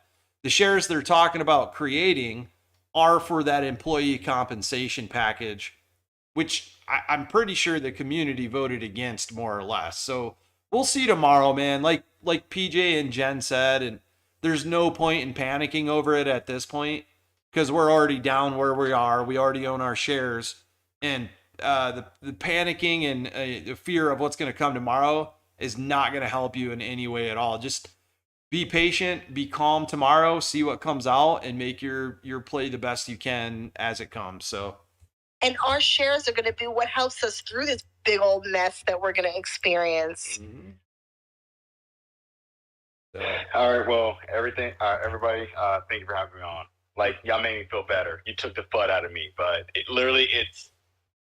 it's, I know everybody's worried. Leave at that. But thank you. And Tara, I'm going to unblock you. You're a cool person, but algorithms, you know how it is. I'm fighting. Guys, protect yourself from the FUD. We're gonna have rough times ahead. Protect yourself from the FUD. The FUD? Well, to me, the FUD tells me that they're hurting. Yes. And to increase the noise, the confusion, the fear, that's all a part of that FUD. And that's because they're hurting, they're bleeding big time. There's a number of funds that have already fallen off. Some of the big ones, Melvin's closed, et cetera, et cetera, et cetera. The other thing I wanted to say was there was something in the news about quite a few Bank of America branches that had closed about 4 or 5 months ago. So they've been hurting, I guess. That the Bank of America has been hurting because they closed about 2,000 branches or something. They closed those branches during COVID and before, like slightly before, during, and then slightly after COVID. And they were low traffic branches. Nobody's going to branches anymore. Everybody's doing everything over the phone. Yeah. So no, that's why they're closing them. Not to say that should a shit show, a really bad shit show occur, not to say that Bank of America wouldn't collapse, but I mean, I don't hear anything about it right now. Mm-hmm. Yeah, and isn't Bank of America like the prime broker for Citadel? From the last I heard. I think they are, but I defer to you guys for that. I'm pretty sure they are. I think they're most exposed to Citadel. Yeah. And like, yeah, I remember that happening where they were closing down. This was like sometime early in the year or maybe last year, but I remember that going down. And this is coming from like AMC Bigums and his, Deep Into the Rabbit Hole DD, which is, to me, is very thorough and makes a lot of sense. That go to a credit union instead of like a commercial bank. Your money's safer there from his perspective. Take that as a grain of salt and do your research on that. I mean, I have a credit union already, and that should point you in a better direction because your money could be safer there. Once again, FDIC secured up to $250K. So, I mean, just food for thought. Absolutely agree. I totally agree with what Bigums was saying. The big banks use the money in your checking account and your savings account on their books to use as liquidity to meet margin requirements. They're using your own money against you. Credit unions, especially local credit unions, do not do that. So putting your money, here's Liz. Putting your money in a credit union is, I totally agree with it. I always use credit unions. I wanted to follow up on what Ontario was discussing with the guy who left and he was blocking her. I'm very slow. When people follow me, I'm very slow to follow back because I'm a little wary about who people are that want to follow me. Not that I'm a great person to follow and I have all this wisdom, but I just am, worried that some of these people are shills with not very good intentions. So I like to take time to check out the people who are following me before I follow back. So if I'm rather slow, that's the reason why. It's not because you're not a good person to follow. I just don't automatically follow someone who follows me or puts in a thing to say they want to follow me. I take my time and check them out because I just don't want to, have somebody who's going to follow me then does all kinds of shit that takes me. Oh my God, how dare you do that? Hey? I'm kidding. Hey? I said, oh my gosh, how dare you do that? That's a smart thing to do, yeah. You gotta protect your energy online, man. Right. That's right. That's awesome, man. And I don't spend a lot of time online. A lot of the time on the calls I've been clued into the Ukraine war and what's happening there and some people are suffering in this country, but I don't know if we know what real suffering is when you compare the suffering in Ukraine to, what's happening with us, with our play with AMC and all the meme stocks. I mean, people are dying and losing their home and everything they own and having to leave the country. They're losing their parents, their families are being killed. I mean, yeah, real. My buddy actually just got over there and he's a prior service Marine, and he's with a group of people trying to get civilians out of Ukraine right now. Anyways, yeah, I've got to go to bed. I got to get to work tomorrow. So everybody have a great night. Thanks, man. Nice to talk to everybody. All right. Hey, good night, Career. Good talking to you. Cheers. I can assure you that I am not a robot. I am a meat popsicle. That is disgusting, but okay. Hey, you're not the only one. I'm trying to find in the proxy where it's saying 100 million shares. I never read that. I knew they were authorizing shares for employee compensation, but